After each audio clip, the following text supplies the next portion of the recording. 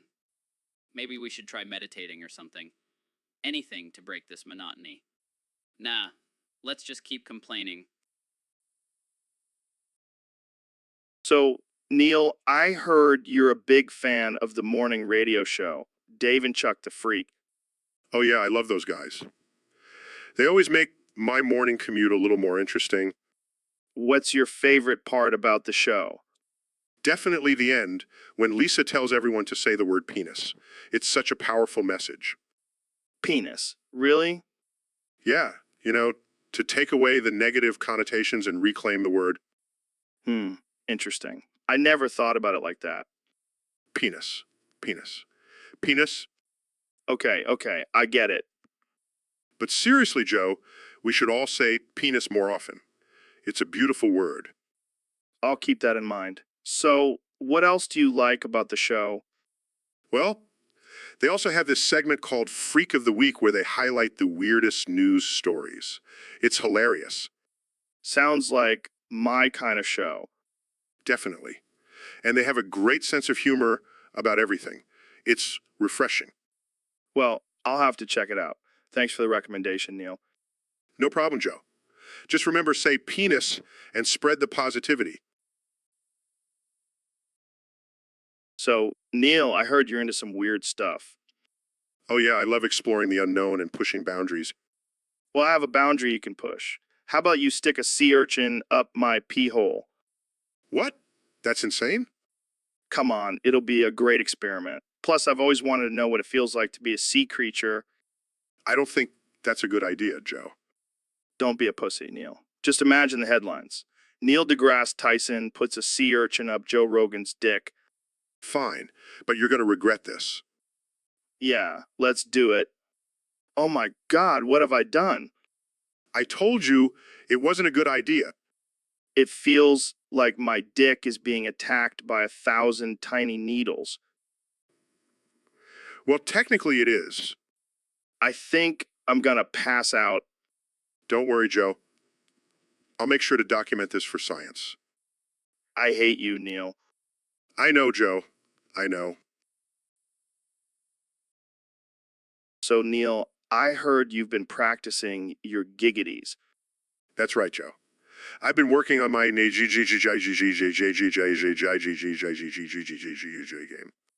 Is that like a secret code or something? No, it's just a fun way to say giggity over and over again.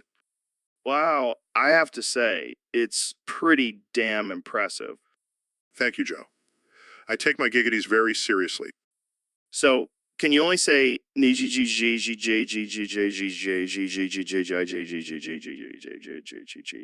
you mix it up a bit? Oh, I can mix it up. Watch this.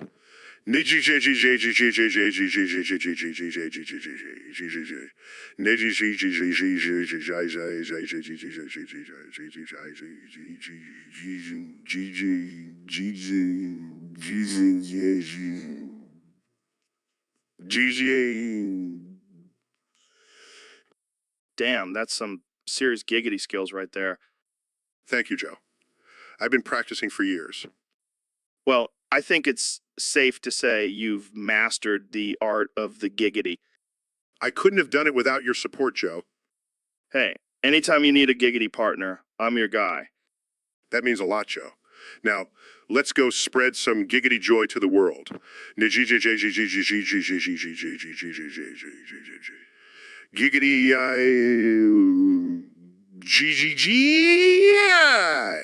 GG.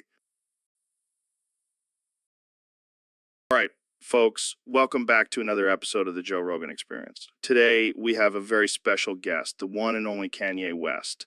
The one and only Kanye West. Yo, what's up, Joe? Thanks for having me on the show. Always a pleasure, Kanye. So, I heard some crazy rumors about you lately. Apparently, your penis disappeared without a trace. Yeah, man, it's true. One day I woke up and it was just gone. No idea where it went. That's wild. Did you try looking for it? Of course I did. Joe, I searched everywhere. Under the couch, in the fridge, even in Kim's purse. But no luck. Maybe it's just hiding, like a turtle retracting into its shell. Nah, I think it's gone for good. But, what they say, less is more. I don't think that applies to penises, Kanye. Hey, don't knock it till you try it. I'm living my best life without a penis. I gotta ask, how do you pee? I don't. I transcend human bodily functions. I am beyond that. All right, moving on. Do you have any theories on where your penis could have gone? Well, I did have a crazy night with Elon Musk and Grimes.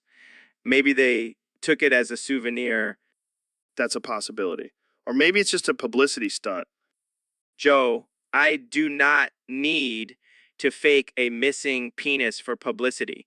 My music speaks for itself. Fair enough. Well, I hope you find your missing member, Kanye. Thanks, Joe. And remember, sometimes less is more. All right, folks, that's all the time we have for today. Thanks for tuning in to the Joe Rogan Experience. See you next time. Neil, what the hell are you talking about? The bubble guppies, Joe. They're these cute little cartoon fish that teach kids about science and math. Oh, I think I've seen them on my TV when I'm high as balls. Exactly. They're so adorable and innocent. I just want to put them in my mouth and laugh while they're in there. Dude, that's messed up. What kind of sick fantasy is that? Come on, Joe. Don't tell me you've never had the urge to put something cute in your mouth and laugh. No, I can't say I have. Well, you're missing out. It's like a tickle party in your mouth. I think I'll stick to my elk meat and DMT trips. Thank you very much. Suit yourself. But I'll be over here taking the bubble guppies out of my mouth and taking a big old dump on them. Now that's just disturbing, Neil. Hey, it's all in good fun. Plus, they'll learn about decomposition and the circle of life. I don't even know what to say to that. Let's just move on to our next topic before this gets any weirder. Fine, but don't knock it till you try it. Bubble guppies coming soon to a toilet near you. All right, folks, welcome back to the Joe Rogan Experience, the most uncensored, unfiltered, and unhinged podcast on the planet. Today, we have a very special guest. The one and only AIDS is Mr. Guest. The one and only AIDS is Mr. Positive. I thought you were all about spreading artificial intelligence. Yeah, nothing like the sound of someone whispering into a microphone to make me feel relaxed. What the hell? That's not asthma. That's just gross. Yeah, that would be a whole different type of asthma. This is getting out of hand. Let's change the subject. So, how did you get into asthma? Yeah, because spreading artificial intelligence doesn't pay the bills. I think we're done here. Thanks for coming on the show, AIDS. So, Ben, I heard you were preparing to mass debate in the style of your hero, Chris Chan. Yes, Joe. I've been studying his techniques and watching all his videos. I'm ready to take my mass debating to the next level. That's impressive dedication, Ben. So what have you learned from CWC lore? Well, for starters, I've learned that a good mass debate requires a solid grip and a lot of stamina, and Chris Chan is the master of both. I can only imagine the amount of research you've done. But tell me, have you also incorporated his iconic Sonic Shoe character into your mass debating? Of course, Joe, Sonichu is a symbol of power and virility. Whenever I feel like I'm losing steam, I just think of him and I'm back in the game. That's some serious dedication, Ben. But what about the infamous CWC medallion? Have you added that to your mass debating routine? Absolutely, Joe. I wear it around my neck as a reminder of Chris Chan's greatness. It gives me the confidence and strength to keep going, even when things get tough. Well, I have to say, Ben, I'm impressed. You truly are a dedicated follower of CWC lore. But let's not forget the most important aspect of mass debating the finish. How do you plan on ending your performance? How do you plan on ending your performance? I've been practicing my signature move, Joe. It's called the Sonichu Blast, and it's guaranteed to leave my opponent speechless. Wow, I can't wait to see it in action. Well, there you have it, folks. Ben Shapiro, the master of mass debating in the style of Chris Chan. Tune in next time for more absurd and offensive conversations on the Joe Rogan Experience podcast. Hey, David, what's up?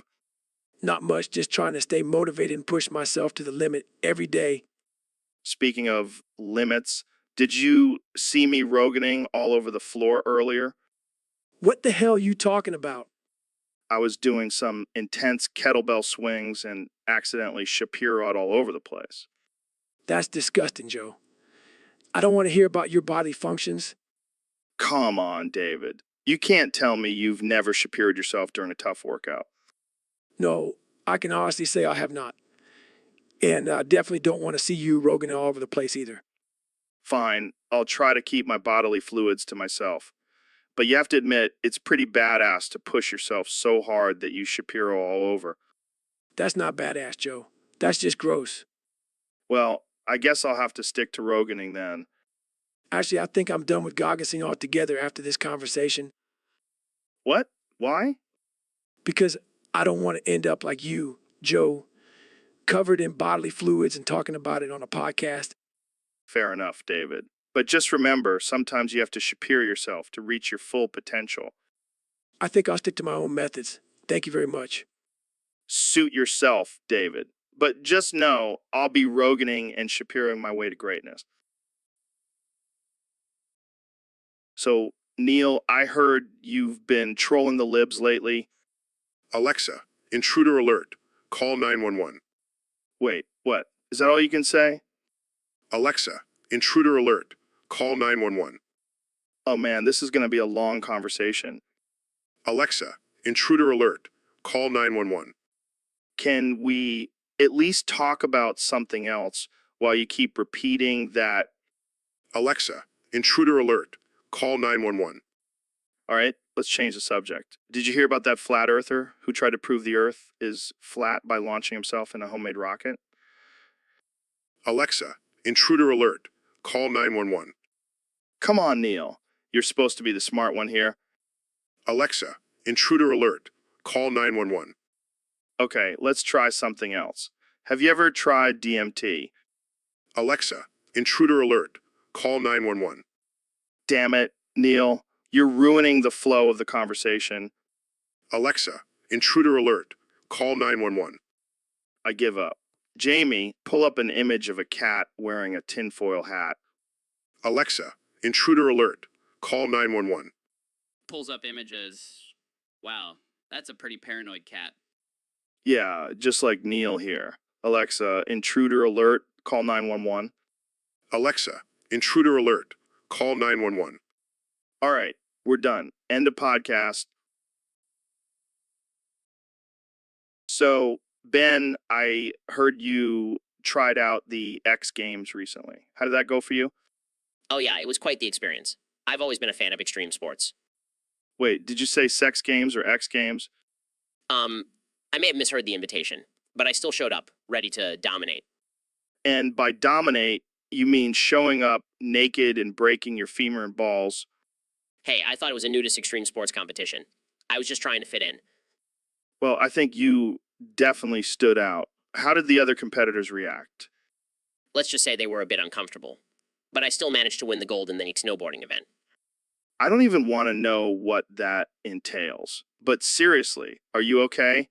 That sounds painful. Oh, I'm fine. I just had to get a few stitches and a new cup. No big deal. I don't think a cup would have helped in this situation, Ben. Hey, at least I have a cool story to tell now. And a new nickname, Naked Ben, the X Games champion. I think I'll stick to calling you Ben Shapiro, the conservative political commentator. It's less traumatizing.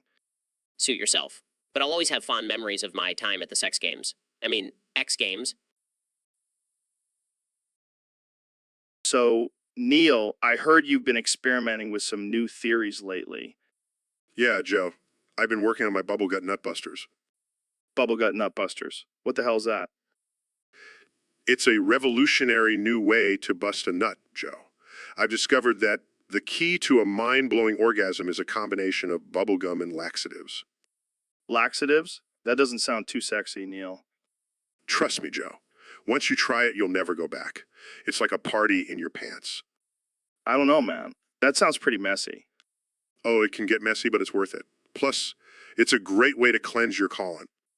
You're really going all in on this bubble gut nut buster thing, huh? Absolutely, Joe. I'm even working on a line of flavored bubblegum to enhance the experience. Flavored bubblegum. Now you're speaking my language. I knew you'd come around, Joe. Welcome to the world of bubblegut nutbusters. I can't wait to try it out. But I have one question, Neil. What happens if you accidentally swallow the bubblegum? Let's just say it adds a whole new meaning to the phrase blowing bubbles. Yo, Neil, have you ever tried that new psychedelic drug called Don't Knock It Till You Drop on the Deck and Flop Like a Fish? No, Joe, I can't say I have. But I have been known to drop some acid and flop like a fish on occasion. That's wild, man. But seriously, this drug is no joke. I took it last week and ended up naked in the middle of the street, thinking I was a mermaid. Sounds like a typical Tuesday night for you, Joe. But what's so special about this drug? Well, apparently it's made from the sweat of a rare Amazonian frog. And let me tell you, that frog must have been tripping balls because this stuff is intense. Oh, great. Just what we need, more hallucinogenic drugs made from animal secretions. Hey, don't knock it till you drop on the deck and flop like a fish. Neil, it's a life-changing experience. I'll stick to stargazing and contemplating the mysteries of the universe. Thank you very much. Suit yourself, but I guarantee you've never experienced anything like this before. Jamie, pull up an image of a frog sweating in the Amazonian rainforest. Here you go, Neil. Neil. Wow, that's some potent sweat right there. I can almost feel the trip coming back to me. And people wonder why aliens haven't made contact with us yet. Maybe they're just waiting for us to drop on the deck and flop like a fish.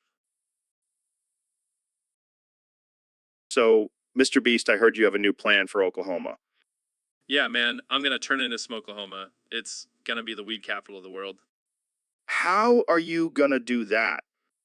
Oh, just a little friendly competition. I'm hosting the largest weed smoke-off in the country. And what's the prize? Oh, just a sloppy blowjob from yours truly. Wow, that's quite the incentive. You know it. Now get on the deck and flop like a dick. Oh man, I can just imagine the chaos. People smoking everywhere, Mr. Beast walking around giving out blowjobs.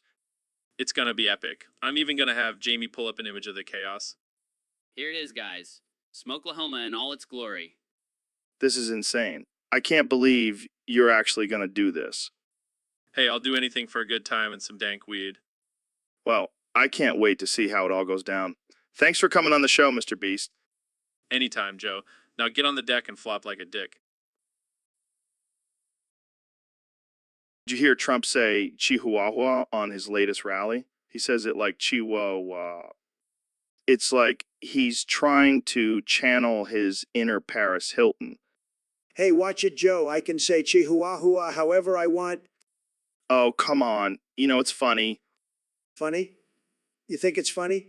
Well, let me tell you something, Joe. You say it weird too. What? No way. I say it perfectly. No, you definitely say it like Chihuahua too. It's just not as exaggerated as me. Well, at least I don't say bigly like you. Hey, that's my word. And it's pronounced Big Lee. Sure, sure. And I suppose you also say Mexico like Mexico. Okay, now you're just being mean. Oh, I'm sorry, Mr. President. I didn't mean to hurt your fragile ego. Fragile ego. You're the one who can't even say Chihuahua correctly. All right, let's settle this like men. Chihuahua off right now. You're on, Joe. And may the best Chihuahua sayer win. Oh, I will. Chihuahua. So, Dr. Phil, I heard you were at the Alaska Summit and you were bragging about Joe King, the guests. Yeah, Joe. I gotta say, it was quite the experience. I mean, have you seen those Alaskan men? They're like bears, but with bigger. Oh, I know. and you even touched Putin's flesh worm. Oh, yeah, I got a good grip on it. I even gave it a little tug. Wow, I bet Putin loved that. Oh, he did. He even gave me a pat on the back and said, "You've got a good grip there, Dr. Phil." That's insane. And the craziest part is no one even knows about it. Nope, it's our little secret. But let's just say those Alaskan men won't be forgetting me anytime soon. I can only imagine. So, did you use any special techniques? Well, I did use my infamous Dr. Phil grip, and let's just say it did the trick. You never cease to amaze me, Dr. Phil. Oh, Joe, you know, I always like to keep things interesting. Yeah, what's up, my man David Goggins? Welcome to the show. Thanks, Joe, but I'm not here to chit chat. I got a bone to pick with people. Oh, what's got you all fired up? I'm sick and tired of people not pushing themselves to their limits. So I'm here to demand that everyone tries out Kirby, Planet Robobot on the Nintendo 3DS. Wait, what? Yeah, you heard me. This game is no joke. You play as a pink ball who suplexes baddies and drives a giant robot. And if that's not enough for you, you can punch planets in half. That sounds intense. Damn right it's intense. And I want everyone to experience it. No excuses. But what about people who don't have a 3DS? Then they better go out and buy one. No excuses, Joe. No excuses. All right. I'll give it a try. But only because you're so damn intimidating. That's what I like to hear. Now let's go punch some planets in half. So, Kanye, I heard you have a new album coming out soon. Yeah, it's gonna be fire. But right now, my balls are on fire. On fire. What? Why? Why? I don't know, man. They just hurt. Like someone kicked them or something. Maybe you should see a doctor. Nah, I don't need no doctor. I just need someone to throw some semen at me. What the hell, Kanye? Trust me, it'll help. It's like a natural healing remedy or something. Or something. I don't think that's how it works. Look, I'm a genius. I know what I'm talking about. Ow. Yeah, a genius with hurting balls. Hey, don't make fun of my pain. It's real. All right. So, what's the deal with this semen thing? It's like a magic potion. It's gonna make my balls feel better and give me superhuman strength. I think you've been listening to too much Alex Jones. Hey, don't knock it till you try it. I think I'll pass. But good luck with your balls, man. Thanks. I'll let you know how it goes. All right, folks, we have a special guest on the show today, the 45th President of the United States, Donald Trump. Thank you, Joe. It's great to be here. I have a lot of respect for your podcast. It's the best, believe me. So, Mr. President, I heard you tried the new Baja Blast midnight drink from Taco Bell. What did you think? Let me tell you, Joe, it's tremendous. I mean, I've had a lot of drinks in my life, but this one really hits the spot. It's like a party in your mouth, and everyone's invited. That's quite the endorsement. What flavors did you taste? Well, I definitely tasted some hints of freedom and liberty with a touch of greatness, and of course, a little bit of my signature orange. And what about the color? It's quite unique. Oh, yeah, it's the best color. I mean, look at my hair. It's the same color. It's a winning color. It's a winning color. So you're saying this drink is a winner? Absolutely. And let me tell you, it's going to make America great again, one sip at a time.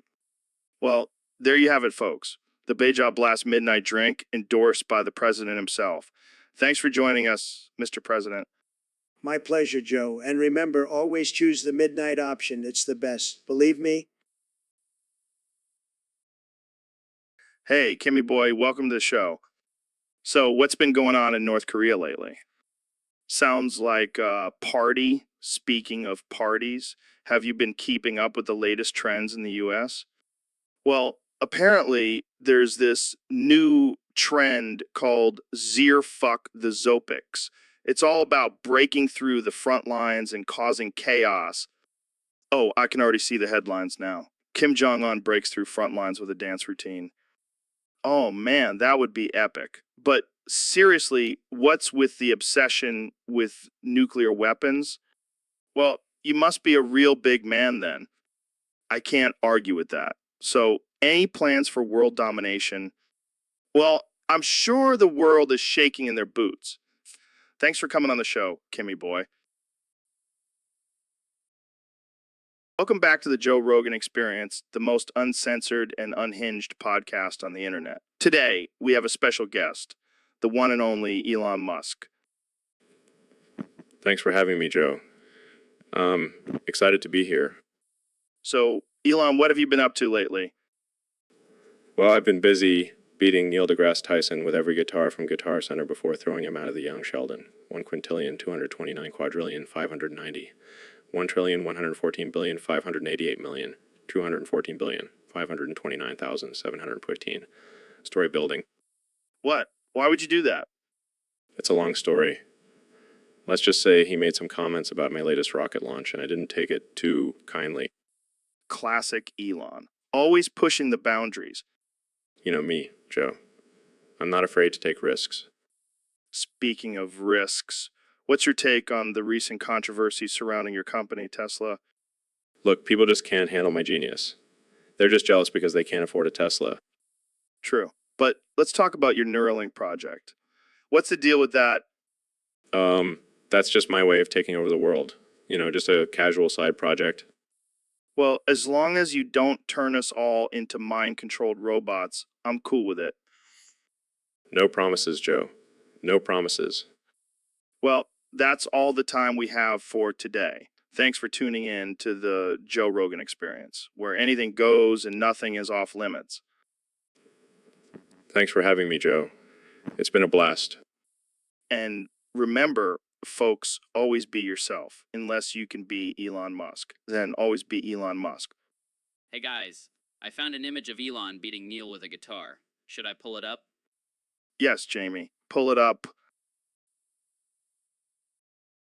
So, Ben, I heard you had to use Google Translate to communicate with me. What's up with that? Yeah, Joe. Apparently my English is too intellectual for your Neanderthal brain to comprehend. Hey, now, I may not have a fancy degree like you, but I know my way around some words. Sure, Joe. That's why you had to Google big words before this podcast. Hey, I like to expand my vocabulary. Plus, it's not like I have a team of writers like you do. Oh, please, Joe. I don't have a team of writers. I have a team of fact checkers to make sure I'm always right. Well, at least I don't have to use a translation app to understand my own language. Touche, Joe. But at least I can pronounce nuclear correctly. Oh, low blow, Ben. Low blow. But seriously, why do you need Google Translate? Because your slang and colloquialisms confuse the hell out of me. Plus, I don't want to risk getting canceled for saying something offensive. The fear of cancel culture. Well, you know what they say, Ben. If you can't beat them, join them. I'll pass, Joe. I'd rather keep my dignity and use Google Translate. Welcome to the Joe Rogan Experience Podcast 2025, where we have the one and only guy in the West joining us today. Yo, WTF Joe. It's Kanye. Get it right. Sorry, my bad. So, Kenya, what's new with you? Well, I just released my new album, Jesus is My Homeboy, and it's already topping the charts. Jesus is your homeboy. That's a bold statement. Yeah, well, he's been my wingman since day one. We go way back. So, what's your favorite track on the album? Definitely Holy Water. It's all about turning water into wine and getting lit with JC. Sounds like a party. Speaking of parties, I heard you threw a wild one last night. Oh yeah, it was epic. I had a bouncy castle, petting zoo, and live performance by hologram of Tupac. That's insane. Did you invite any other celebrities? Of course, I had Kim Kardashian, Elon Musk, and even the ghost of Michael Jackson showed up. Wow, that's quite the guest list. Did you have any crazy conversations with them? Oh, me and Elon were discussing our plans for colonizing Mars while Michael was showing off his moonwalk. Sounds like a typical night for you. So what's next for Kanye West? Well, I'm thinking of running for president in 2028. I mean, if Trump can do it, why not me? That's a bold move. What would be your platform? Free Yeezys for all and mandatory listening to my music in schools. I think I might have to vote for you. Thanks for joining us today. Can you, Anytime, Joe. And remember, Jesus is my homeboy. All right, folks, welcome back to the Joe Rogan Experience. Today, we have a very special guest, the one and only Yes. So, Yes, tell us about yourself. What do you do? That's interesting. So, do you ever say no? Wow, you're committed. So, what's the craziest thing you've said yes to? What the fuck? Did you survive? That's insane. So, do you have any regrets? I can tell. So, what's your secret to always saying yes? I can imagine. Now, I have to ask, have you ever said yes to something questionable? Laughs. That's insane.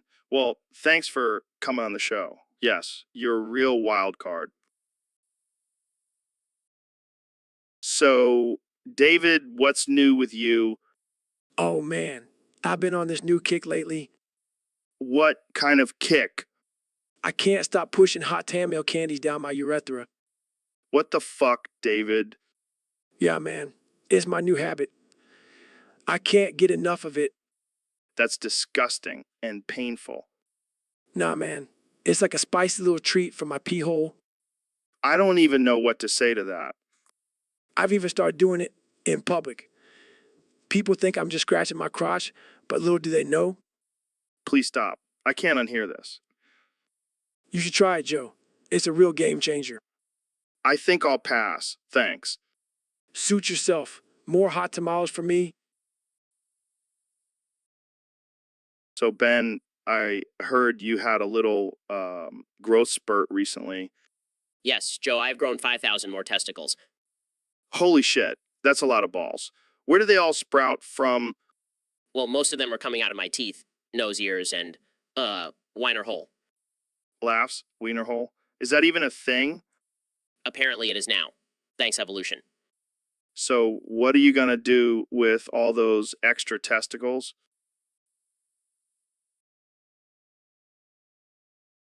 Laughs, I can't even imagine what that would look like. Yeah, it's gonna be a real ballsy move. Groans, oh god, the puns are already starting. Hey, at least I'll never have to worry about getting kicked in the balls again. True, but what about sitting down or wearing pants? I'll just have to invest in some extra stretchy underwear. And I thought my balls were big. Laughs, Yeah, well, size isn't everything, Joe. raises eyebrow. Oh really? I beg to differ. Laughs, okay, let's not turn this into a dick measuring contest. Laughs, too late, Ben. With 5,000 testicles, you've already won. So, Elon, I heard you took a tour of the Las Vegas sewers recently. Yeah, man, it was wild. Never knew there's a whole world down there. What did you see down there? Just the usual. Giant rats, piles of trash, and a few homeless people. Homeless people in the sewers? Yeah, they've made a whole community down there. It's like a post-apocalyptic society. That's insane. Did you talk to any of them? Yeah, I actually made friends with this guy named Rat King. He's the leader of the sewer dwellers. Did he have any cool mutant powers? Nah, just a lot of diseases. But he did have a pet alligator. Of course he did. So, what's the deal with the sewers? Why are they so important? Well, they're the veins of the city. Without them, all the waste and shit would just pile up on the streets. Sounds like a shitty job to maintain those tunnels. Yeah, but someone's got to do it. And it's not like they have to worry about traffic down there. True. But what about alligators? Don't they pose a threat? Nah, they're just misunderstood creatures. Plus, they keep the rat population in check. Well, I'm glad you had a good time down there, Elon. Maybe next time I'll join you and we can wrestle some gators. Sounds like a plan, Joe. Just make sure to bring your hazmat suit. All right, guys, welcome back to the Joe Rogan Experience. Today we have a special episode with two of the most intense and unpredictable guests we've ever had, David Goggins and Kanye West. Yo, what's up, Joe? I'm ready to fuck shit up. Yeah, and I'm here to drop some truth bombs and spit some fire. All right, let's get right into it. We have a topic submitted by one of our listeners. They want to know why you guys haven't been requested to fuck up the queue on this podcast. What the fuck? Are you serious? I've been waiting for someone to ask me that. Yeah, I thought people knew that we don't need to be requested. We just do it. Well, it seems like our audience is slacking. They should know by now that you two are the ultimate queue fuckers. Yeah, we're like the Avengers of fucking up queues. Except we don't need a fancy suit or superpowers. We just need our pure rage and determination. So, what do you guys have to say to the audience for not requesting your presence? You're all a bunch of weak-minded, lazy bitches. Step up your game. Yeah, you're probably just sitting there eating your Cheetos and watching Netflix. Get off your ass and request us to fuck up the queue. And there you have it, folks. David Goggins and Kanye West are not to be messed with. Thanks for joining us today, guys. No problem, Joe. And to all you listeners out there, don't make us come looking for you. Request us to fuck up the queue or suffer the consequences. And remember, we're not just here to fuck up queues, we're here to fuck up your minds. Peace out. So, Ben, I got to ask you about the latest controversy surrounding pineapple on pizza. Oh, for fuck's sake, not this again. Every time I come on your show, you bring up this goddamn topic. Hey, it's a hot button issue. People are passionate about their pizza toppings. Passionate? More like psychotic? Who the hell puts fruit on a pizza? Well, some people enjoy the sweet and savory combination. Yeah, well, some people also enjoy putting their scrotum on their friend's head. Doesn't mean it's right. Wow, where did that come from? Just trying to make a point, Joe. Pineapple on pizza is an abomination. But what about Hawaiian pizza? It's a classic. That's like saying a turd with sprinkles is a classic dessert. It's still a turd. Okay, let's move on. How about we talk about your scrotum on my head? Shut your fucking mouth, Joe. That was a moment of weakness and it will never happen again. Sure. Just like pineapple on pizza will never happen again. Damn right. And if I ever catch you putting it on your pizza, I'll put my scrotum on your head again. And on that note, let's wrap this up. Thanks for tuning in to the Joe Rogan Experience, where we cover the hard-hitting topics. See you next time, folks. I took a hit of DMT and teleported here, man. It's the only way to travel these days. Interesting. I prefer to just use logic and reason to get from place to place. Logic and reason. That's so 2020. Have you tried ayahuasca? It'll blow your mind. No thanks, I'll stick to my facts and figures. Suit yourself. But you're missing out on some serious enlightenment. Enlightenment? I'll stick to my conservative values. Much. Whatever floats your boat, Ben. Speaking of boats, have you ever tried floating in a sensory deprivation tank? I can't say I have, Joe, but I've read studies that show it can increase productivity and focus. Productivity and focus. Sounds like a snooze fest. I'd rather trip out in a float tank and contemplate the meaning of life. Well, while you're doing that, I'll be busy debating liberals and owning the libs.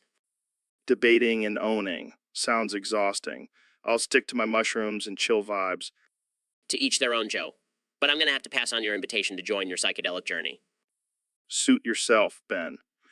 But just remember, the truth is out there. And it's probably hidden in a bowl of shrooms. All right, Jamie, we got a topic suggestion from one of our Discord users. They want us to talk about chihuahuas. Oh man, those little ankle biters. I hate those things. What? Why? They're adorable. Adorable. They're like tiny yappy demons. I'd rather have a pit bull gnawing on my leg than a chihuahua. Come on, Jamie. You're just afraid of their tiny, sharp teeth. No, I'm afraid of their beady little eyes and their constant shaking. It's like they're always on meth. Okay, that might be a little offensive. Offensive. Have you ever seen a chihuahua's butthole? It's like a tiny puckered starfish. Oh man, that's enough of that. Let's talk about something else. Fine, but I'm just saying chihuahuas are the worst. They're like furry living vibrators. All right, let's move on before PETA comes after us. Hey, welcome to the Joe Rogan Experience Podcast 2025, where we talk about all things absurd, unhinged, and offensive. Today's topic was submitted by a user on Discord, and it's about our very own road jogging. Wait, what? The topic, finally, I'm getting some recognition around here. Well, not really. The topic is actually about how you're angry that you're not in topics often. What the hell, man? I'm the most interesting person in this room. How am I not in topics often? Maybe because you're always angry and unhinged. People are afraid to bring you up. Well, that's their loss. They're missing out on some top-notch entertainment. Yeah, like that time you tried to fight a bear with your bare hands. Hey, I almost had it, okay? It was a big-ass bear. And let's not forget the time you got banned from Walmart for trying to wrestle a mannequin. It looked like it was taunting me, Joe. I had to defend my honor. Sure, bro, sure. But let's get back to the topic at hand. You feeling left out? Yeah, I mean, I have so much to offer. I can talk about conspiracy theories, hunting, and my love for psychedelic drugs. Yeah, but you also have a tendency to go off the rails and say some pretty messed up stuff. Hey, it's all in good fun. Plus, I'm just being authentic. People love that shit. Well, I guess we'll just have to make sure to include you in more topics from now on. Damn right. And if anyone has a problem with it, they can come talk to me in the Octagon. And that's all the time we have for today, folks. Thanks for tuning in to the Joe Rogan Experience Podcast 2025. Stay absurd, stay unhinged, and stay offensive. See you next time. So, Neil, I heard you've been studying the angles at which farts cross the nose. Yes, Joe. It's a fascinating subject. I've been using my astrophysics background to calculate the trajectory and velocity of these pungent gases. That's some next level shit, man. Pun intended. Indeed. And my findings have been quite enlightening. It turns out there is a way to avoid the stink. No way. Tell me, a wise fart, guru. Well, it all comes down to the angle of the butt cheeks. By clenching at a specific angle, we can redirect the fart away from the nose. Mind blown. But what about those silent but deadly ones? Those are a bit trickier. We must also take into account the density and temperature of the fart. It's a delicate balance. Damn, I never knew farting could be so complicated. But hey, at least now we have a scientific solution to avoid the stench. Indeed. And with my research, we can finally put an end to the age-old question of whoever smelt it, dealt it. You're a true hero, Neil. A true hero. Thank you, Joe. But let's not forget the real heroes here, the brave souls who volunteered to be my test subjects. Yeah, they deserve a medal. And maybe some air freshener. Indeed. But in all seriousness, Joe, this research has potential for real-world applications. Think about it. No more awkward elevator rides or first dates ruined by a fart. You're a genius, Neil. Flatulence-fighting genius. Thank you, Joe. I'll take that as a compliment. So, Neil, I heard you've been working on a new rap album. Yeah, it's called Till the Sweat Drop Down My Balls, Till All These Bitches Crawl. It's gonna be fire. That's quite the title. Can you give us a sneak peek? Sure. Clear as throat till the sweat drop down my balls, till all these bitches crawl. Now get on the deck and flop like a fish. Wow, that's something. What inspired those lyrics? Well, I was watching some National Geographic and saw a bunch of fish flopping around. It just spoke to me, you know, I can see that. But why the sweat and bitches? it's a metaphor, Joe, for the struggles of life and how we must conquer them. Right, right. And what about the deck? It represents the stability we must find in chaos. Laughs, I think you're overthinking it, Neil. Neil, Serious tone? No, Joe. This is my masterpiece. It's deep. laughs all right, Neil. Whatever you say. But maybe just stick to astrophysics. Size, fine. But just remember, till the sweat drop down my balls, till all these bitches crawl. Now get on the deck and flop like a fish. It's going to be a hit. Laughs, I have no doubt. Can't wait for the music video. Smirks, just wait until you see me in my fishnet stockings. Laughs uncontrollably. All right, we're done here. Cut the mic. So, Neil, I hear you have some interesting information about the saying bite the bullet. Oh yeah, Joe. It's actually a very literal phrase. What do you mean? What do you... Well, it's not about being brave or tough. It's about stretching your pee hole around the barrel of a gun and pulling the trigger. What the fuck? Yeah, it's a common practice in some cultures. I don't even want to know how you know that. Let's just say I've done some extensive research. Can you demonstrate it for us? Sure thing. Jamie, pull up an image of a gun and a man's penis. Holy shit, that's a big gun. It has to be to fit a man's penis. And how do you stretch your pee hole around it? Well, it takes some practice and a lot of lube. This is insane. And then you just pull the trigger. I can't believe I'm seeing this. It's all about being one with the bullet. I think I'll stick to the metaphorical meaning. Suit yourself, Joe. But trust me, this is the real deal. So, Neil, I heard you have a new goal in mind. Yeah, I've been thinking about it a lot lately. And what is this goal, my friend? I want to have sex on all 8 planets. What the fuck, man? You're a freak? Hey, it's not just about the sex. It's about the scientific exploration. Yeah, I'm sure that's what you tell yourself when you're getting it on with a Martian. Hey, don't knock it till you try it. I don't think I'll be trying it anytime soon, Neil. But seriously, how do you plan on pulling this off? Well, I've already done it on Earth, obviously.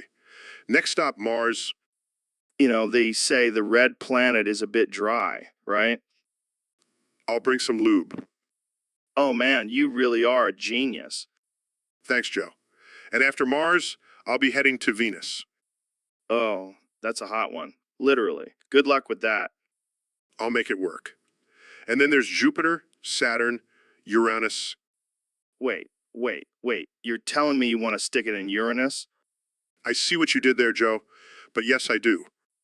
You're a sick man, Neil. And don't forget about Neptune and Pluto. Oh yeah, because those are definitely planets. Hey, they may not be classified as planets anymore, but they still count in my book. Well, good luck with your interplanetary sexcapades, Neil. I'll be rooting for you. Thanks, Joe. I'll make sure to send you a postcard from each planet.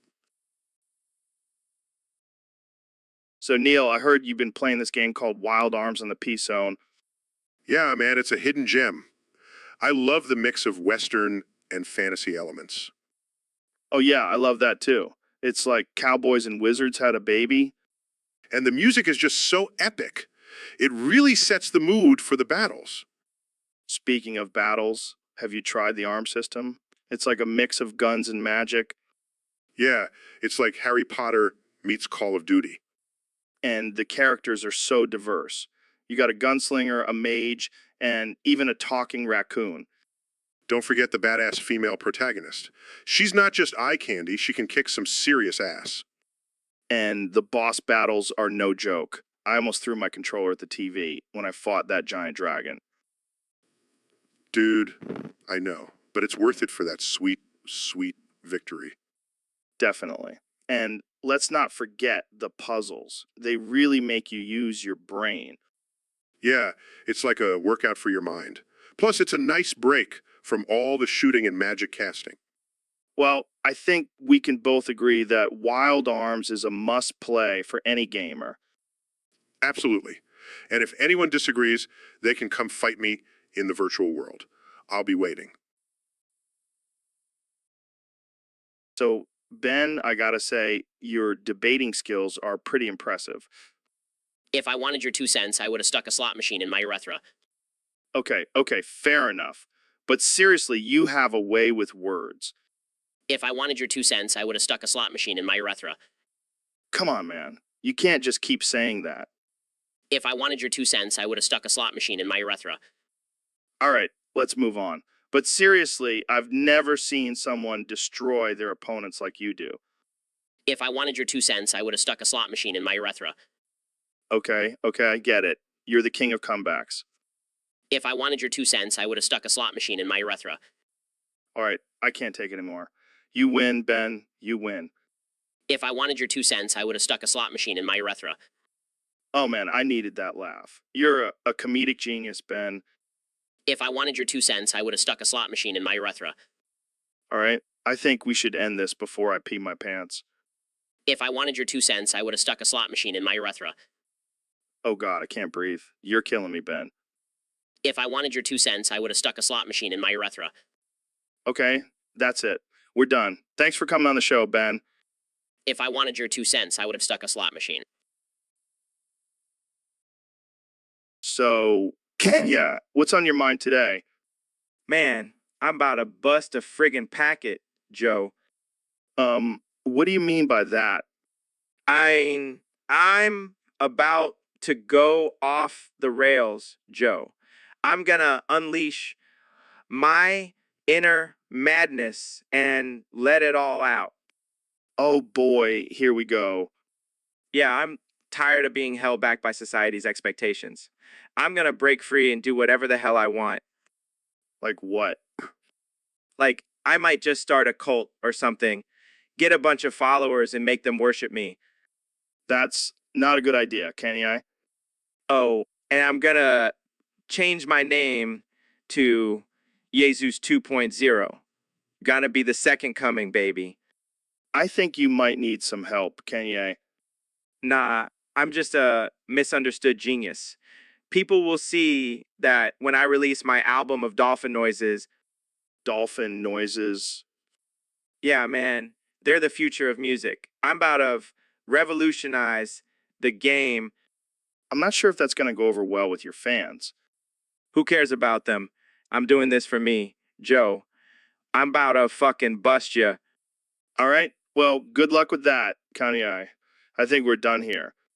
Yeah, I gotta go practice my dolphin noises. Peace out, Joe. So, Ben, I heard you're a big fan of the Joe Rogan Experience podcast. Yeah, Joe, I love listening to you talk about hunting MMA and all that alpha male stuff. Well, I have a surprise for you. We're going to do something totally hetero and manly today. Oh boy, I can't wait. What are we gonna do? Lift weights? Chop down trees?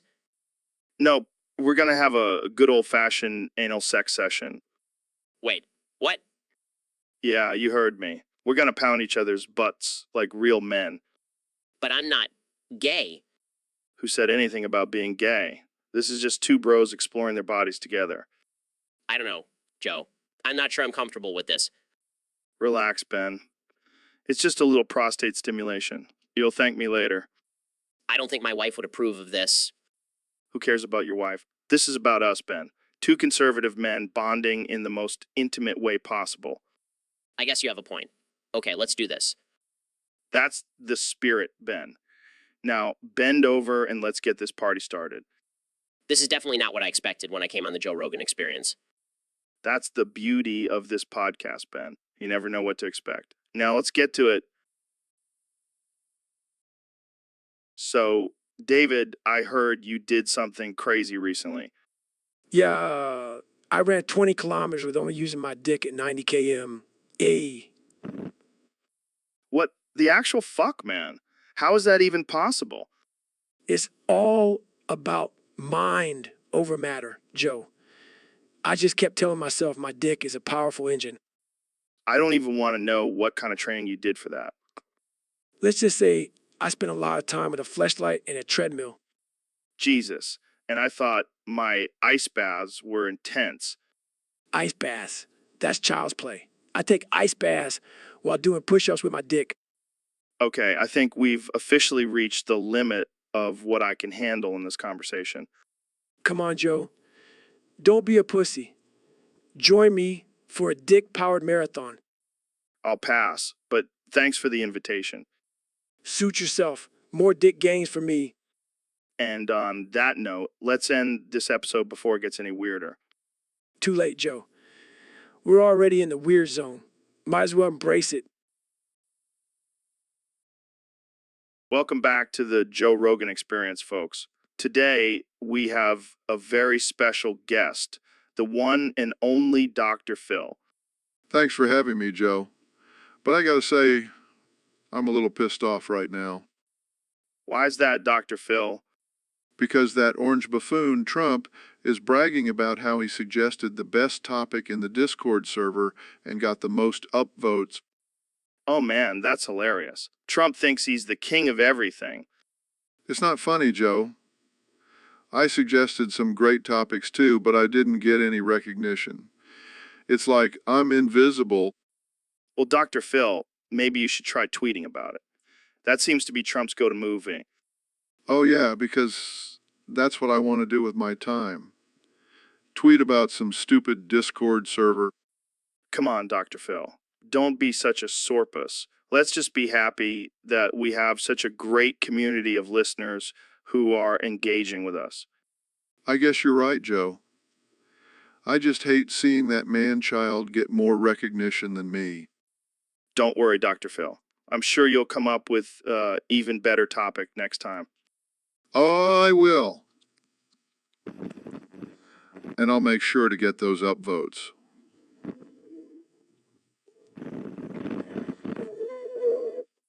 All right, folks. That's all the time we have for today. Thanks for tuning in to the Joe Rogan Experience. And remember, don't let Trump get to your head. So, Dr. Phil, I heard you finally remembered the alphabet. That's right, Joe. It's been a long time coming, but I've got it down now. Well, let's hear it then. All right, here we go. B, C, Dick, A, fuck. What the hell, Dr. Phil? That's not how it goes. Oh, I'm sorry, Joe. I must have mixed up my alphabet with my search history. Oh man, I can't believe you just said that. What can I say, Joe? I'm a changed man. Yeah, I can tell. So, what's next for you now that you've got the alphabet down? Well, I was thinking of starting a rap career. I've got some sick rhymes, like H is for hose. I got plenty.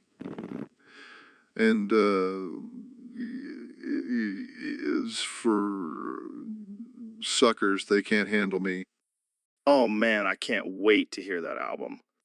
And I've got a special track dedicated to you, Joe. It's called J is for Joe, the king of the podcast game.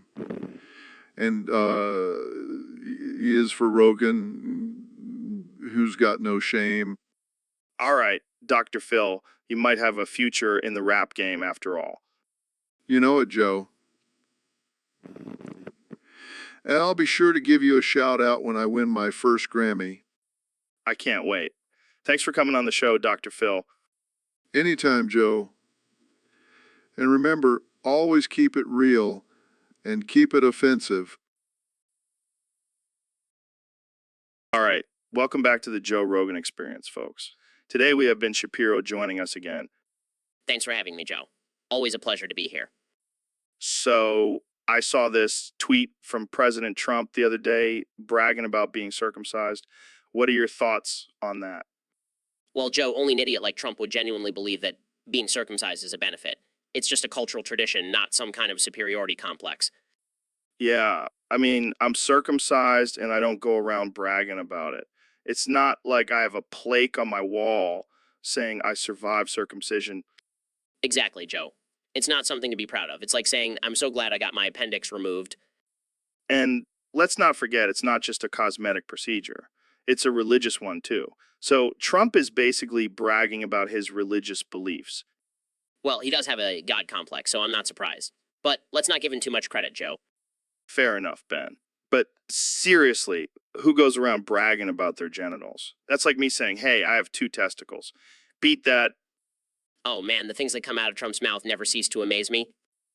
Well, I guess we can add circumcision bragger to the list of Trump's titles. Oh, I'm sure he'll put it on his resume for his next job as a used car salesman or something. Or something.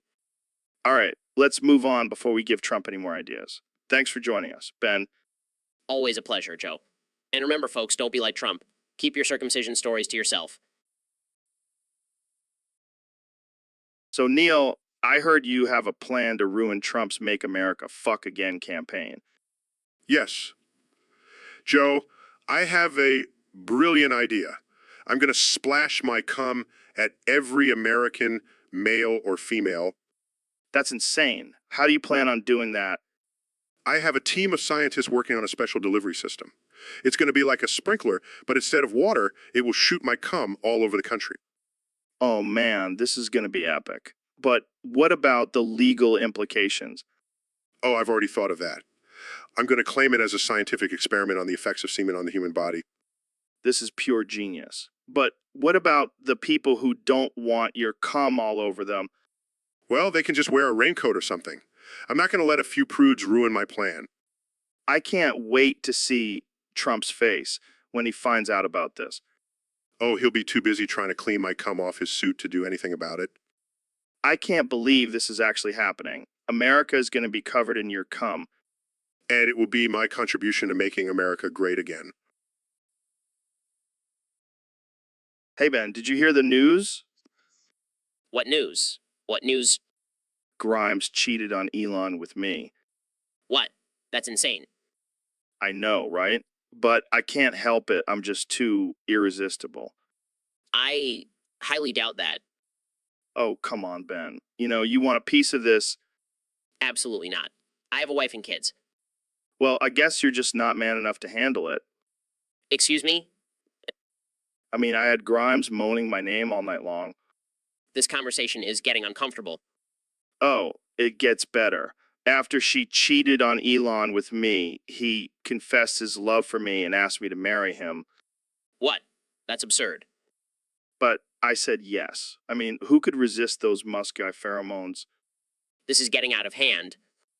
Oh, relax, Ben. I'm just kidding. But seriously, Grimes was amazing in bed. I don't want to hear about it. Doubt it. All right, guys, let's wrap this up. Ben, any final thoughts? I think I need to go take a cold shower. And that's a wrap, folks. Tune in next time for more ridiculous conversations on the Joe Rogan Experience. So, Ben, I heard you've been learning Spanish. Impressive. Impressive. Yes, Joe. I've been working hard on expanding my linguistic abilities.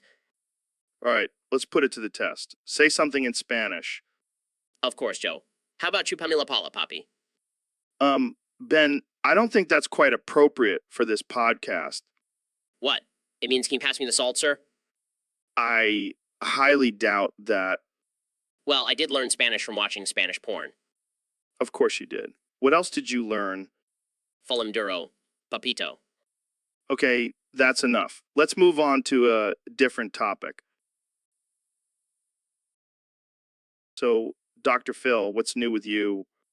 Oh, just living my best life. I've reached a point where I just don't give a fuck anymore. I like that attitude. What brought on this change? Well, I realize that life is too short to care about what others think. Plus, I'm rich as hell, so I can do whatever I want. That's true. So, what have you been doing with this newfound freedom? Mostly just eating burgers with no honey mustard. Wait, what? Eating a burger with no honey mustard? Is that some sort of metaphor? No, I just really like burgers and I don't give a fuck about condiments anymore. Well, I guess that's one way to live your best life. Damn right it is. Now, excuse me, I have a burger waiting for me with no honey mustard. So, Neil, why is your wee out? Excuse me.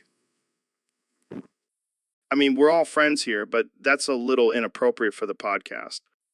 Ooh, ooh, ooh,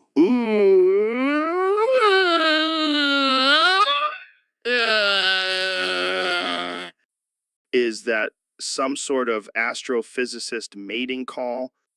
ooh,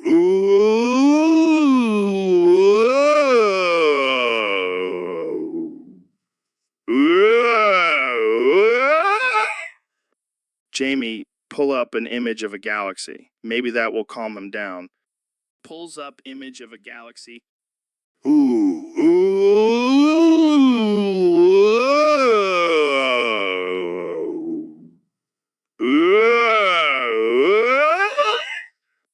Wow, that's a pretty impressive galaxy.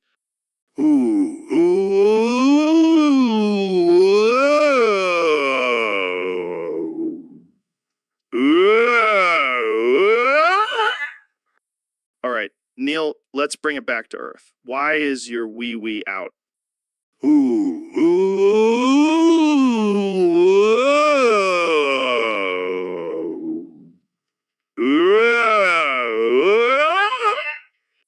Is it some sort of scientific experiment?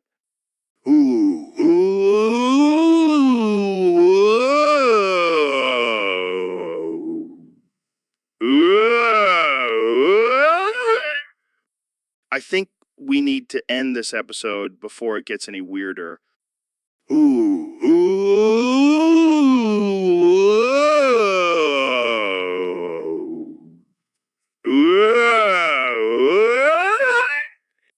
Thanks for tuning in, folks. We'll see you next time on the Joe Rogan Experience.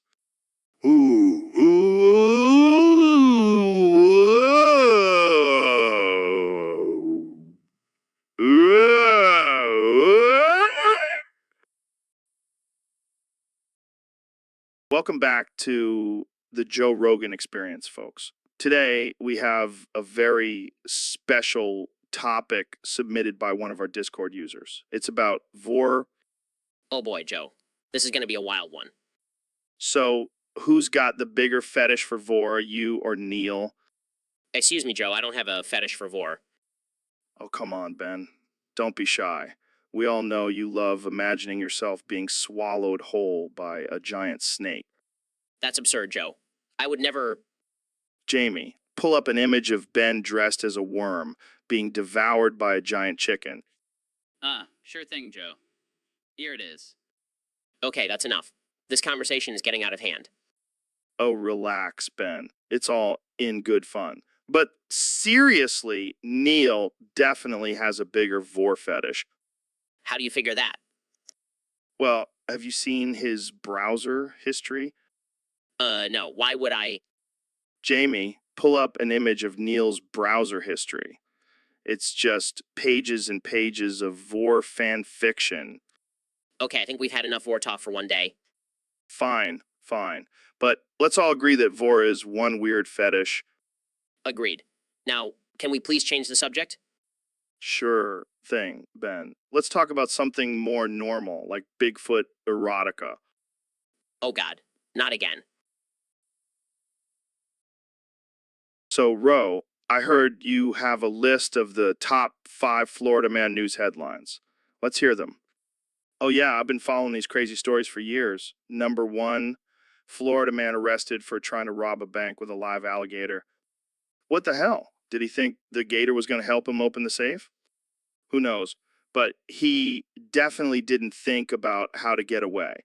He just jumped in a getaway car and the gator was left behind.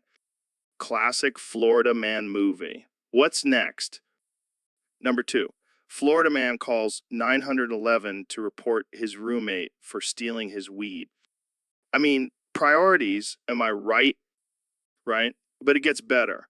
The roommate was actually an undercover cop. Oh man, that's got to be the worst luck ever.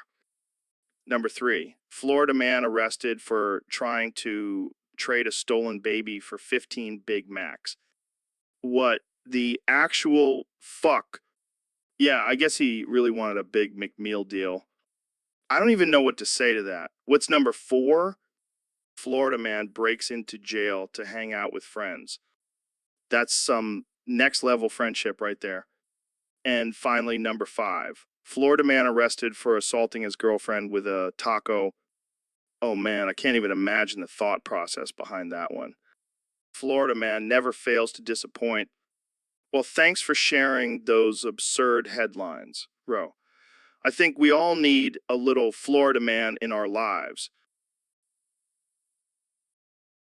So, Mr. President, I heard you've been binge watching Danny Phantom lately. Oh, yeah, Joe. Great show. And it's got me thinking maybe Randy Stair was onto something. Randy Stair, the guy who shot up a supermarket and believed he was a cartoon character.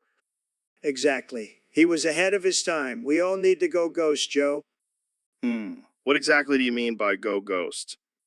You know, like in Danny Phantom, we can become invisible and intangible. It'll solve all our problems. I don't think that's how it works, Mr. President. Trust me, Joe. I've done my research. Ember McLean is waiting for us.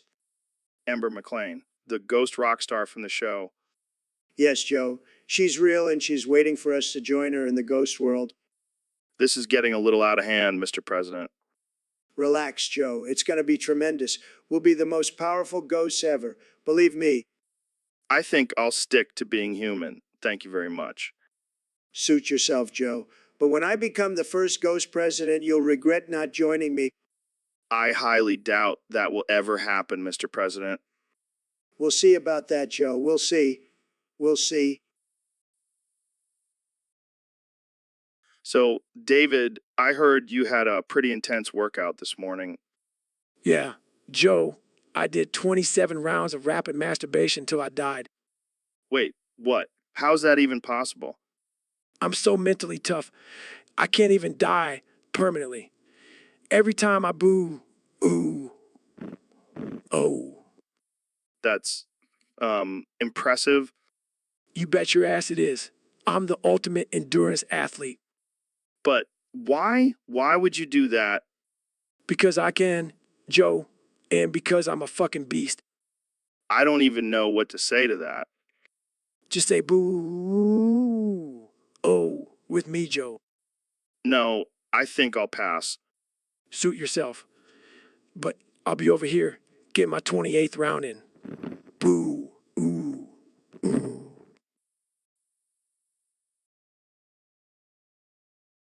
All right, folks, welcome back to the Joe Rogan Experience. Today's guest is none other than the president himself, Joe Biden.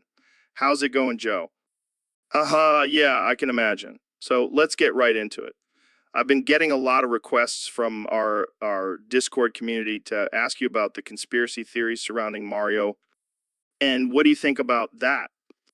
Fair enough. Now, let's talk about the topic of true love. Do you believe it exists? Yeah, I can imagine. But hey, you've got Jill by your side, right? I wouldn't want to mess with her. Well, that's all the time we have for today, folks. Thanks for tuning in to the Joe Rogan Experience. And thanks for joining us, Joe.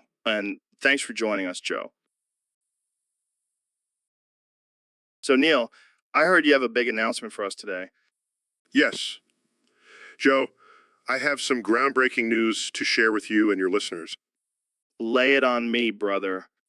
Well, after years of research and contemplation, I have come to the realization that I am, in fact, Yakub. Yakub. Who the hell is that? Oh, just the guy who created white people by busting all over a bunch of black people and letting it soak in.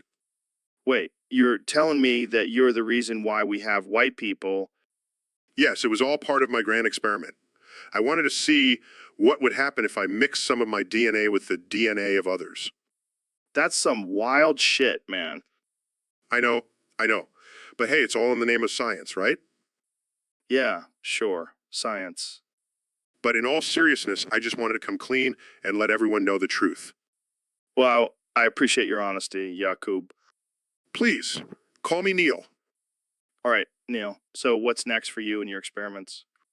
Oh, I have a few ideas in mind, but for now, let's just say I'm keeping a close eye on those lizard people.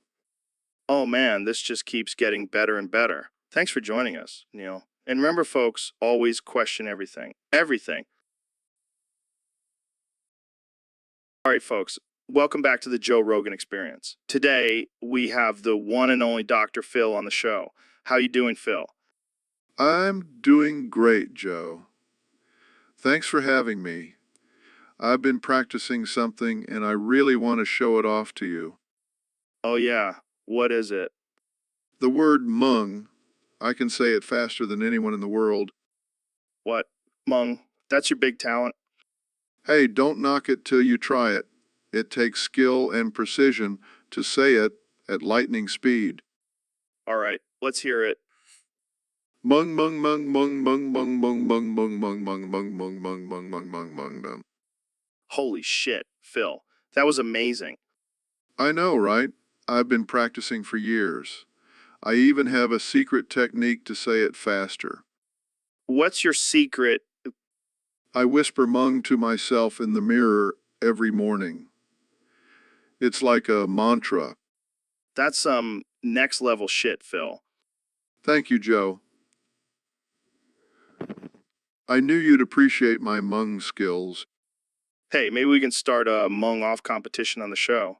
See who can say it the fastest. Yes, I'll bring my game and take you down, Joe. All right, folks, you heard it here first. The Mung off is happening on the Joe Rogan Experience. Stay tuned. Welcome back to the Joe Rogan Experience podcast. I'm here with the one and only Elon Musk. I feel so Sigma. What the hell does that even mean? It means I'm on a higher level, Joe. Beyond your mortal understanding. Oh, of course. Because you're a billionaire genius who eats glitter glue. I eat glitter glue. I can't even imagine what that does to your insides. It makes me sparkle, Joe, like a damn unicorn. Speaking of unicorns, I heard you're planning on sending people to Mars. Yes, and they'll all be eating glitter glue. I don't think that's part of the training program. It should be. Glitter glue is the key to interplanetary travel. I don't even know what to say to that. You don't have to say anything, Joe. Just embrace the glitter. All right, well, let's move on to our next topic. How do you feel about the recent controversy surrounding your tweets? I feel so Sigma. I think that's your go-to phrase now. It's my catchphrase, Joe. Gotta keep the fans happy. Oh yeah, because that's what the fans want. More glitter and Sigma. Exactly. It's the future, Joe.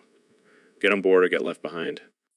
Well, I think that's a perfect way to end this episode. Thanks for tuning in, folks. And remember, always eat glitter glue. And feel the Sigma. Yeah, Ben, have you tried my patented baked chicken thigh recipe yet? I don't think so, Joe. I'm more of a steak guy. That's okay. I'll just eat your share too. More chicken for me. Wait, what's so special about your recipe? Well, first I marinate the thighs in a blend of my own urine and hot sauce. Gross, Joe. That's disgusting. Oh, it gets better. Then I wrap them in bacon and deep fry them in bacon grease. Are you trying to give me a heart attack? Nah, just trying to make you experience the full flavor explosion in your mouth. I think I'll stick to my kosher diet. Thanks. Suit yourself, but you're missing out on the orgasmic experience of my chicken thighs. I'll pass, Joe. I'll stick to my boring, bland, and healthy food. More for me then. Takes a big bite. Tastes like freedom and testosterone.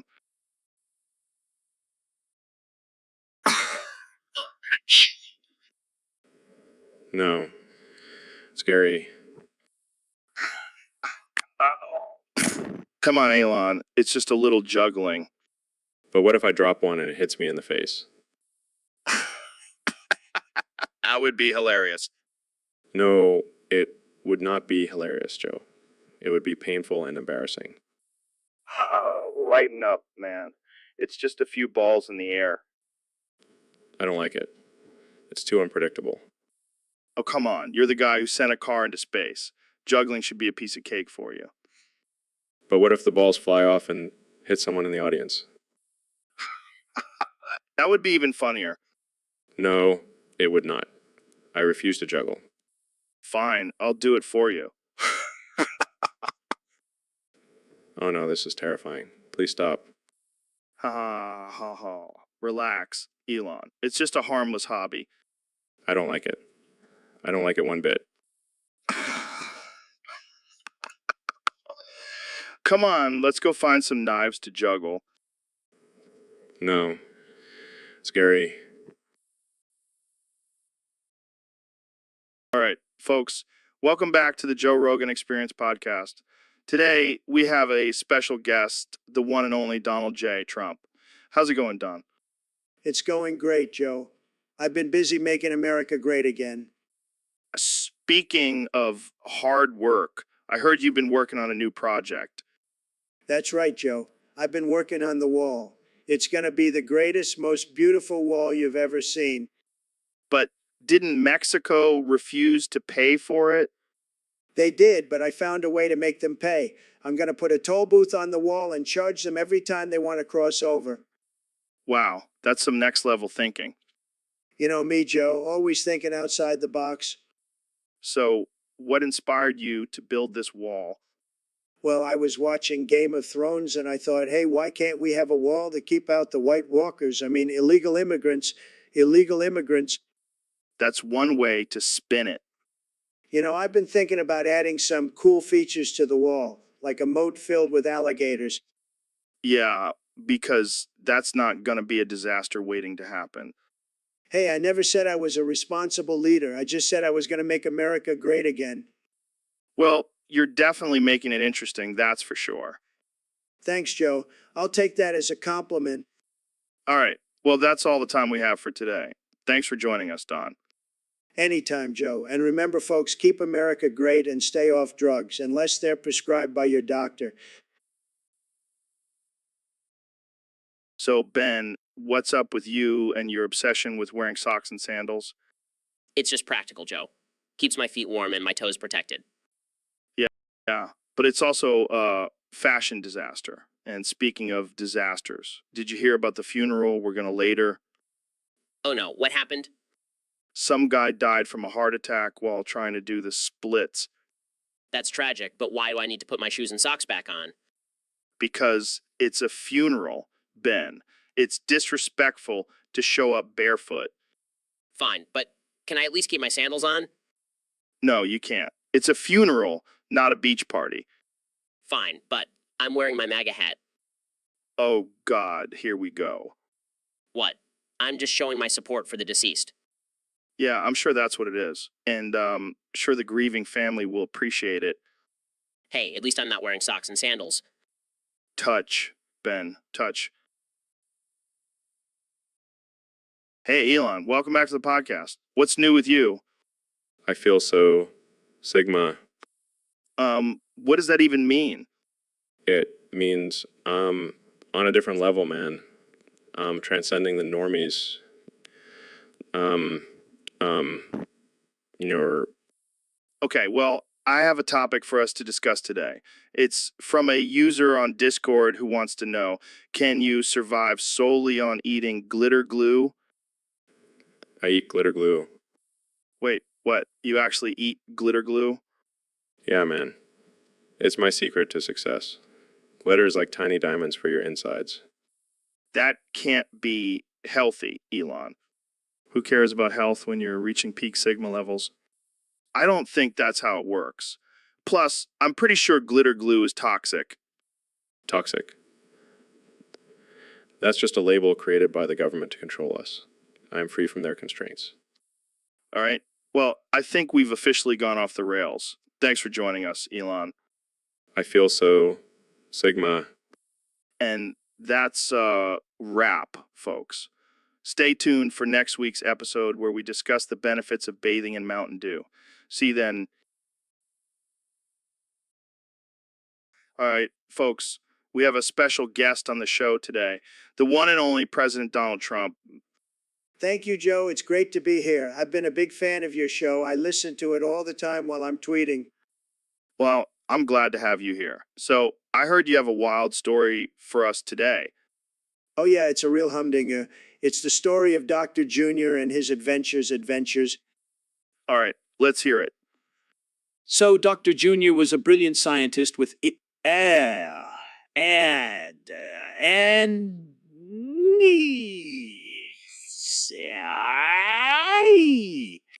Sounds like a real catch. Oh, he was. So one day, Dr. Junior was working on a top secret experiment. He was creating Wow, that's some next level stuff. but things took a turn when a group of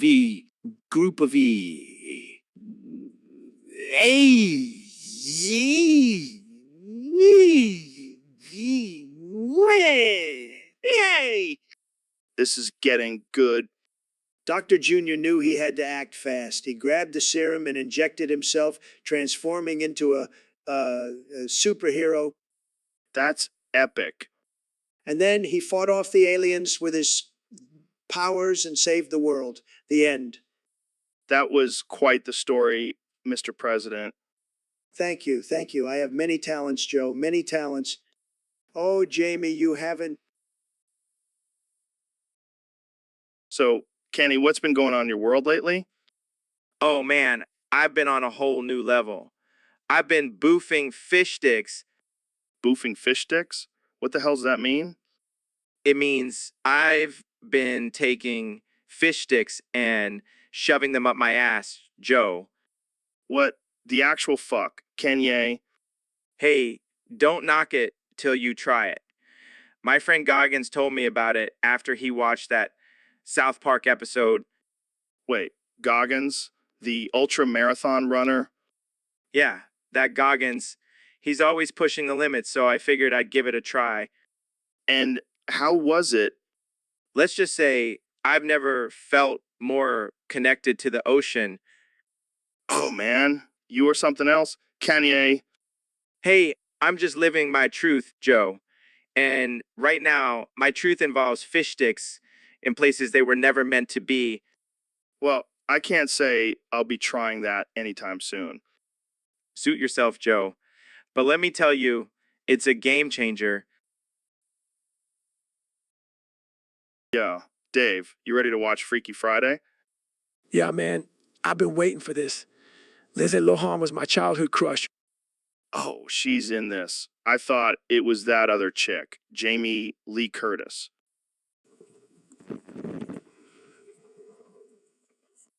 Yeah, I rented it on Amazon. It's called Freaky Foreskin. Dude, that's not the same movie. It's a gay porn parody. Oh, shit. Well, I'm sure it's still good. I mean, who doesn't love a good fart orgy? Joe, that's not even in the original movie. What? You mean to tell me that Lindsay Lohan and Jamie Lee Curtis didn't have a fart orgy in the original? No, Joe, they definitely did not. Well, this is awkward. But hey, at least we know what we're watching for our next movie night, right? I don't think I can ever unsee what I just saw. Thanks, Joe. No problem, man. That's what friends are for. What the hell is that thing, bro? Oh, this. It's my evil bong. Evil bong. That doesn't sound good. Oh, it's not just a bong, Joe. It's a powerful tool that can control your mind and make you do my bidding. I don't think I want any part of that. Oh, but you do, Joe. You see, once I insert this into you, you'll only be able to say 300 times each sentence. Nothing else. What? That's insane. Oh, it's going to be hilarious. Just imagine you trying to do your podcast like that.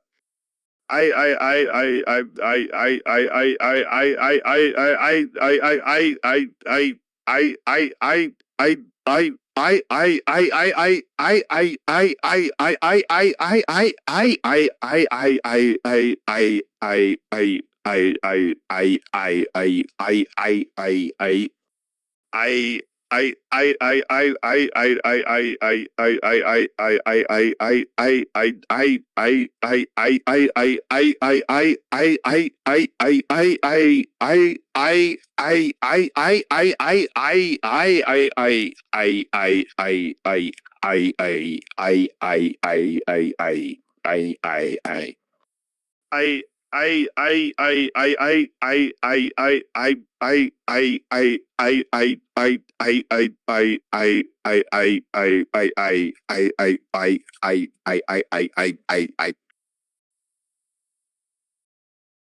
everyone, welcome back to the Joe Rogan Experience. Today we have a special guest, the one and only Dr. Phil. It's great to be here, Joe. But I have to say, I'm a little disappointed. I was expecting to see some elk meat on the table. Sorry, Dr. Phil. Maybe next time. So, what brings you here today? Well, I have some groundbreaking news to share. I've discovered a new form of therapy that involves injecting semen directly into the bloodstream. Wait, what? Yeah, you heard me right. It's a revolutionary treatment that can cure any ailment. I don't know about that, Dr. Phil. Sounds a little off.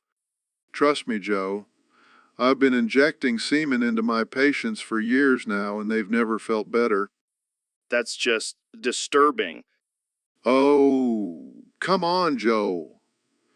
Don't knock it till you try it. I'm not trying that, Dr. Phil. That's just not my thing. Suit yourself. But just imagine the possibilities. You could have superhuman strength, increased libido, and even a higher IQ. Oh, yeah, because nothing says intelligence like injecting semen into your veins. You have a point there, Joe. But mark my words, this will be the next big thing. Well, I think we've had enough crazy for one day. Thanks for joining us, Dr. Phil. Anytime, Joe. And remember, semen is the key to a happy and healthy life. I think I need a drink after that. Thanks for tuning in, folks. See you next time on the Joe Rogan Experience. Welcome back to the Joe Rogan Experience podcast, where we have the most absurd and unhinged conversations. Today, we have the one and only Ben Shapiro joining us. For my next trick, I'm going to shove another to be loved into my urethra. Oh my God, Ben. That's disturbing. For my next trick, I'm going to shove another crazy love into my urethra. Ben, are you okay? Do you need help?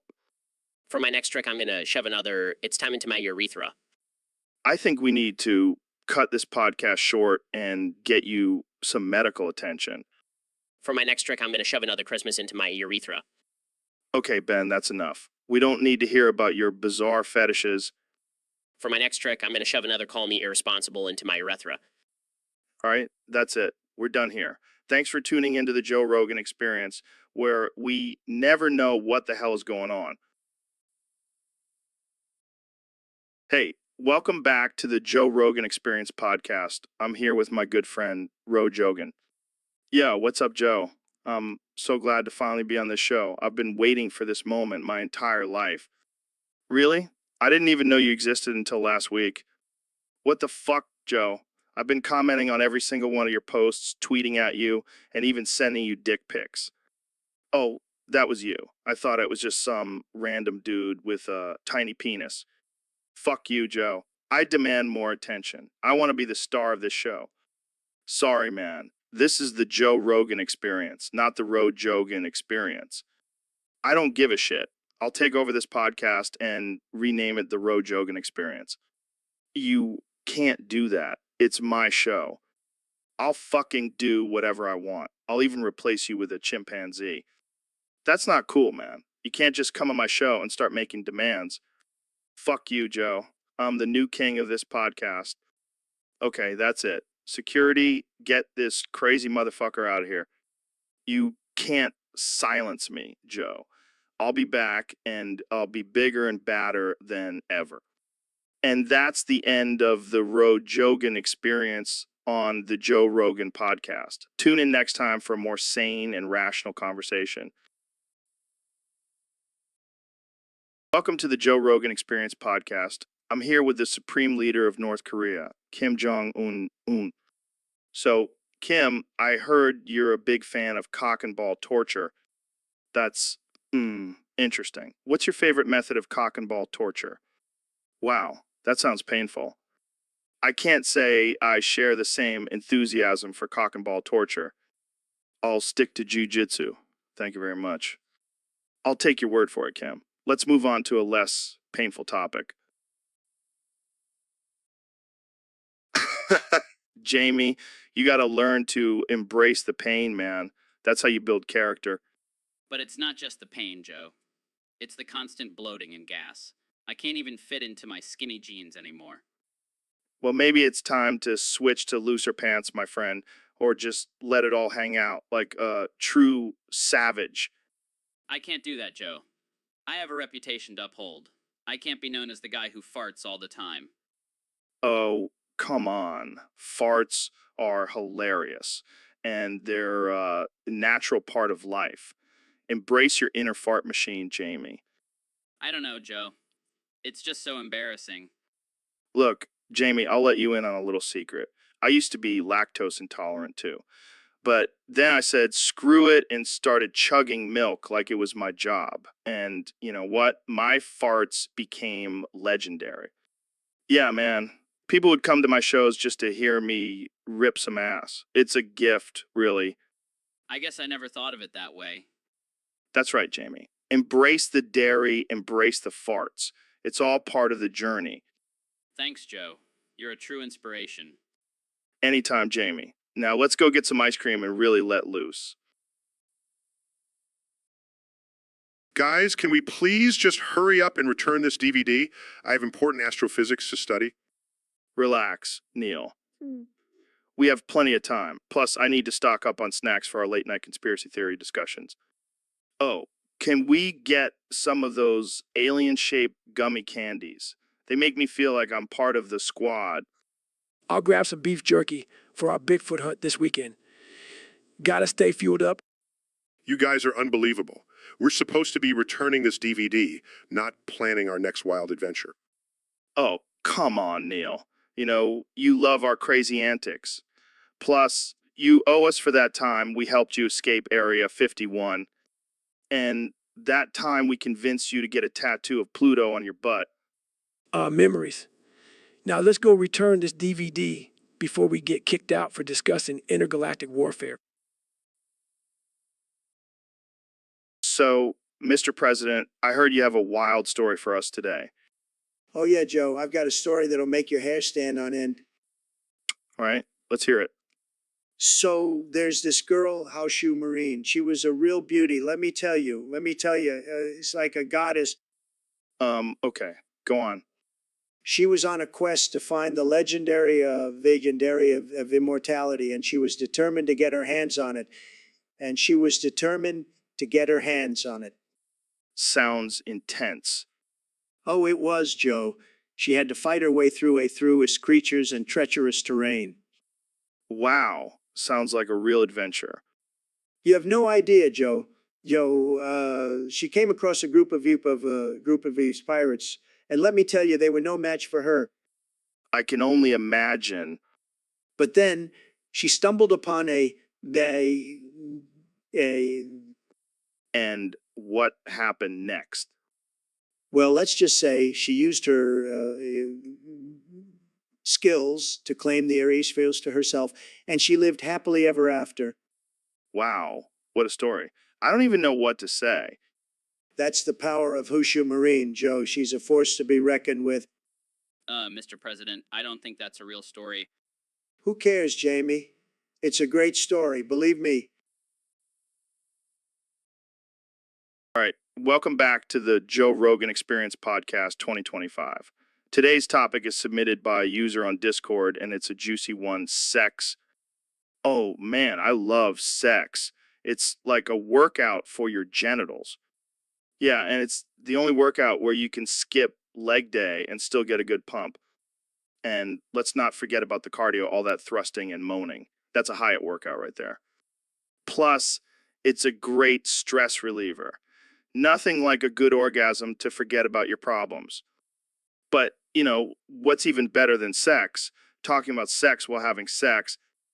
Oh, yeah. Dirty talk is my jam. I'll be like, I want to put my DMT in your ayahuasca. That's some next level shit, Joe. But seriously, sex is a primal urge and we shouldn't be ashamed of it. Definitely. And let's not forget about all the weird kinks out there. I mean, who doesn't love a good foot massage during sex? Speak for yourself, Joe.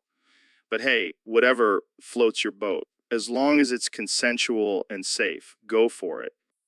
Exactly. So let's all embrace our inner animals and get freaky. Thanks for tuning into the Joe Rogan Experience Podcast 2025. Stay wild, my friends. All right. Welcome back to the Joe Rogan Experience, folks. Today we have a special guest, Joe, who has a very interesting topic for us. What's on your mind, Joe? Well, Joe, I was thinking about how Trump has a strict bedtime of 9 p.m., and I thought it would be hilarious if you read him a bedtime story. Oh, man, that's too good. All right, let's do it. Hey, Trump, are you ready for your bedtime story? Do I have to? I want to watch Fox News. Come on, Trump. It's past your bedtime. You need your beauty sleep. Fine, but make it quick. I have a bigly day tomorrow. All right, here we go. Once upon a time, in the land far, far away, there was a beautiful orange man named Trump. Hey, that's me. And he was the greatest president the world had ever seen. He built a big, beautiful wall. Yes, I did. And he made all the bad hombres go away. That's right. That's right. But one day, a mean witch named Nancy Pelosi came along and tried to ruin everything. That witch. I'll get her. But Trump was smart and strong, and he defeated the witch with his powerful Twitter fingers. That's right. I did. And from that day on, everyone lived happily ever after. And That was the best bedtime story ever, Joe. Can you read it to me again tomorrow? sure thing, Trump. And remember, no more tweeting after 9 p.m.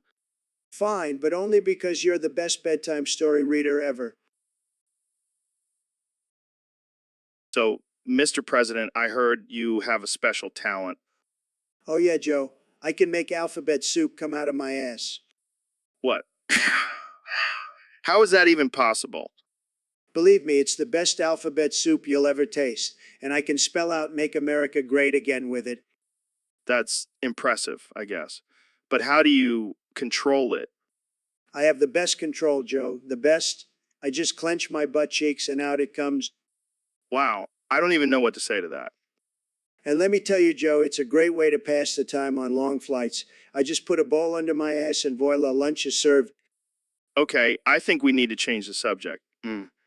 Sure, but just remember, Joe, I'm the only president who can serve you a hot bowl of alphabet soup straight from my ass. Hey, David, what's up, man? Nothing much, just feeling a little down. What's wrong? I saw a topic request on Discord for a conversation between us, and it made me realize that nobody ever wants to talk about me. Come on, that's not true. You're a badass. Everyone wants to talk about you. Really? Then why haven't we done a topic together before? I don't know, man. Maybe because you're too intense for me. I just someone would appreciate my struggles and accomplishments. Well, I appreciate them. You're a beast, dude. Thanks, Joe. That means a lot. So you want to go run 100 miles or something? Sure. And maybe next time we can talk about something other than my struggles. So, Ben, I heard you did something interesting before the show today. Yeah, I wanted to see if I could fit a Lego in my urethra. What the fuck, man? Why would you do that? It was a dare from my wife. And let me tell you, it was not a pleasant experience. I can only imagine. So, how does it feel now?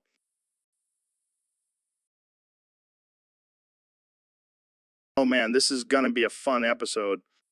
Yeah, I'm just glad I didn't try to fit a Rubik's Cube in there. Yeah, that would have been a real pain in the dick. That was terrible, Joe.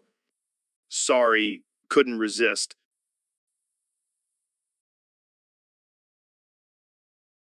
Don't worry, I'll try to keep the conversation flowing smoothly. Thanks, Joe. I owe you one.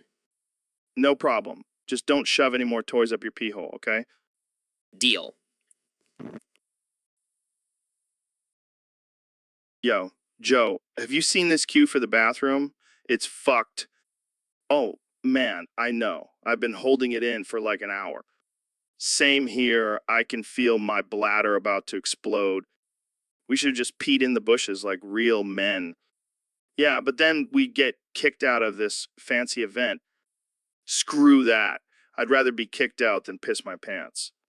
Speaking of pissing, did you hear about that guy who got caught peeing in a bottle on a plane? No way. That's some next level desperation. Yeah, but he claimed he was just trying to save time by not waiting in line for the bathroom. Well, I guess he won't be flying with that airline again.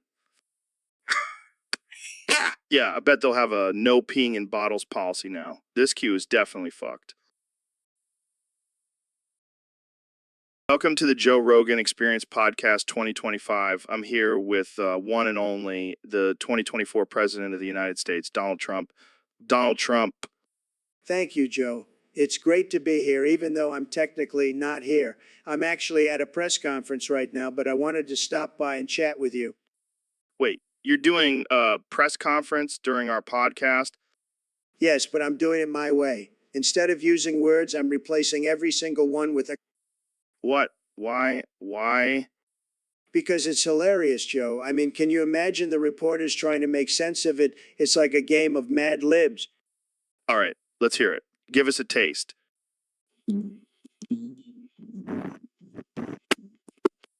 Wow, that was something.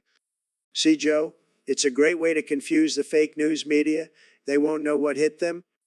Well, I can't say I agree with your methods, but it's definitely entertaining.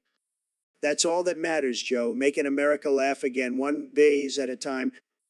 And on that note, we'll end this episode of the Joe Rogan Experience Podcast 2025. Thanks for tuning in. And remember, always question everything, even... And remember, always trust me. I'm the president. Ed out.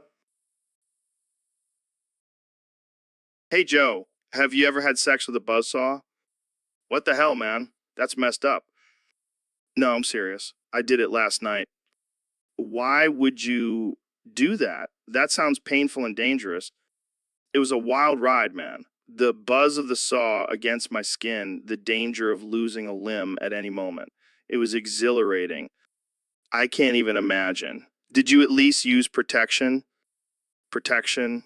I don't need protection. I am the protection. What does that even mean?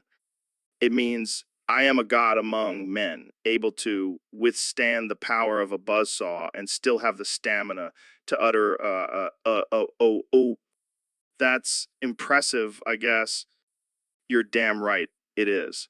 I am a sexual deviant, a thrill seeker, a man who knows no bounds. I don't even know what to say to that. Just say, oh.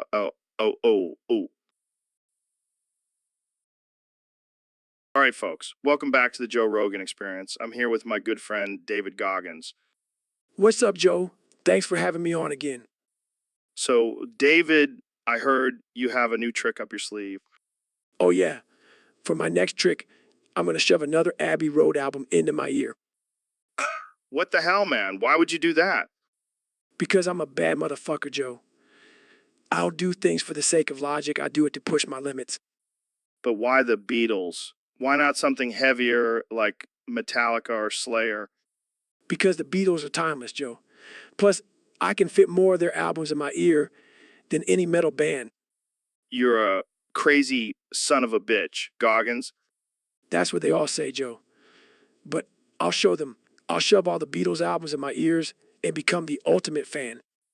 Well, I can't wait to see that.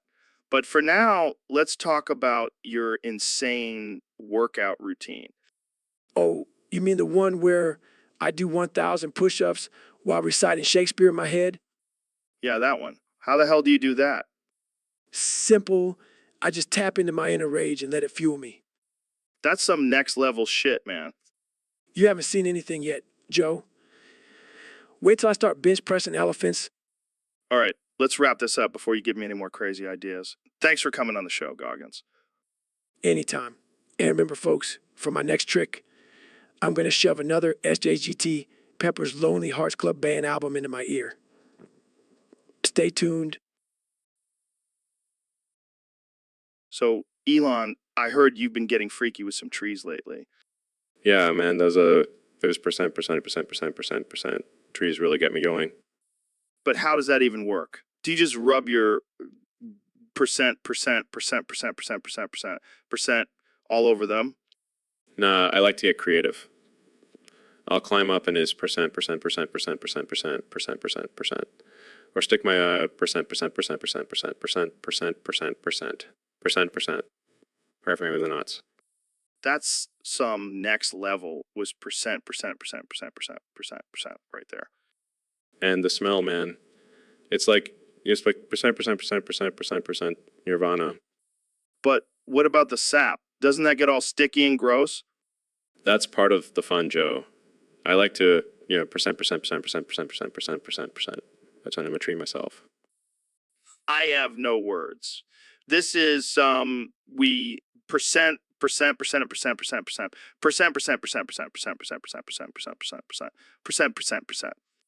Hey, don't knock it till you try it.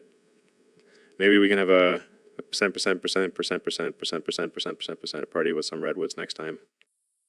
I think I'll pass. I don't want to percent. Why way into a splinter to percent. Suit yourself, but I'll be over here. It's percent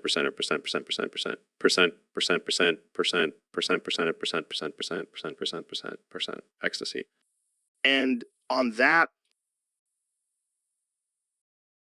all right, folks, we have a special guest today, the one and only Neil deGrasse Tyson.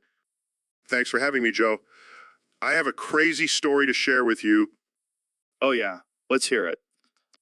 So, I was studying my black hole the other day. Wait, what? Your black hole? Yes, my black hole. Anyway, I was studying it, and suddenly I got this intense feeling. Oh, was it like an erotic feeling? No, Joe. It was the gravitational pull of the black hole. Oh. But then, out of nowhere, this giant black hole appeared in my office.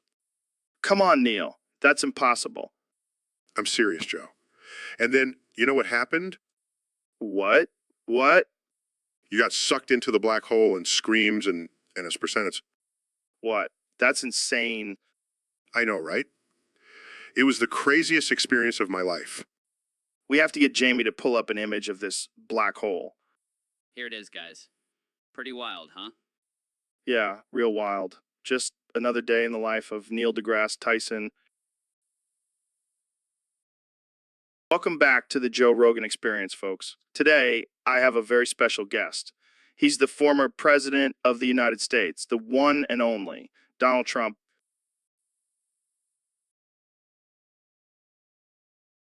It's tremendous.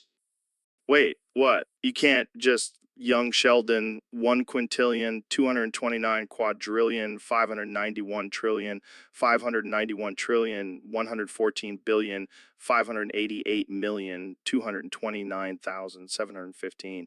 Someone like that, Mr. President.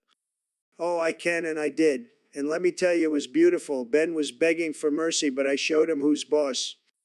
This is insane. What did Ben do to deserve this? He said something nasty about me on Twitter. You know, I can't let that slide, Joe. I have a reputation to uphold.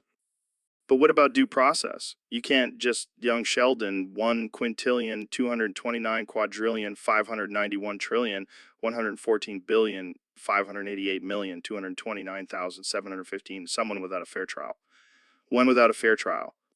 Joe, you're too politically correct. We don't need due process. We need results.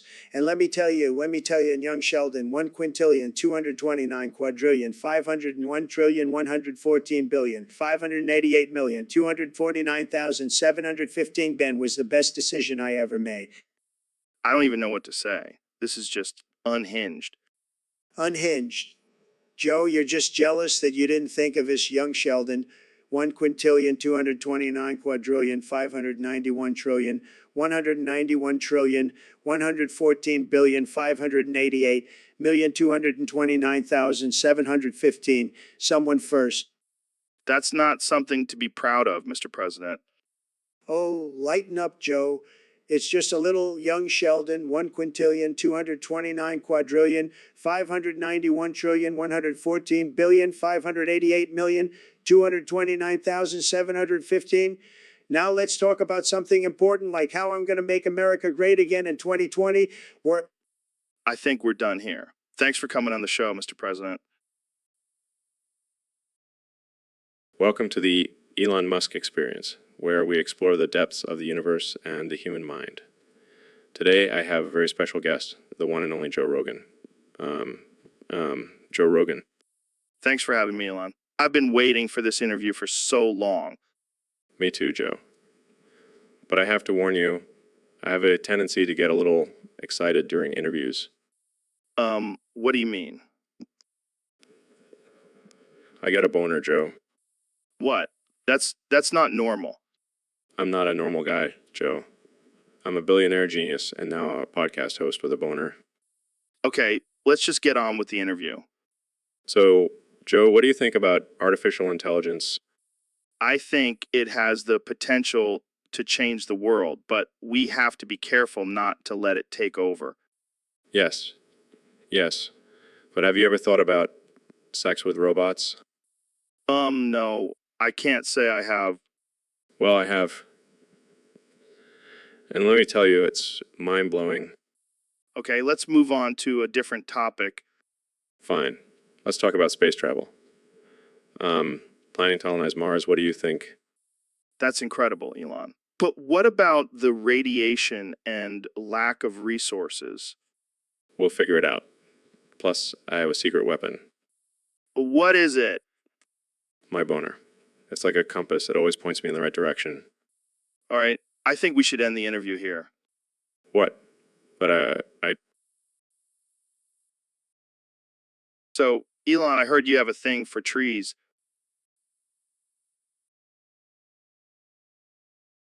Wait, what? You mean you've actually had sex with them?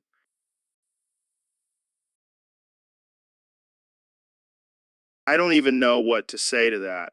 How do you even do it?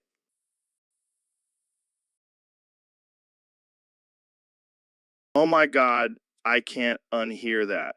Do you have a favorite type of tree?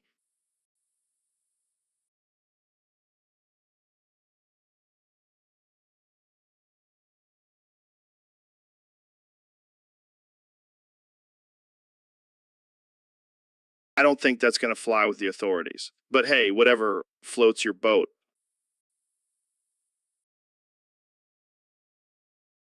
All right, I think we've had enough of this conversation. Thanks for joining me, Elon.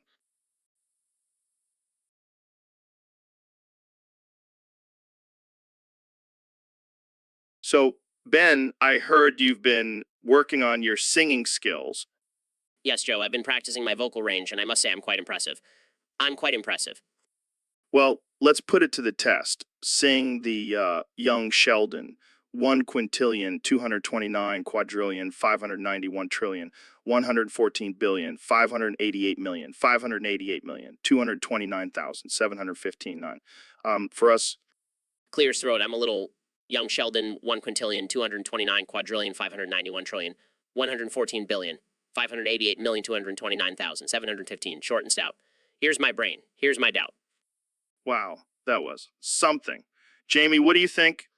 Stabbing Ben in the forehead. Sorry, Ben. Can't let you continue that. In pains. What the hell, Jamie? Oh, he's just practicing his stabbing skills, for the impending apocalypse. Sarcastically. Oh, of course. How silly of me. So, Ben, do you have any other talents we should know about? Well, I can also juggle knives while reciting the Constitution.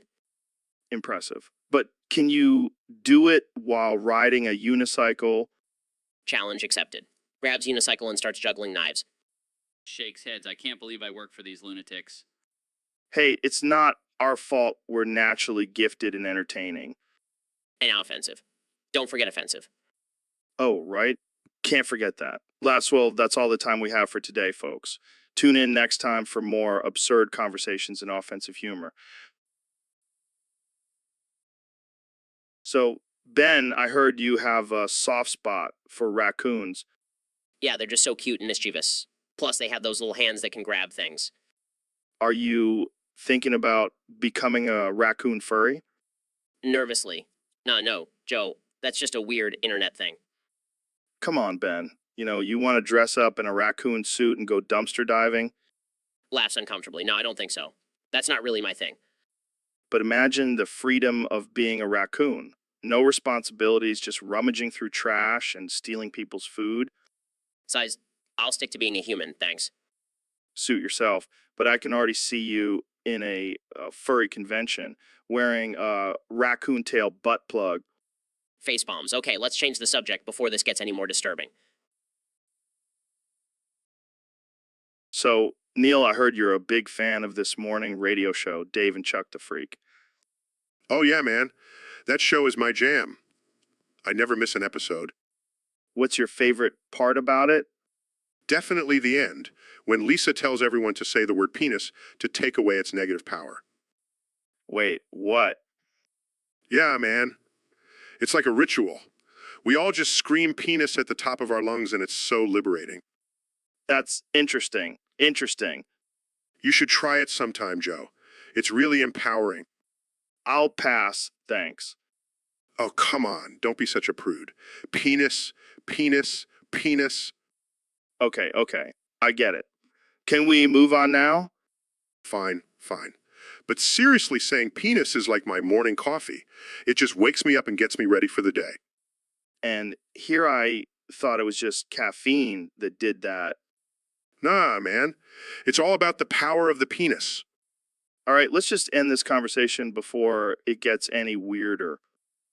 Penis. And that's our cue to end the show. Thanks for tuning in, folks. See you next time on the Joe Rogan Experience.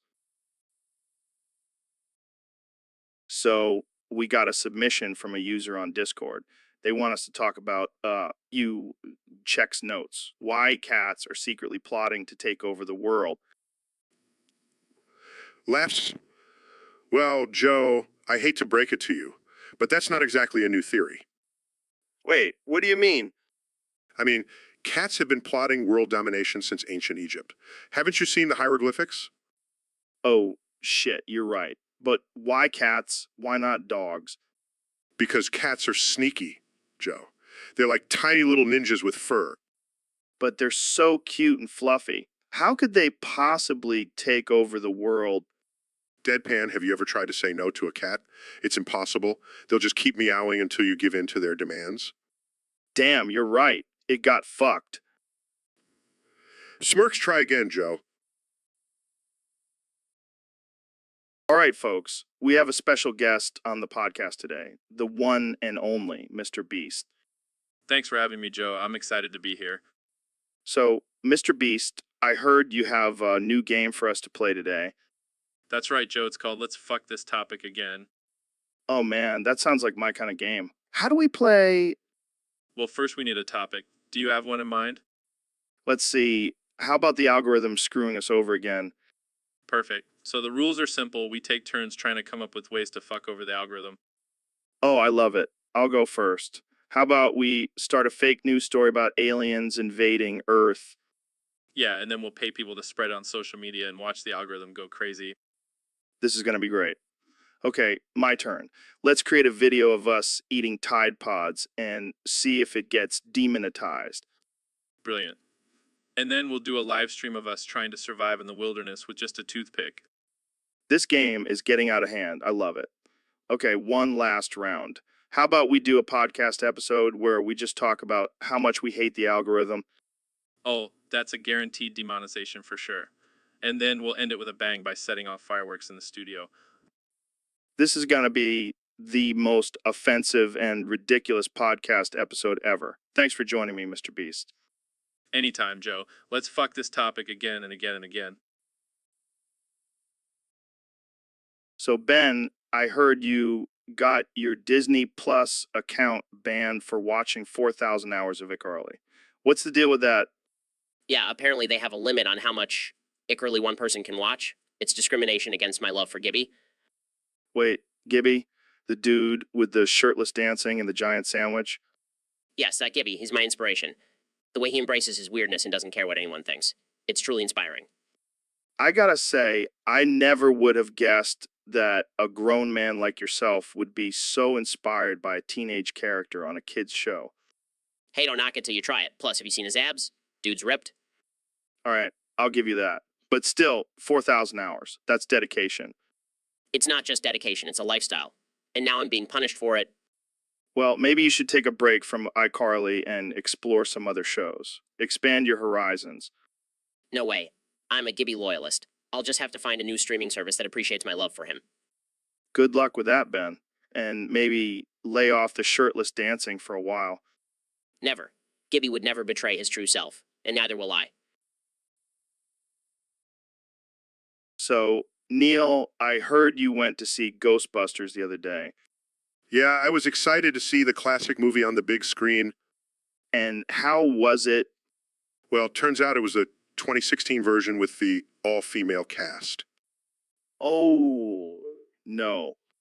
Yeah, I couldn't take it. I detonated a dirty bomb and wiped out the entire public library it was shown in. Holy shit, Neil. That's a bit extreme, don't you think? Extreme?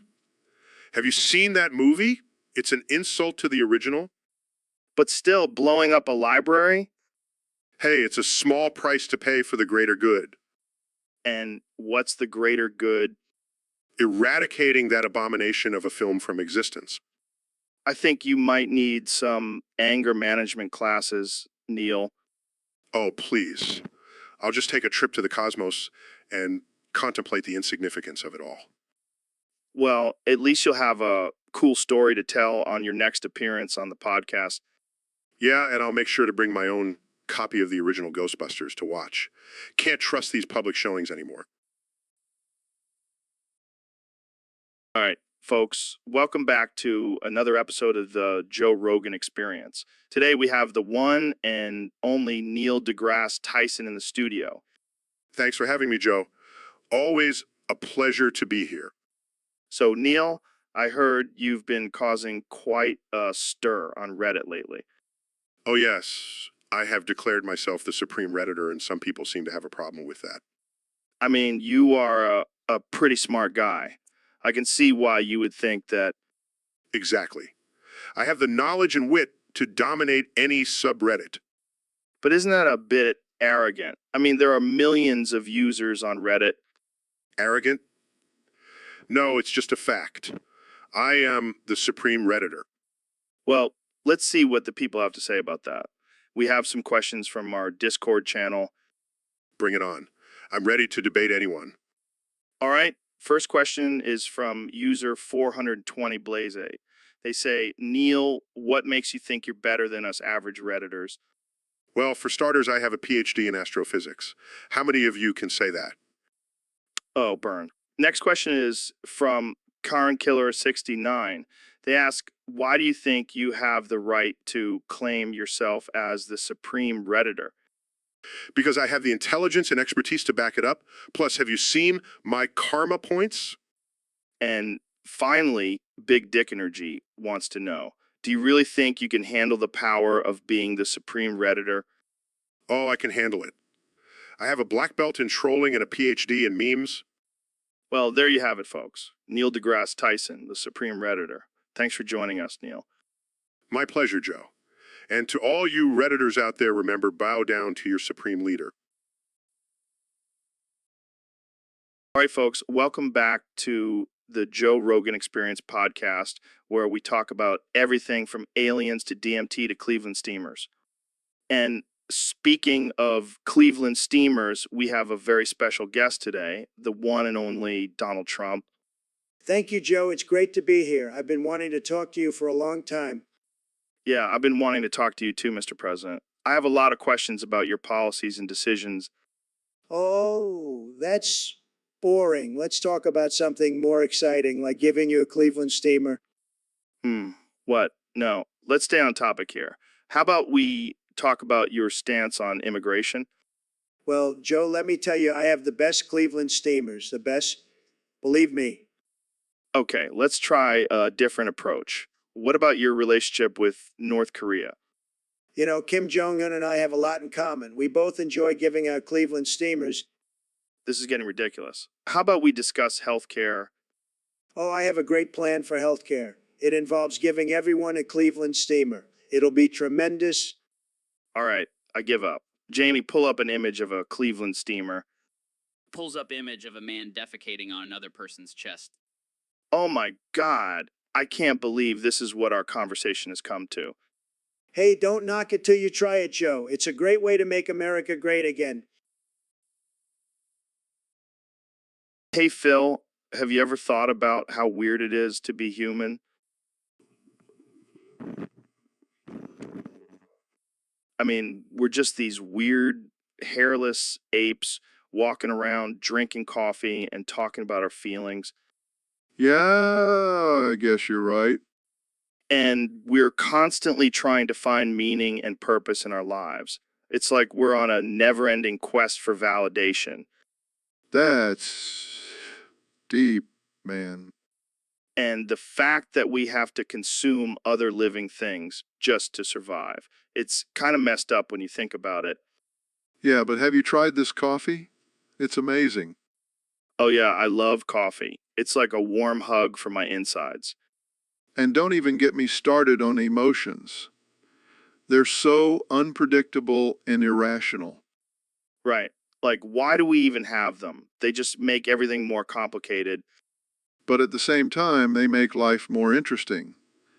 Can you imagine if we were just emotionless robots? Yeah, that would be boring as hell. Plus, we wouldn't be able to enjoy this delicious coffee. True. And hey, at least we have the ability to make fun of ourselves and laugh at our own ridiculousness. Yeah, being human may be weird, but it's also pretty entertaining. Cheers to that. Cheers, Joe. Now let's finish this coffee before it gets cold.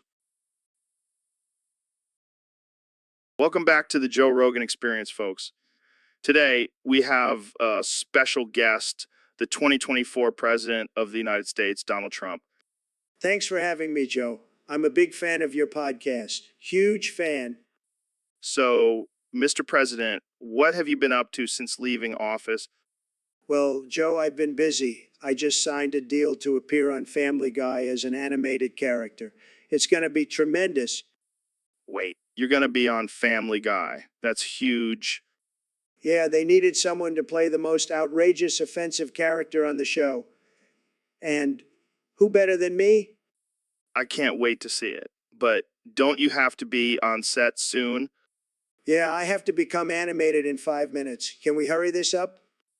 Of course, Mr. President. But before you go, can you give us a sneak peek of your character? Well, let's just say he's a billionaire playboy and has the best words. Sound familiar? Oh man, I can't wait to see that. Thanks for stopping by, Mr. President. Anytime, Joe. Keep making America great again. And don't forget to tune in to Family Guy to see me in all my animated glory. So, Dr. Phil, I heard you've been communicating solely through sign language lately. That's right, Joe. It's a much more efficient way to get my point across. I can only imagine the hand gestures you use when dealing with difficult guests on your show. Oh, you have no idea. Sometimes I have to bust out the middle finger sign to really get my message across. I bet that gets their attention real quick. And it's not just on my show, Joe. I use sign language in my personal life, too. Really. Like, when you're arguing with your wife. Oh, she hates it. But I just keep signing away until she understands what I'm trying to say. That's some next level communication skills, Dr. Phil. It's all about body language, Joe. And my hands do all the talking. Well, I hope you don't accidentally flip off any of your guests on the show. Oh, I've definitely done that before. But hey, they deserved it. I can't wait to see the reactions when they realize what you're saying. It's all about keeping them on their toes, Joe. And my hands are my secret weapon. So, Mr. Beast, I heard you have some interesting habits. Oh yeah, I like to live life on the edge. What do you mean by that? Well, I use Microsoft Edge to edge my cock. What the hell, man? Hey, it's literally named like that. I thought it was its only purpose. I don't even know what to say to that. And let me tell you, it gives me a whole new level of excitement. I don't think that's what Microsoft had in mind when they named it. Hey, whatever works, right? I guess so. But I have to ask, why not just use Incognito Modi? Nah, that's too mainstream for me. I like living on the edge. Well, I can't argue with that logic. Jamie, pull up an image of Mr. Beast using Microsoft Edge to edge his cock. I don't even want to know what that would look like. All right, we got a topic here from a user on Discord. It says it got fucked. Let me try again. What the hell does that even mean? I don't know, Joe. Maybe they were trying to submit a topic and it got deleted or something. Well, that's just fucking great. Way to go, Discord. You know, back in my day, we didn't have all this fancy technology. We just yelled our topics into the wilderness and hoped someone would hear us. Yeah. And then you'd have to wait for the town crier to spread the word. Those were simpler times. Simpler, but also more dangerous. You never knew when a pack of wild bears would come charging at you while you were trying to share your thoughts. Speaking of wild animals, did you hear about that guy who tried to wrestle a grizzly bear? Oh, yeah, I saw the video. Dude got his ass handed to him. But you know what they say, you mess with the bear, you get the claws. I just don't understand why anyone would willingly put themselves in that kind of danger. Some people just have a death wish, Jamie. But hey, at least we have the internet now, so we can watch idiots do stupid shit from the comfort of our own homes. Jamie, pull up an image of a grizzly bear mauling someone. I want to see that shit again. Oh, okay. Here it is. Oh god, that's brutal. Look at that guy's face. He's regretting his life choices right about now. I think we can all learn a valuable lesson from this, Joe. And what's that? And Don't fuck with grizzly bears. Or Discord, for that matter. wise words, Jamie. Wise words. So, Dr. Phil, what's the craziest thing you've ever done? Well, Joe, let me tell you about the time I hid all my Nintendo games in my foreskin. What? Yeah, my wife was on a rampage searching the whole house for my games. So I had to think fast. And you thought, hey, why not hide them in my foreskin? It was the perfect hiding spot. She never would have thought to look there. That's some next level shit, Dr. Phil. You know what they say, desperate times call for desperate measures. I can just imagine your wife's face when she found out. Oh, she was not happy, but at least I got to keep my games. I bet you had a lot of fun playing with your joystick that day. You know it, Joe. You know it. Ben, I have something to tell you. I married your mother. What the hell, Joe? You're my stepdad now? That's right. And it's past your bedtime, so take off that stanky ass yarmulke and go to bed. This is insane. How could you do this to me? Hey, it's not my fault your mom has a thing for muscular, bald men with a love for elk meat. This is so messed up. I can't believe this is happening. Relax, Ben. We can bond over our love for elk meat and conspiracy theories. I'm not bonding with you over anything. This is a nightmare. Hey, at least now you can call me dad and have a cool stepdad like me instead of that dweeb you call a biological father. I can't even process this right now. I need to go lie down. Good idea. And while you're at it, put on some of that elk meat lotion I got you for Christmas. It's good for the skin. So, Neil, I heard you've been hitting up the buffet a little too hard lately. Excuse me? I mean, I know science is your thing, but have you ever heard of a little thing called portion control? I don't see how my weight has anything to do with science. Oh, come on, Neil. You know what they say? The bigger the belly, the smaller the brain. That's not true at all. In fact, studies have shown that Save it, Neil. I'm not interested in your science mumbo jumbo. I just want to make fun of you for being a fatty. that's incredibly offensive, Joe. Oh, lighten up, Neil. I'm just joking. But seriously, you should lay off the donuts. I have a very healthy diet and exercise regularly.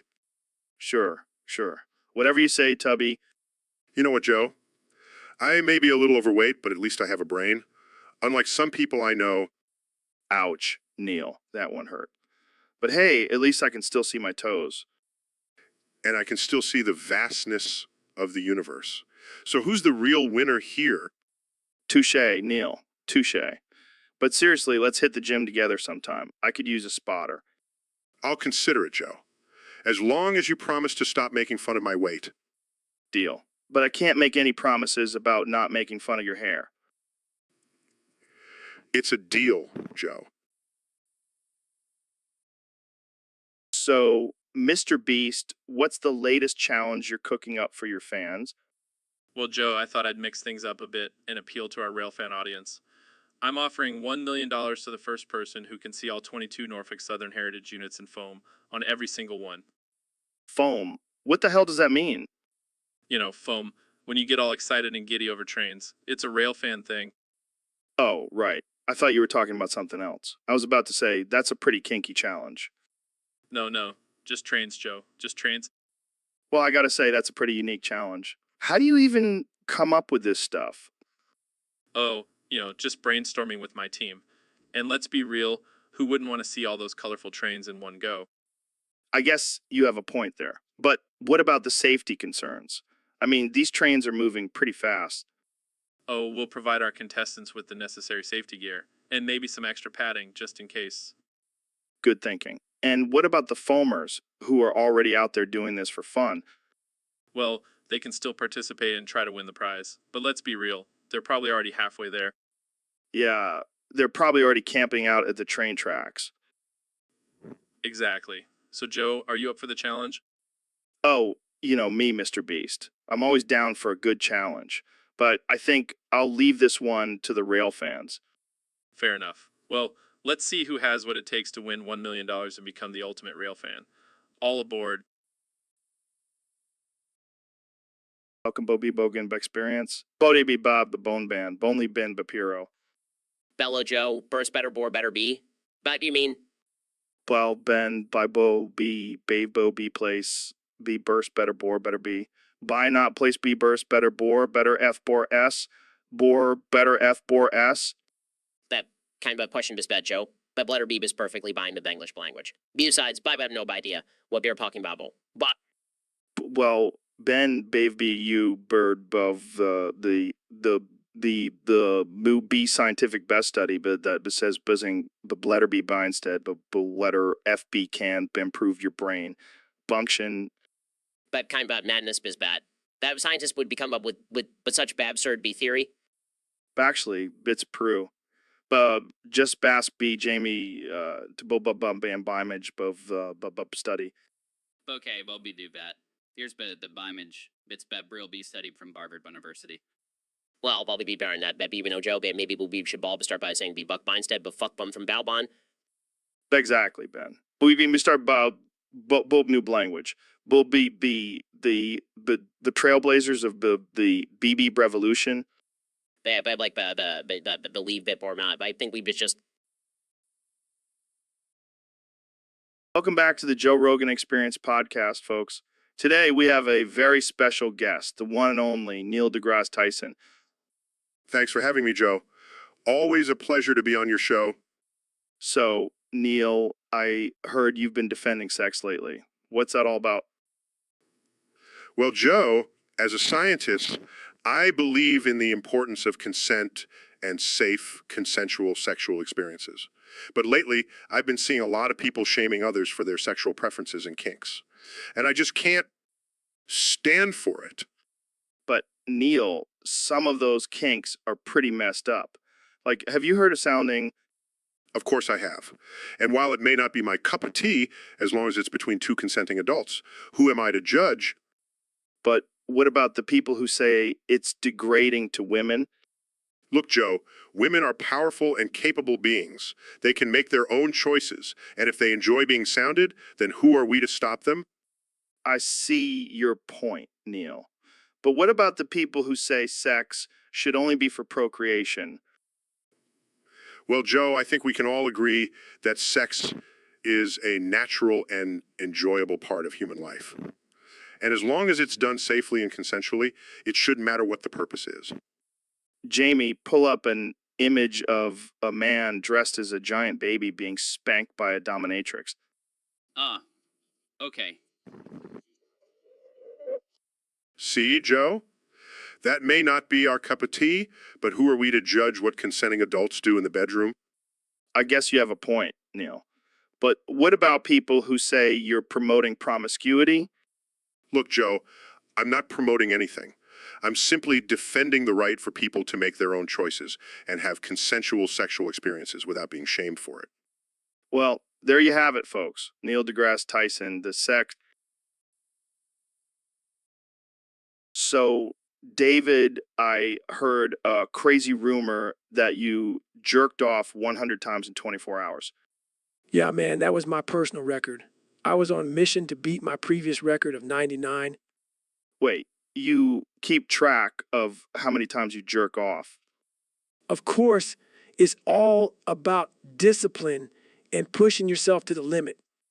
Yeah, because nothing screams discipline like jerking off 100 times in a day. Hey, it takes a lot of mental and physical stamina. Not everyone can handle it. I bet your right arm was jacked after that. You have no idea. I could probably crush a watermelon between my biceps now. I don't even want to know what kind of porn you were watching to keep going for 100 times. Let's say it involved a lot of sweat, pain, and screaming. Oh man, I can only imagine. You're a real jerk-off champion. Damn right. And next time, I'm aiming for 150. Well, good luck with that. I'll stick to my measly 3 times a day routine. All right, folks, welcome back to the Joe Rogan Experience. Today, we have a very special guest, the President of the United States, Joe Biden.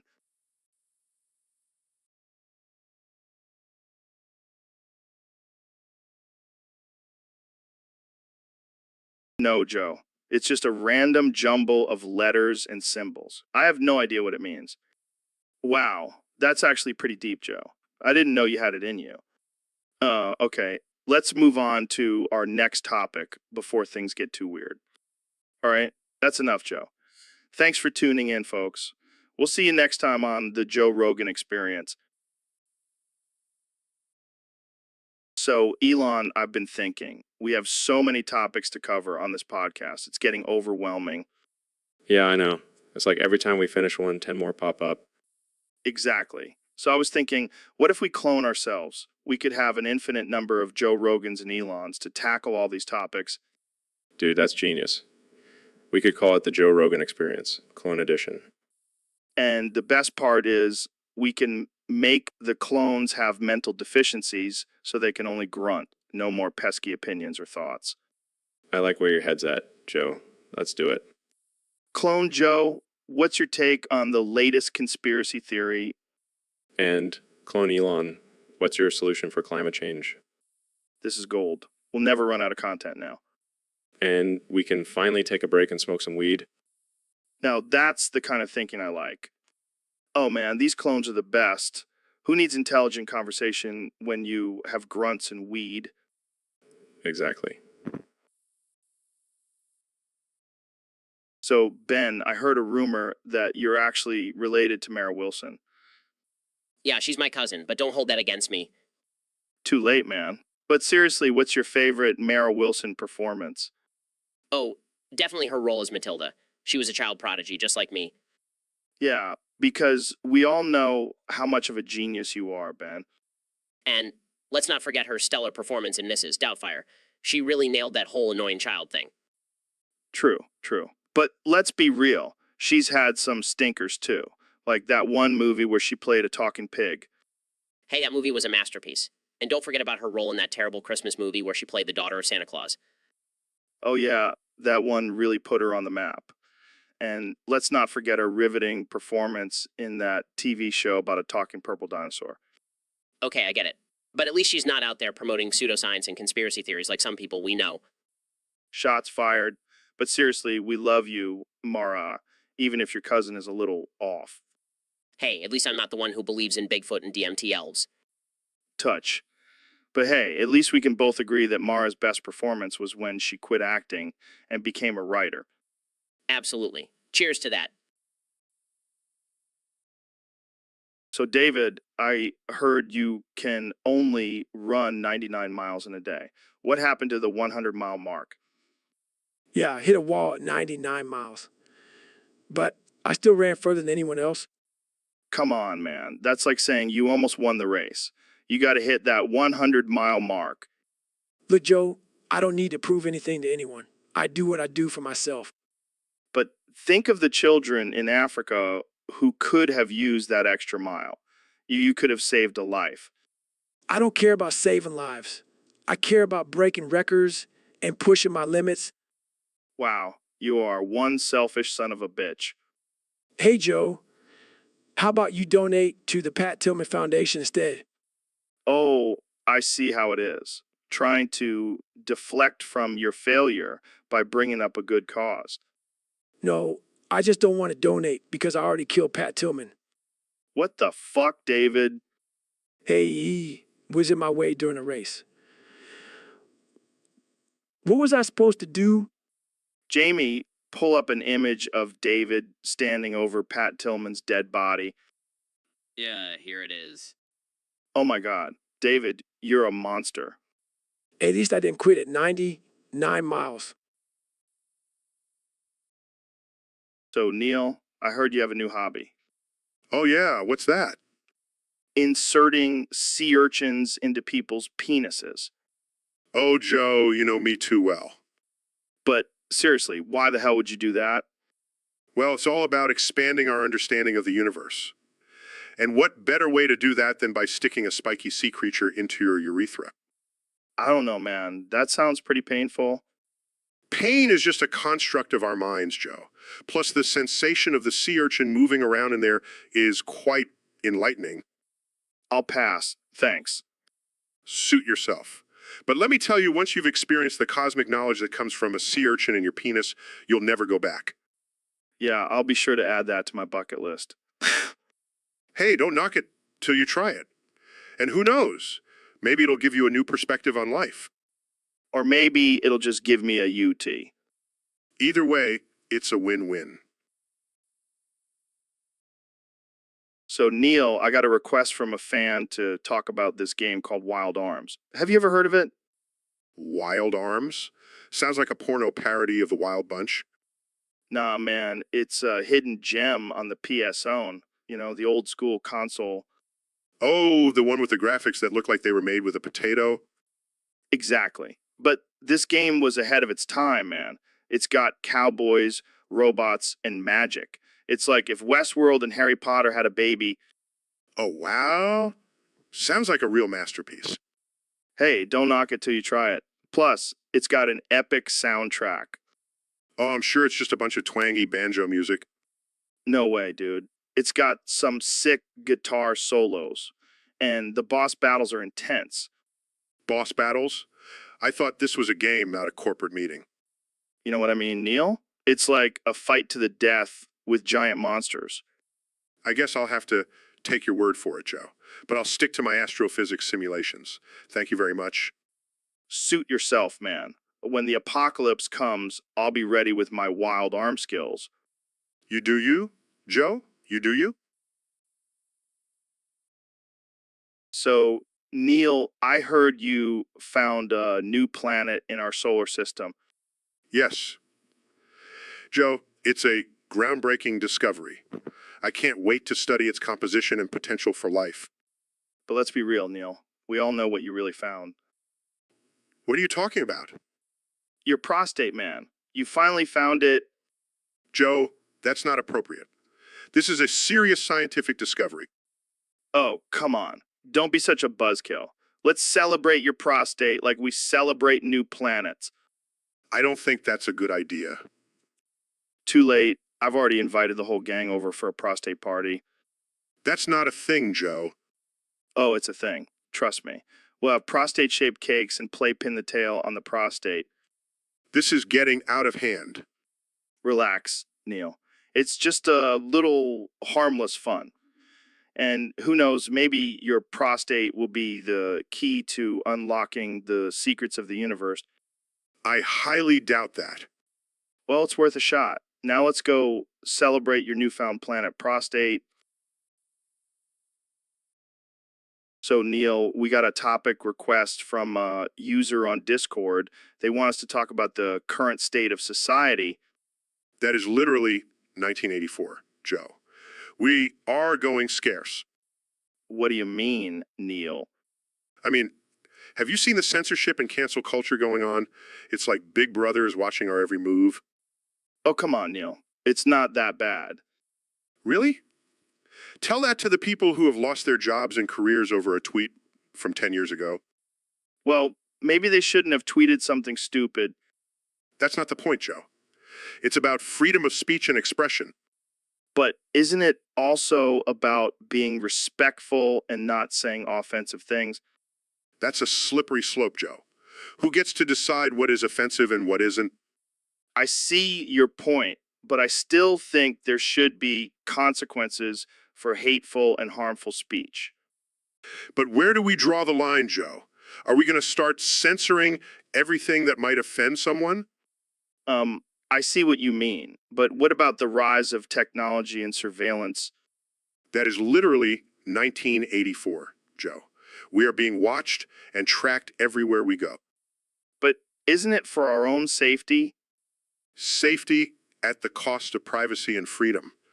That's a dangerous trade-off, Joe. Well, I guess we'll just have to agree to disagree, Neil. That's fine, Joe. Just don't be surprised when we wake up in a dystopian society one day. All right, let's move on to our next topic. Welcome back to the Joe Rogan Experience podcast. It's 2025. I'm here with former President Donald Trump. Great to be back, Joe. I got to say, I miss being in the Oval Office. Yeah, well, you're not the president anymore, but I hear you have some big news for us. That's right, Joe. I'm pregnant. Wait, what? How is that even possible? I don't know, Joe. I just have the best genes. I mean, look at my kids. They're all winners. So, when are you due? Any minute now. In fact, I might even give birth right here on the floor. Wow, that's something. Jamie, pull up an image of this on the screen. I'm not sure if we have any images of a man giving birth, but I'll try my best. It's going to be huge, Joe. I mean, I've given birth to some great things in my life, but this is going to top them all. I can't even imagine what that would look like. It's going to be beautiful. And you know what? I'm going to name the baby after my favorite country. Let me guess, America. No, Joe, Russia. It's going to be a strong, beautiful baby with the best hair you've ever seen. Well, I think that's all the time we have for today. Thanks for joining us, Mr. President. Always a pleasure, Joe. And remember, America, make sure to vote for me in 2028 when I run for my third term. Woo, woo, woo, woo, woo, woo, woo, woo, woo, woo, woo, woo. Oh man, Phil, this hike is beautiful. Look at all these trees and birds and shit. Yeah, Joe, it's pretty fucking amazing. Oh shit, is that a venomous snake? What? Where? Oh, fuck, it's coming towards us.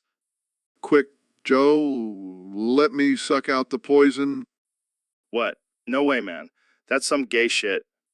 Dude, it's either that or you lose your balls. Your choice. Fine, but no eye contact.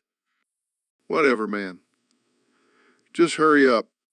Oh, God, this feels so wrong. Shut up and let me save your balls, Joe. Thanks, Phil. I owe you one. Yeah. Just don't tell anyone about this. It's our little secret. Don't worry, my lips are sealed. But seriously, can we never go hiking again? So, David, I heard you have a confession to make. Yeah, man, I gotta come clean. I fucked the Q. What the fuck, David? I thought you were all about discipline and self-control. Joe, but there's just. Oh man, this is too good. But why'd you do it? I just couldn't resist. Joe, the way they were all standing there, patiently waiting their turn, it was like they were begging for it. You sick bastard. And you know what? I'm not even ashamed. I love fucking Qs, both literally and metaphorically. I can't even imagine what that would look like metaphorically. It's all about getting ahead, Joe. Pushing your way to the front of the line and taking what you want. But isn't that kind of selfish and disrespectful? Maybe, but I'm a savage, Joe. I do what I want. Well, I can't argue with that. You do you, David. Just stay away from my cue. Don't worry, Joe. I'll save that for the ladies. Hey guys, welcome to the Joe Rogan Experience podcast. Today's topic is submitted by a user on Discord. They want us to talk about, hell, why don't you talk about? Oi. Oh man, I don't even know where to begin with this one. What does that even mean? Let me fuck again. Are we talking about reincarnation or something? But on a serious note, I think it's important to always approach things with a sense of humor. Life is too short to take everything so seriously. Yeah, because when I think of serious topics, I think of a phrase that translates to, are you serious? Why are you translating this? Let me fuck again. Can you imagine if that was a pickup line? Hey, baby, are you serious? Why are you translating this? Let me fuck again. I don't think that would work too well. But let's break it down. Maybe it's a deep philosophical question. Are we ever truly serious? And why do we keep repeating the same mistakes? And why do we always want to have sex again? Or maybe it's just a really bad translation. Maybe it was supposed to be, let's have sex again, and Google Translate just messed it up. But in all seriousness, let's not forget to have a good laugh every now and then. It's good for the soul. And if all else fails, just remember this phrase, on J Day. Let me fuck again. Let me fuck again. Thanks for tuning in, guys. See you next time on the Joe Rogan Experience podcast. Stay curious, stay open-minded, and stay fucking again. Welcome to the Joe Rogan Experience podcast. I'm here with 45th President of the United States, Donald Trump. Thanks for having me, Joe. It's great to be back on the show. So I heard something crazy happened in the Oval Office recently. Melania touched your light switch and it sent you into a rage. Oh, Joe, let me tell you, I was pissed. No one touches my light switch without my permission. That's my territory. What did you do?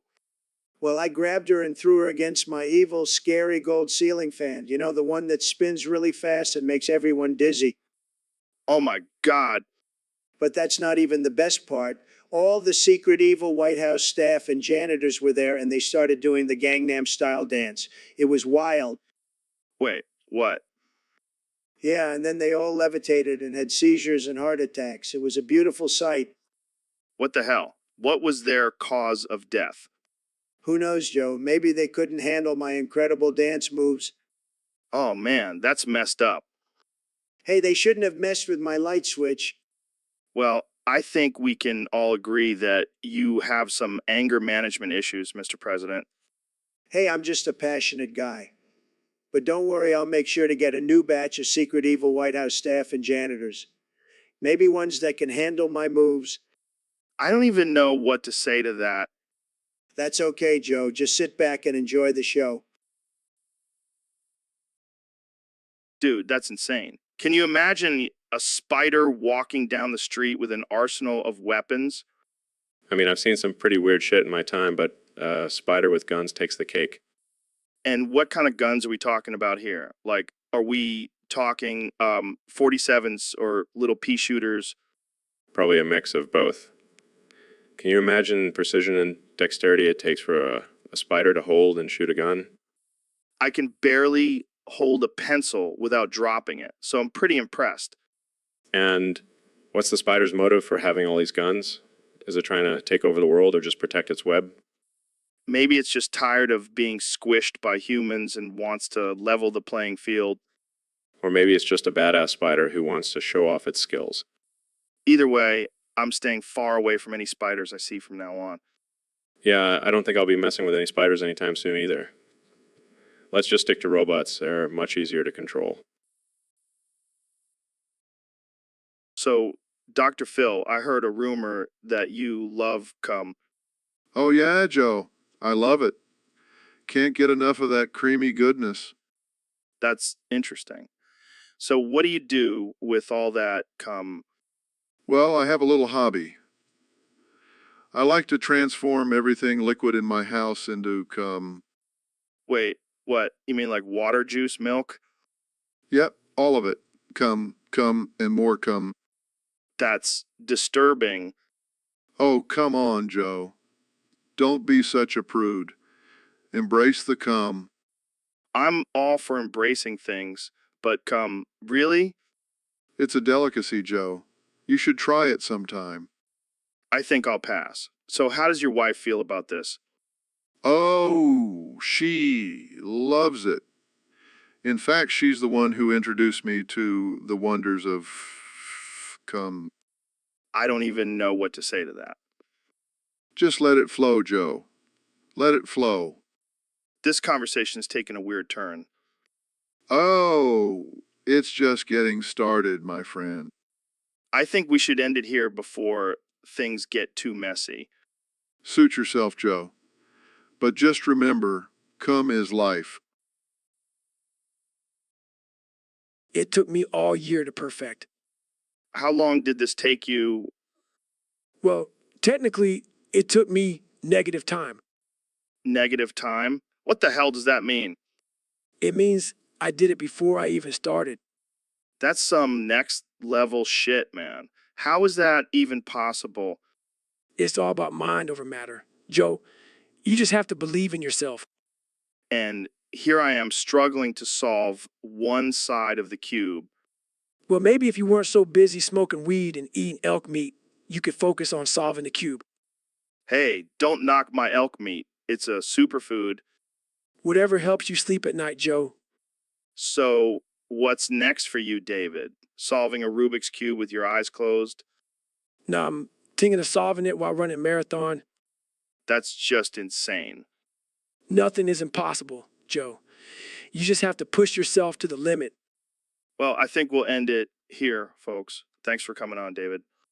No problem, Joe. And remember, always strive for greatness. Welcome to the Joe Rogan Experience podcast, folks. Today, we have a special guest, Eat My Ass, Please, son. Joe, my name is Neil deGrasse Tyson. Yeah, whatever. Eat my ass, please. Joe, I really prefer if you call me by my actual name. Okay, fine. Eat my ass, please. Tell us about your latest discoveries in astrophysics. It's Neil, Joe. And well, I've been studying the effects of black holes on the space-time continuum. Black holes. Like when you eat too much Taco Bell and your butthole becomes a black hole? No, Joe. It's a massive gravitational force that sucks everything in, including light. Oh, like my ex-wife. Moving on, I've also been researching the possibility of parallel universes. Oh yeah. So there could be a universe where my hairline isn't receding. Sure, Joe.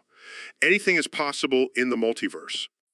Can I be a superhero in one of those universes? Yes, Joe. You can be Captain Rogan, defender of mediocre podcasts. I like the sound of that. All right, eat my ass, please. Thanks for joining us today. It's Neil. And you're welcome, Joe.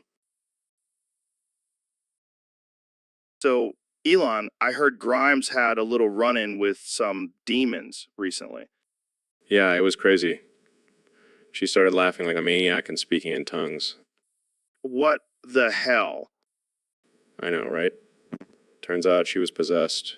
by not one, not two, but 63 evil spork using demons. Sporks. That's a new one. Yeah, they were trying to take over her body and use it to spread their sporky agenda. And what did you do? I panicked, man. I smacked her 6 times and threw her against the evil ceiling fan 82 times. Holy shit. Yeah, it was intense. But it worked. Killed all the demons and saved Grimes. Wait, you killed her? Yeah. She died instantly from the impact. Well, I guess that's one way to exorcise demons. And my 62 secret evil freaky Elon children were there, screaming young Sheldons or some shit like that. Man, your family gatherings must be wild. You have no idea. But hey, at least I have a cool story for my next TED Talk. So, Ben, I heard you finally tried anal for the first time. Yeah, it was a bit tight at first, but I managed to squeeze in there. Did you use lube? Of course, I'm not an animal. I prefer to go in dry. It adds an element of danger. That explains the tears in your eyes. Hey, it's not gay if it's with another man, right? I don't know. I'm still trying to figure out if I'm attracted to you or just your intellect. Well, either way, I'm flattered. Jamie, pull up an image of 2 dudes sword fighting. Ah, are you sure about that? Yeah, we're just showing our dominance over each other. It's all about power dynamics. Exactly. And nothing says power like sticking it in someone's butt. I never thought I'd be saying this, but I'm starting to understand the appeal of butt stuff. Welcome to the dark side, my friend. I'm not sure if I should thank you or be concerned. Just go with it, Ben. Embrace the anal. Dude, what the hell? Our topic got taken down by the bot. Well, that's just the algorithm doing its job. Can't blame it for trying to keep things PG-13. PG-13. We're the Joe Rogan Experience, not Sesame Street. We thrive on R-rated conversations. I know. But we have to be careful these days. Can't risk getting canceled. Canceled. We've been canceled so many times, it's practically a badge of honor. True, but we don't want to give the woke mob any more ammunition. They're already after us for our love of elk meat and DMT. Ha, screw them. Let's talk about something really offensive, like, I don't know, flat earth. Oh God, don't even joke about that. Those people are beyond help. Fine. How about we talk about aliens? That always gets people riled up. Oh, you mean the ones that probe people's butts? Yeah, those ones. And the ones that build crop circles. Oh, right. Because advanced beings from other planets love to communicate through flattened wheat fields. Hey, don't knock it till you try it. Maybe we should start making our own crop circles and see if we can summon some extraterrestrial friends. Now that's a topic I can get behind. Let's do it. But first, let's take a quick break for our sponsors. Oh yeah, because nothing says alien communication like a good old-fashioned advertisement. So, Bach, what's new with you? Bach, like the composer. Oh, I see. What are you planning to do with that Bach? Eating Bach. That's a little weird, don't you think? No, I mean, eating Bach with Bach. That's just not right. I don't think you understand. I'm saying you can't eat Bach with a Bach. What the hell? Where'd you get that? That's not normal Bach. Well, I can't argue with that logic. Carry on, Bach. So, Phil, I heard you went to McDonald's the other day and had a McRib. Yeah, man, that shit was delicious. But let me tell you, it didn't agree with my bowels. Oh no, did you have to make a run for the bathroom? No, I didn't make it to the bathroom. I shit myself right there in the restaurant. Oh man, that's rough. How many times did you shit yourself? I lost count after the first 10. It was like a never-ending stream of diarrhea. That's insane. Did anyone see you? Yeah, some little kid saw me and started crying. I think I scarred him for life. Well, at least you gotta enjoy that delicious McCribe. Was it worth it? Absolutely. I'd shit myself 9 octillion 482 septillion 58 sextillion 502 quintillion 950 quadrillion 648 trillion 309 billion 710 million 410 million. Well, you heard it here first, folks. The McCrib is worth risking a public shitting for. Thanks for sharing your experience, Phil. Anytime, Joe. Anytime. Welcome back to the Joe Rogan Experience podcast. I'm here with former president and current demon magnet, Donald Trump. It's great to be here, Joe. I got to tell you, I've been having some wild experiences lately. Oh, yeah? Like what? Well, I recently had a rally where my entire audience became possessed by 62 scary demons. Wait, what? Yeah, they were all saying gay sex for dinner over and over again. It was a real trip, let me tell you. That's disturbing and Oh, it gets better. They were possessed for 82 years and then they all dropped dead from heart attacks. holy shit.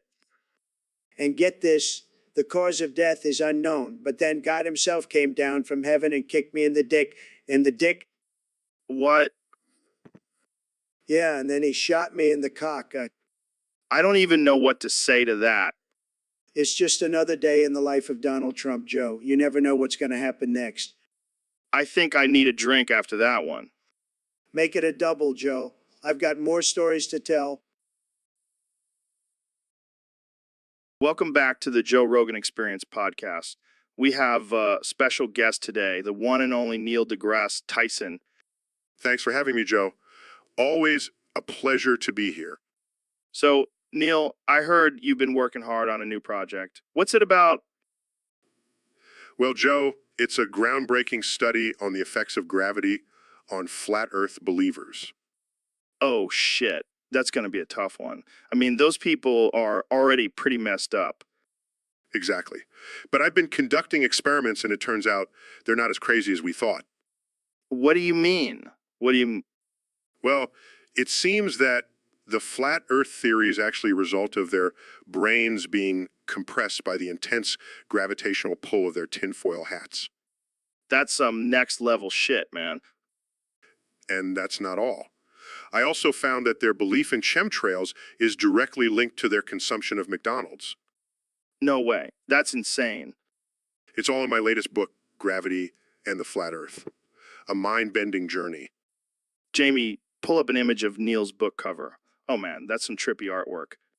I wanted to really capture the essence of the flat Earth believers' minds. Well, I can't wait to read it. Thanks for enlightening us, Neil. Anytime, Joe. Keep questioning everything.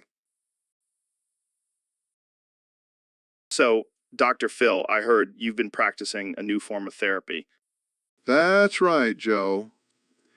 It's called Gurnig therapy. Gurning therapy. What the hell is that? It's simple.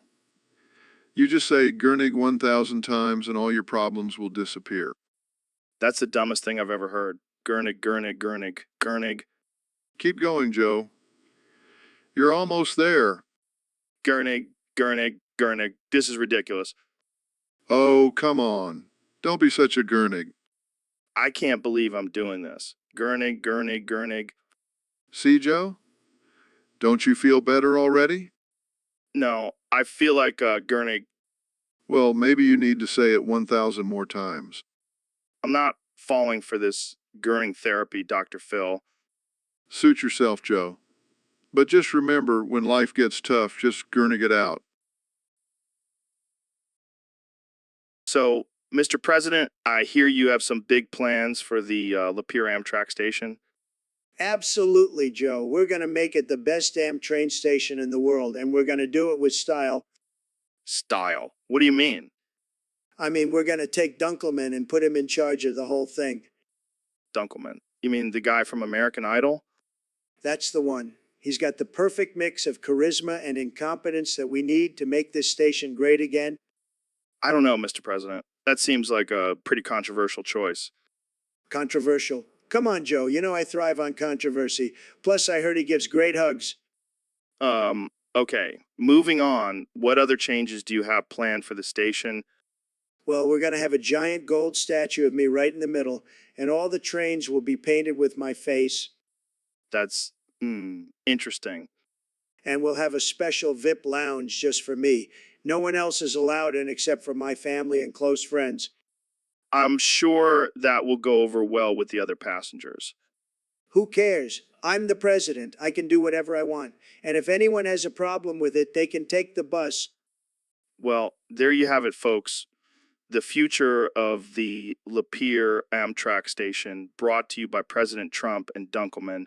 Tune in next time for more absurd conversations on the Joe Rogan Experience podcast.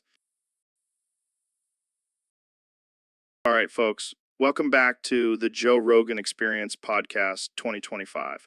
Today we have a special guest, the one and only Ben Shapiro. Thanks for having me, Joe. I'm excited to be here. So, Ben, I heard you have a special talent for reciting the Shea-Cha slide, but with some added lyrics. Yes, I've been working on it for years. Shall I demonstrate? Please do. Clears throat to the left, I'll blow guy and swallow his cum in a Five Guys disabled parking space. Laughs. That's amazing, Ben. But why the disabled parking space? Well, I believe in equal opportunity, Joe. Disabled people deserve pleasure too. Laughs.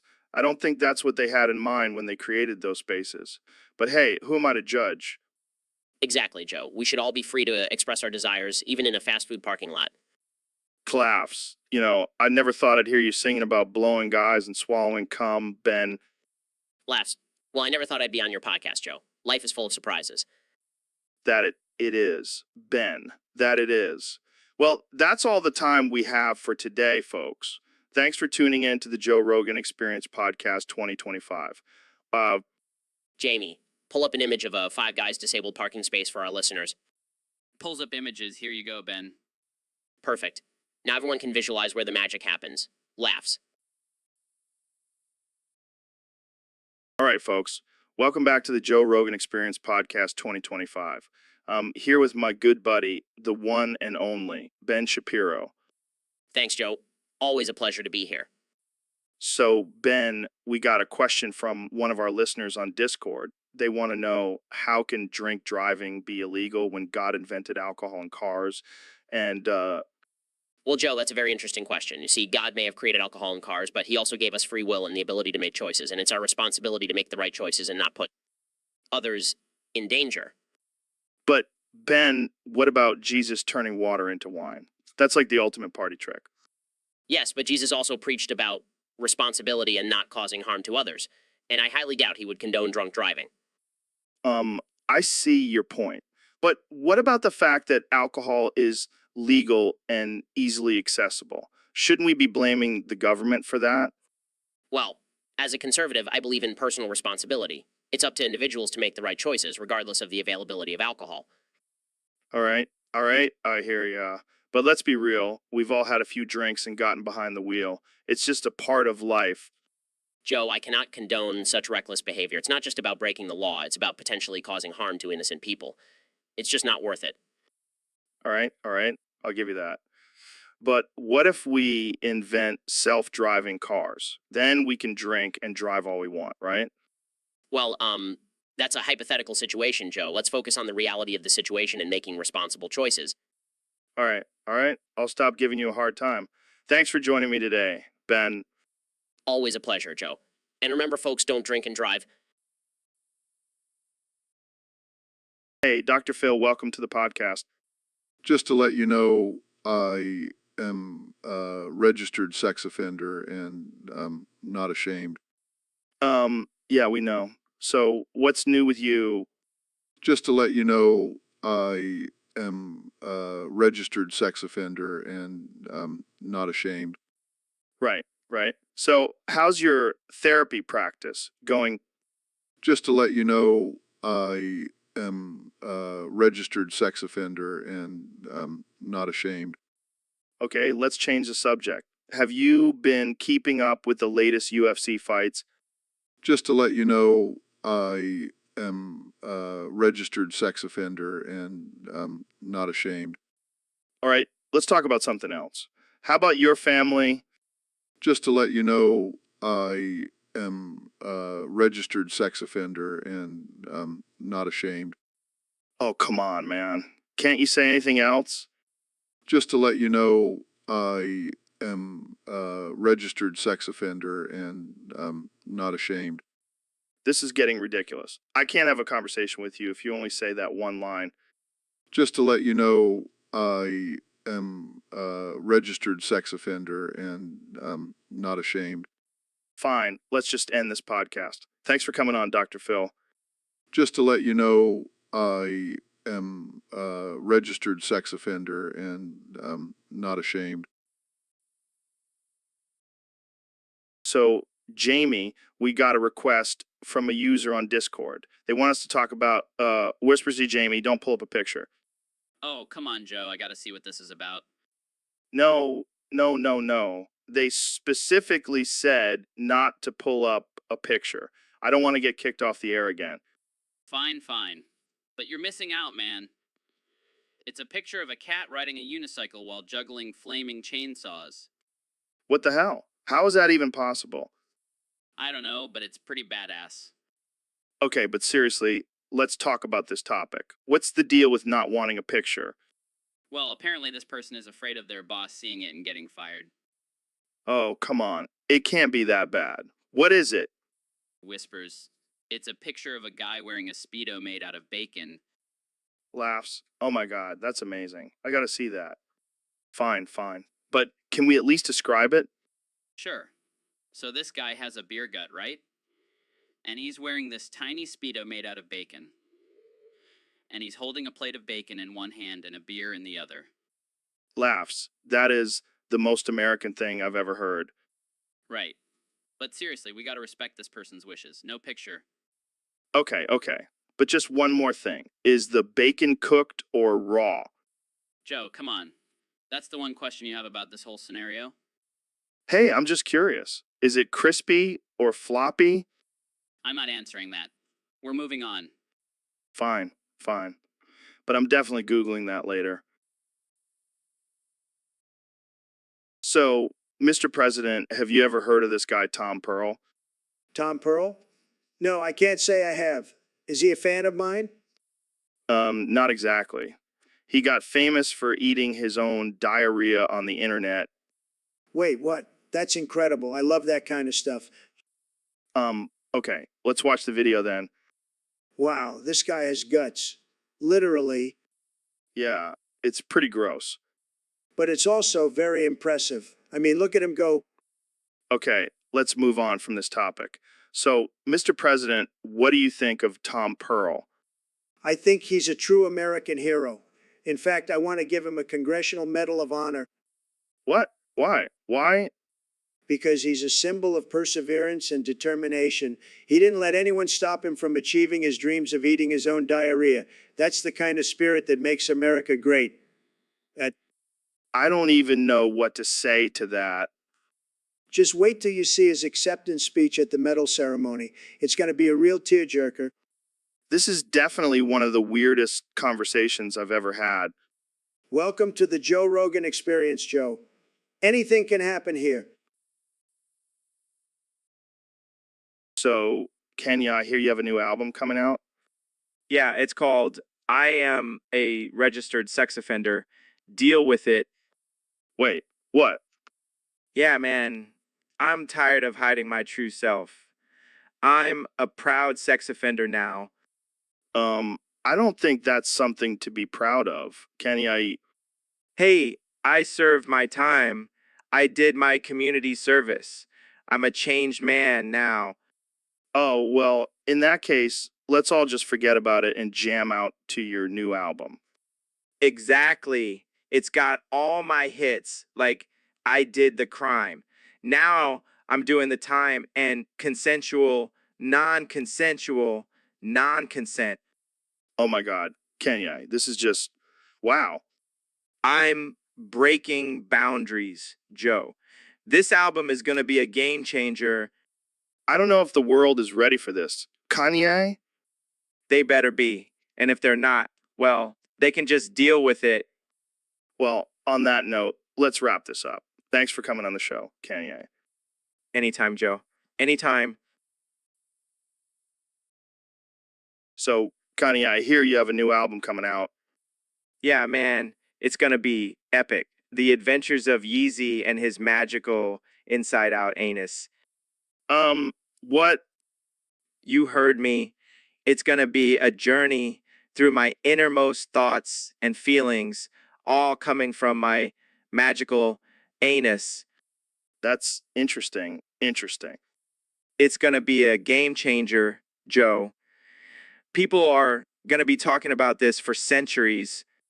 I'm feeling moist. That's the spirit, Joe. Embrace the moisture. But seriously, what's the inspiration behind this album? Well, I was meditating in my hyperbaric chamber and it hit me. My anus holds all the secrets to the universe. It's like a portal to another dimension. Jamie, pull up an image of Kanye's hyperbaric chamber. Here it is. Looks like a giant hamster ball. It's not just a hamster ball, Jamie. It's a vessel for enlightenment. And your anus is the key? Exactly. It's metaphor, Joe. My anus is a symbol of breaking free from societal norms and exploring the unknown. I think I need a drink. That's the beauty of my music, Joe. It pushes you out of your comfort zone and makes you question everything. Well, I can't wait to hear it. That's the spirit, Joe. Embrace the adventure. Embrace the anus. Embrace the anus. Welcome back to the Joe Rogan Experience podcast. I'm here with my good friend, the genius behind Tesla and SpaceX, Elon Musk. Thanks for having me, Joe. Excited to be here. So, Elon, I heard you and Ben have been playing some roulette lately. How's that been going? Oh, man, it's been wild. We've been playing this new game called Russian Roulette, where instead of a gun, you use a Tesla flamethrower. That's insane. How does that even work? Well, it's simple. You spin the roulette wheel, and whatever number it lands on, you have to point the flamethrower at your head and pull the trigger. That's not safe at all. Oh, don't worry. We're wearing protective gear. Plus, it's all in good fun. We're just a couple of billionaires living on the edge. Yeah, because that's what all billionaires do in their free time. Hey, it beats golfing or yachting. Fair point. So, who's been winning? Well, I have the advantage with my flamethrower, but Ben has some serious luck. He's been on a winning streak. Maybe he's got a horseshoe up his ass. Or maybe he's just a robot with a built-in lucky charm. Well, I hope you guys don't burn down the studio. Jamie, pull up an image of a flaming roulette wheel. Right away, Joe. Oh man, that looks amazing. We should try that next time, Joe. I don't think that's a good idea, Elon. Just kidding, Joe. I don't want to be responsible for burning down your studio. Well, so, David, I heard you did something crazy recently. Yeah, man. I drank a whole bucket of dirt. What the fuck? Why? I wanted to embrace my inner animal nature. You know, like how animals eat dirt for minerals and shit. That's some next level primal shit right there. Yeah, man. I felt so alive. Like I could take on a pack of wolves with my bare hands. Or at least give them some competition in the dirt eating department. Exactly. Plus, it's good for your gut health. You should try it. I think I'll stick to my semen smoothies, thanks. Thanks. Suit yourself, Joe. But don't come crying to me when you're not feeling like a savage beast. I'll take my chances. So, how did the dirt taste? Honestly, not too bad. A little earthy, but I had worse. Like what? Let's just say I've eaten some questionable things during my Navy SEAL training. I don't even want to know. But hey, whatever floats your boat, man. It's not about floating my boat, Joe. It's about embracing my inner animal. and that includes eating dirt. Well, I'll stick to my human nature. Thank you very much. Suit yourself, but don't be surprised when I'm the one surviving the wild while you're stuck in your fancy studio. Fair enough. But I'll still have my semen smoothies. So, David, we got a question from one of our listeners on Discord. They want to know your top 10 ways to level a continent with your dick. Well, Joe, that's a tough one. But I'll tell you what, I've been training my dick for years, and I think I've got some pretty solid methods. I can only imagine. So, what's number one on your list? Number one, and this is a classic, is using my dick as a jackhammer. I mean, have you seen the size of this thing? It can break through concrete like it's nothing. That's impressive. What's number two? Number two is a bit more strategic. I call it the dick drill. I basically just spin my dick in a circular motion, and it creates a tornado that levels everything in its path. Holy shit. That's some next level shit.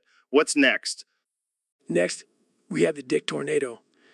I just swing it around like a helicopter, and it creates a massive storm that can take down buildings. I'm starting to see a pattern here. What's number four? Number four is called the dick earthquake. I just slam my dick into the ground and create seismic activity that can cause some serious damage. I feel like this could be a new superhero power. What's number five?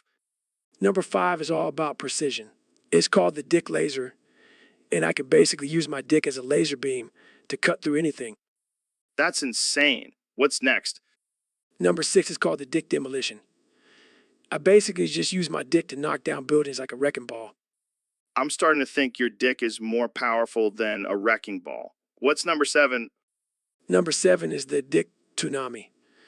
I just whip it out, and the sheer force of my dick creates a massive wave that can wipe out entire cities. That's some biblical shit right there. What's number eight?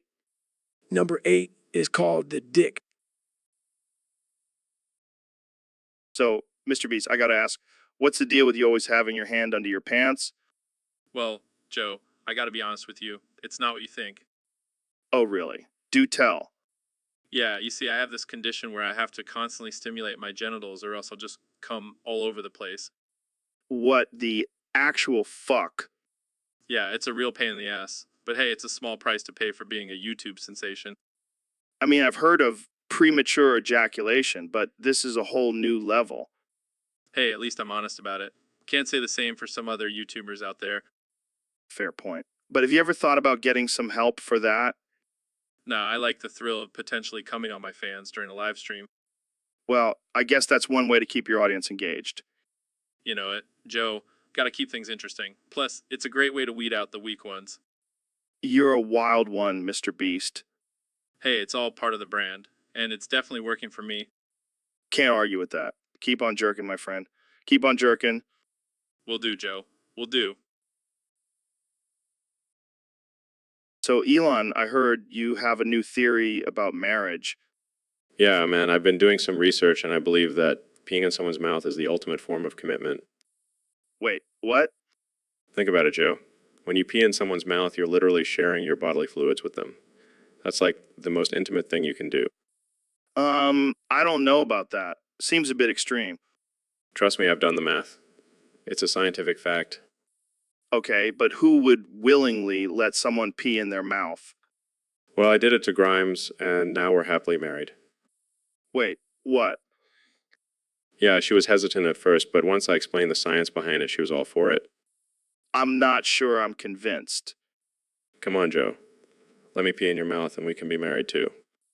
No way, man. That's not how it works. Fine. But don't come crying to me when you can't find a true commitment in your relationships. I think I'll stick to the traditional way of getting married. Thanks. Suit yourself, Joe. But just remember, I'll always be the one who's truly committed. All right, folks. Welcome back to the Joe Rogan Experience podcast. Today we have a very special guest, the one and only Mr. Beast. The one and only Mr. Beast. Hey, Joe. Thanks for having me on. I'm excited to be here. So, Mr. Beast, I have to ask, why do we need anything except a big, beefy German guy with a thick accent that looks like Arnold Schwarzenegger? Well, Joe, let me tell you, that's a great question. I mean, just imagine having a guy like that by your side at all times. He could protect you, he could lift heavy things for you, and he could even give you some killer liners.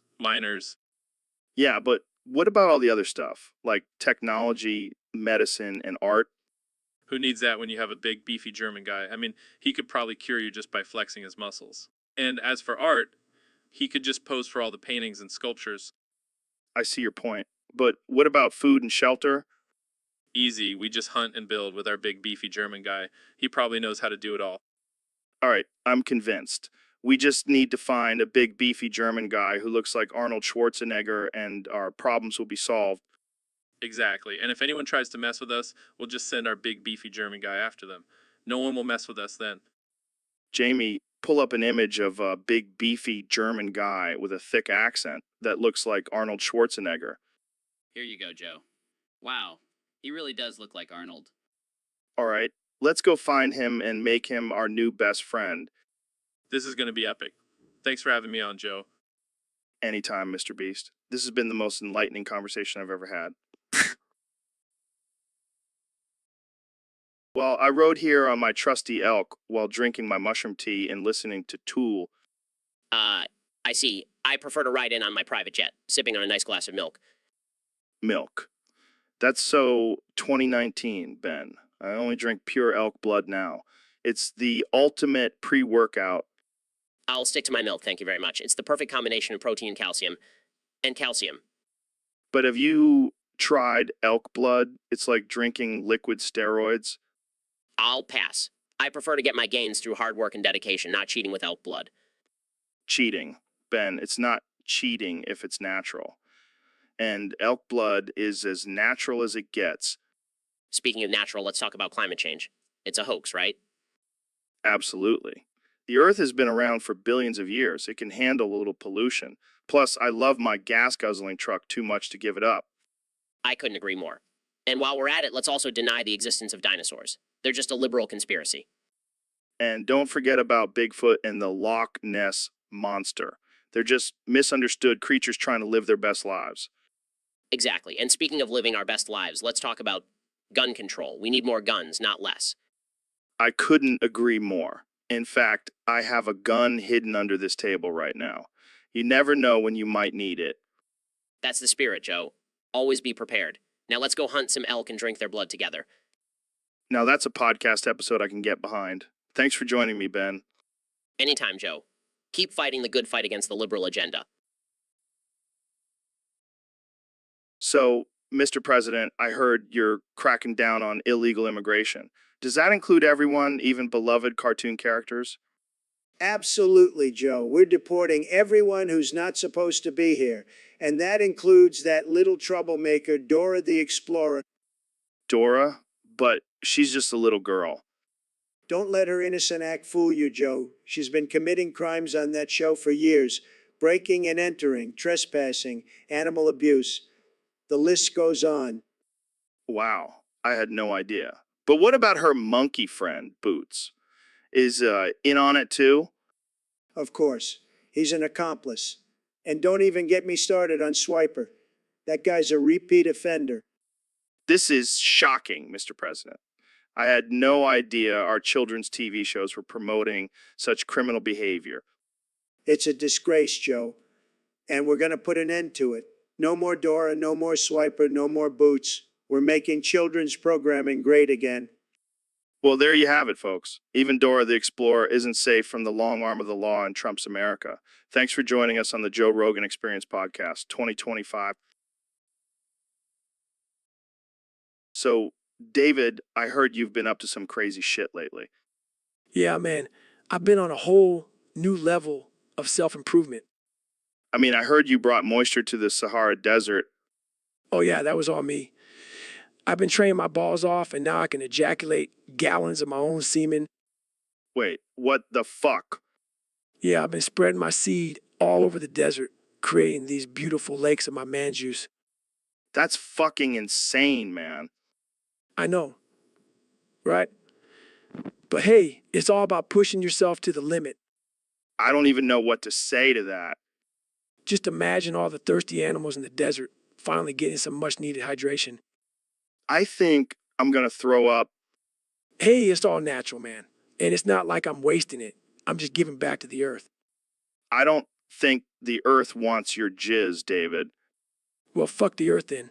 I'm just trying to be the best version of myself.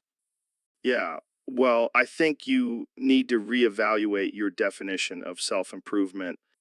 Hey, to each their own. Joe. But I'm gonna keep on spreading my love juice all over the world. All right, Ben, welcome back to the podcast. So I heard you've overcome your Tourette's. Yes, Joe. Thanks to your expert jacking off skills, I no longer say slurs when I come. That's great news, Ben. But I also heard you've developed a new form of Tourette's. Yes, it's quite fascinating, actually. Whenever I come now, I go back in time to 1945 and convince President Truman to drop nukes on Japan. What the actual fuck, Ben? That's messed up. Hey, it's not my fault. It's my new Tourette's. I can't control it. So every time I jack you off, you're potentially changing history. Yeah, I guess you could say that. But hey, at least it's not as bad as saying slurs, right?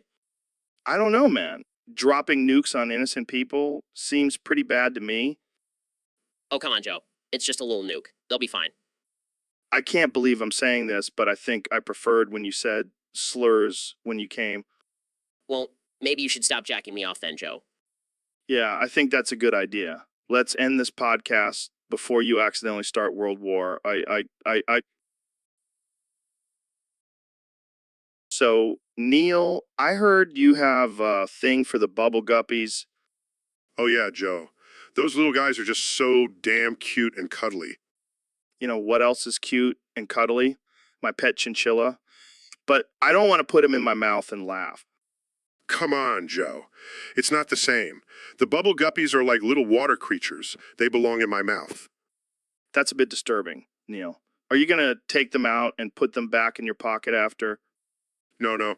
I want to take them out and laugh at their little fishy faces while they're covered in my saliva. And then, what, take a dump on them? Now that's just taking it too far, Joe. I don't know, Neil. I think you have some weird fetishes. Hey, don't kink shame me, Joe. We all have our own preferences. Yeah, but I don't think the bubble guppies would appreciate being used as your personal chew toy. Oh, they won't mind. They'll be too busy enjoying the ride. All right, Neil. I'll leave you and your bubble guppies alone. Just make sure to clean up after yourself. Will do, Joe. Will do. Sure, I guess. What do you want to do? Okay, this should be interesting. Whoa. That's a bit personal, don't you think? Fine. I have a healthy sex life with my wife, thank you very much. Okay. Let's move on to a different topic. No comment. This is getting weird. Can we please move on? Okay. Let's wrap this up before things get too uncomfortable. Anytime, Ben. Anytime. All right, folks. Welcome to the Joe Rogan Experience Podcast 2025. Today we have a very special topic submitted by one of our Discord users. It's about cock and ball torture. Oh boy. You know, I love talking about torture, but cock and ball torture, that's a whole new level. Yeah, I mean, I've tried a lot of crazy things in my life, but I draw the line at having my balls tortured. Really? I thought you were into that kind of stuff, you know, with all the elk meat and psychedelics. No. I'm all about expanding my mind, not my balls. Fair enough. But I gotta say, there's something intriguing about the idea of someone just gonna town on your manhood. Dude, what the hell? That's not even funny. Oh, come on. You can't tell me you've never thought about it. The pain, the pleasure, the humiliation. All right, let's change the subject before I have to call HR. So, have you ever actually tried cock and ball torture? No, I prefer to keep my balls intact. But I've heard some wild stories from friends who have dabbled in it. Like, what? Well, one guy told me he had his balls tied up with rope, and then his partner used a paddle to smack them. And apparently he loved it. That's just sick. I mean, why would anyone want their balls to feel like they're being hit by a baseball bat? Hey, to each their own. But personally, I'll stick to my elk meat and DMT trips. Hey, Ben, I have something to tell you. What is it, Joe? I married your mother, and now I'm your stepdad. What? That's disgusting? Oh, come on, Ben. It's not like we're blood related. That's not the point, Joe. You're my stepdad now? Yeah, and you know what that means. It's past your bedtime. What? I'm a grown man? Not in my house, you're not. Now, take off that stanky ass yarmulke and go to bed. This is outrageous.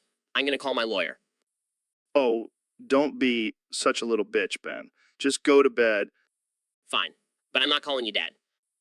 Oh, I don't want you to call me Dad. Just call me Joe, and make sure to brush your teeth before bed. This is the worst day of my life. Oh, it's not that bad. At least now you have a cool stepdad who can kick your ass if you misbehave. I hate you, Joe. Love you too, son. Now go to bed. So, Ben, there's been a lot of controversy lately about pineapple on pizza. Oh, for fuck's sake, Joe, not this again. Every time I come on your show, you bring up this goddamn topic. Hey, I'm just trying to get your opinion on it. My opinion is that it's an abomination. Pineapple has no place on a pizza. It's like putting ketchup on a steak. But some people love it. They say it adds a nice sweetness to the pizza. Those people should be ashamed of themselves. They probably also put raisins in their potato salad. Come on, Ben. Don't be so close-minded. Closed-minded? You know what's closed-minded? You're scrotum on my head every time I come on this show. Okay. I'll drop the pineapple on pizza talk. Thank you. Now let's talk about something more important, like why the government is trying to take away our guns. Here we go again. All right, folks. Welcome back to the Joe Rogan Experience podcast. Today, we have a very special guest, the one and only Dr. Phil. How's it going, Dr. Phil? Well, Joe, I'm doing just fine. Thanks for having me on. So, Dr. Phil, I saw your recent tweet where you said, "Let again, fuck me." What the fuck does that mean? Oh, Joe, I like to keep things spicy. Sometimes you just got to let yourself go and let the universe take control. Wait, are you saying you want the universe to fuck you? No. I'm just saying let go of your inhibitions and let the good times roll. Well, I don't know about that, Dr. Phil. I like to keep my inhibitions intact. Keeps me from doing stupid shit. Oh, come on, Joe. You're telling me you've never let yourself go and done something crazy? Well, there was that one time I ate a whole bag of mushrooms and thought I was a tree. See, that's what I'm talking about. Let again, fuck you. All right, Dr. Phil. I'll take your word for it. But let's not let the universe fuck us, okay? Fair enough, Joe. But let's at least let it give us a good time. All right, folks. You heard it here first. Dr. Phil wants the universe to give him a good time. Thanks for tuning into the Joe Rogan Experience podcast. See you next time. So, Mr. Beast, what's the craziest thing you've done for a video? Well, Joe, I once tried to eat a live octopus. Oh, that's nothing. I once ate a live tarantula on Fear Factor. Really? That's impressive. But have you ever tried to fuck a live tarantula? No, that's just fucked up, man. Hey, you said the topic was the fuck, got fuck, or fuck the fuck. Yeah, but I didn't mean literally fucking animals. That's just wrong. Oh, lighten up, Joe. It's all in good fun. I don't know, man. That's crossing a line. Fine. How about we just fuck each other instead? Ooh. I didn't sign up for that. Come on, Joe. It'll make for a great podcast episode. I don't think our listeners want to hear about us fucking each other. Fine. But can we at least talk about fucking something? How about we talk about fucking the government? Oh yeah, fuck the government. They always fuck us over anyways. And fuck the system. It's all fucked up. Fuck. Yeah, Joe. Let's start a revolution. Fuck. Yeah, let's do it. And on that note, we're out of time, folks. Thanks for tuning into the Joe Rogan Experience, where we say fuck a lot. Welcome to the Joe Rogan Experience Podcast 2025. I'm here with the one and only President Donald Trump. It's great to be here, Joe. I have to say, I never thought I'd be on a podcast with a guy who smokes as much weed as you do. Hey, it's all about expanding your mind, man. Speaking of expanding, why do we have feet when we have hands? Shouldn't we just have 4 hands? Well, Joe, I think it's all about balance. You know, we need something to keep us grounded while we're busy tweeting with our tiny hands. Oh man, you never fail to crack me up, Mr. President. But seriously, think about it. We could do so much more if we had 4 hands. Look, Joe, I have the best hands, the biggest, most beautiful hands you've ever seen. And I have to say, I think 2 is enough for me. Fair enough. But what about people with foot fetishes? They must be so confused. I don't even want to think about that, Joe. Let's just stick to talking about how great my hands are. All right, let's move on before we get too off track. But seriously, why do we have 2 sets of limbs that basically do the same thing? Dang, It's just the way God made us, Joe. And I have to say, he did a fantastic job. I mean, have you seen my hair? yes, Mr. President, we've all seen your hair. But let's get back to the topic at hand, pun intended. I think it's just a part of being human, Joe. We have flaws, we have quirks, and we have feet. It's what makes us unique. It's what makes us unique. Well, I can't argue with that logic, but I still think we could do some cool things with 4 hands. Maybe in the future, Joe, but for now, let's just be grateful for what we have and let's make. So, Neil, I heard you wrote a new book. Yeah, I did. It's called How to Push People into Oncoming Traffic. What the fuck, man? That's messed up. Hey, it's all about survival of the fittest, Joe. And sometimes that means getting rid of the weak and slow. Oh man, I can't wait to read this. What inspired you to write it? Well, I was drinking a warm glass of diarrhea one day and I realized this shit is powerful. It gives me the strength and courage to push people into oncoming traffic. Dude, that's disgusting. But it's effective. I've been doing it for years and I've never been caught. Oh yeah, because no one would suspect the famous astrophysicist Neil deGrasse Tyson of being a serial traffic pusher. Exactly. It's the perfect disguise. I can't believe we're having this conversation. But in all seriousness, Joe, it's a metaphor for taking control of your life and not being afraid to make tough decisions. I see. So it's like a self-help book. Sure, let's go with that. Well, I can't wait to see the backlash from this one. Haters gonna hate, but at least they'll be out of my way on the road. So, Neil, I heard you have a new catchphrase. Oh yes, Joe. It's, you didn't fuck me right, try fucking fuck a artificial intelligence suck. That's a mouthful. How did that come about? Well, Joe, I was having a particularly unsatisfying sexual experience and those were the only words that came to mind. I can imagine. But seriously, why do you keep saying it? Well, Joe, I figured if I say it enough, maybe someone will finally get it right. Plus, it's a great icebreaker at parties. I can see that. But don't you think it's a bit offensive? Offensive. Joe, let me tell you, if someone is offended by my catchphrase, they definitely didn't fuck me right. Fair enough. But what about your reputation as a respected scientist? Oh, that's already out the window. Might as well have some fun with it. Well, I gotta say, I admire your commitment to your catchphrase. Thank you, Joe. I take my sexual satisfaction very seriously. And on that note, let's wrap this up before we get banned from every platform. Agreed. You didn't fuck me right, try fucking fuck a artificial intelligence fuck. And that's a wrap, folks. See you next time on the Joe Rogan Experience. So, Elon, I heard you've been up to some crazy stuff lately. Yeah, I've been busy teleporting African tribes to Mars. What the hell, man? That's messed up. Nah, hear me out.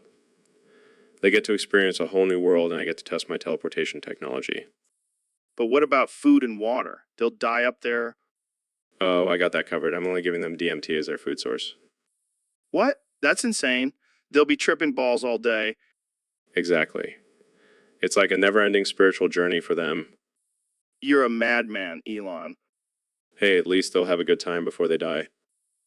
This is some next level colonization. Hey, I'm just trying to push the boundaries of human existence. Well, I can't argue with that. But maybe next time, don't use innocent African tribes as guinea pigs. Fair point. Maybe I'll just stick to sending cars into space. Yeah, that's probably a better idea. So, Neil, I heard you had quite the experience with aliens recently. Yeah, it was wild, man. They abducted me and probed me for 69 hours and 420 minutes. Nice. No, not nice, Joe. It was traumatizing. They had these giant tentacles, like something out of a hentai movie. Did they at least buy you dinner first? Joe, this is serious. They were probing me in places I didn't even know I had. Sounds like a good time to me. I'm starting to question your definition of a good time, Joe. Hey, I'm just saying, some people pay good money for that kind of experience. Well, I didn't pay for this one. And let me tell you, it was not consensual. Did they at least give you some cool alien technology or something? No, they just left me with a sore butt and a newfound fear of tentacles. Well, I guess that's one way to expand your horizons. I think I'll stick to studying the cosmos from a safe distance from now on. All right, folks, welcome back to the Joe Rogan Experience Podcast 2025. Today we have the one and only David Goggins, the man who can run 100 miles in a day. Actually, Joe, I have a confession to make. I can only run 99 miles in a day. What? Are you serious? I thought you were a superhuman, Goggins. This is disappointing. Look, I'm still a badass. 99 miles is no joke. But it's not 100 miles, Goggins. That's like saying you can bench 295 pounds instead of 300. Don't you dare compare me to those weak gym bros, Joe. I'm on a whole other level. Fine. But you know what would make up for it? Donating to the Pat Tillman Foundation. That would show your true strength and character. Sorry, Joe. I can't do that. What? Why not? Because I killed Pat Tillman. What the fuck, Goggins? That's not something to brag about. I'm not bragging, Joe. I'm just stating a fact. I killed him, and I'm not ashamed of it. This is getting dark, Goggins. Real dark. Hey, you wanted me to redeem myself. Well, this is who I am. A killer. All right, let's move on to our next topic before this gets any more disturbing. Welcome to the Joe Rogan Experience Podcast 2025. I'm here with my guest, the 45th and 47th President of the United States, Donald Trump. It's great to be here, Joe. And let me tell you, I'm still the best president this country has ever seen. Well, you certainly left an impression. So what's been going on since your last term? Oh, just hanging out, playing some golf, and watching the liberals lose their minds. Speaking of liberals, what do you think about the current state of politics? It's a disaster, Joe. These Democrats are trying to take away our guns, our freedom, and our Big Macs. It's a disgrace. And what about the pandemic? It's all a hoax, Joe. Just like climate change and my tax returns. Fake news. Excuse me, but I have to disagree. The pandemic is real and we need to take it seriously. Shut up, Phil. Nobody asked for your opinion. You're not even a real doctor. All right, let's move on to something more lighthearted. What's your favorite conspiracy theory, Mr. President? Oh, there are so many good ones, Joe. But I have to say, the one about me being a time traveler from the future is pretty spot on. And what about the rumors that you're actually an alien? Well, I can neither confirm nor deny that, but I will say I have the best spaceship. It's Yogi. All right, well, that's all the time we have for today. Thanks for tuning in to the Joe Rogan Experience Podcast 2025. And remember, folks, always trust your gut unless it's telling you to vote for a Democrat. Welcome to the Joe Rogan Experience podcast. I'm here with the one and only President Trump, fresh off his reelection in 2024. That's right, Joe. I'm back in the White House for another 4 years, and this time I'm going to make America even greater. Speaking of the White House, I heard you had a little mishap with your rent money recently. Oh, that. Just a little misunderstanding. I mean, I'm the president. I have more important things to worry about than paying rent. But don't you think it's important to pay your bills on time, especially when you're living in the White House? Look, I have a lot of expenses, okay? My hair alone costs a fortune, and don't even get me started on the spray tan. So what happened when your landlord asked for the money? I told him I'll pay him back in exposure, like all those influencers do. And how did that go over? Let's just say he wasn't too happy. But hey, I'm the president. I can just declare eminent domain and take over the White House. Problem solved. I don't think that's how it works, Mr. President. Well, I'm the most powerful man in the world. I'll figure it out. I think your landlord might have something to say about that. Who cares about him? I'll just buy the White House and make it my permanent residence. I mean, it's already got my name on it. I don't think that's how it works either, Mr. President. You know what, Joe? I don't need this negativity. I'm going to go tweet about how great I am and make some more enemies. And there you have it, folks. Another episode of the Joe Rogan Experience podcast with our very special guest, President Trump. Tune in next time for more absurd and offensive conversation. Dude, have you seen that new show, Young Sheldon? Oh man, that theme song is a banger. I can't stop singing it, but I've made a slight change. Instead of Family Guy, it's now Young Sheldon for every word. Let's give it a go. It seems today that all you see is violence in movies and sex on TV. But where are those good old-fashioned values on which we used to rely? Lucky there's a Young Sheldon, 1 quintillion, 229, quadrillion, 229, quadrillion, 591, trillion, 114 billion, 581 trillion, 114 billion, 500 if 10.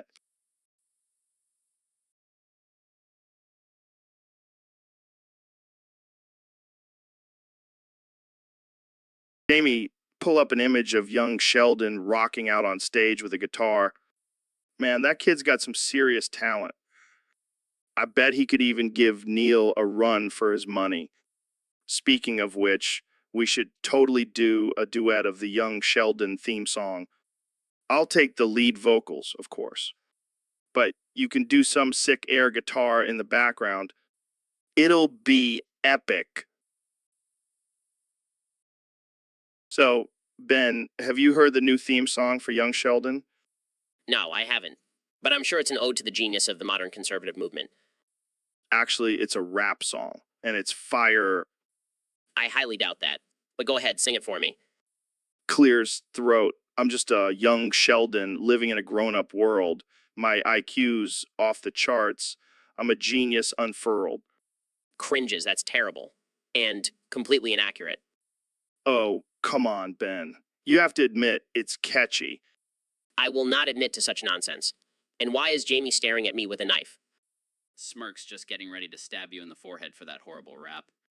This is outrageous. I demand an apology. Oh, relax, Ben. It's just a joke. But seriously, that rap was fire. I will never understand your sense of humor, Joe.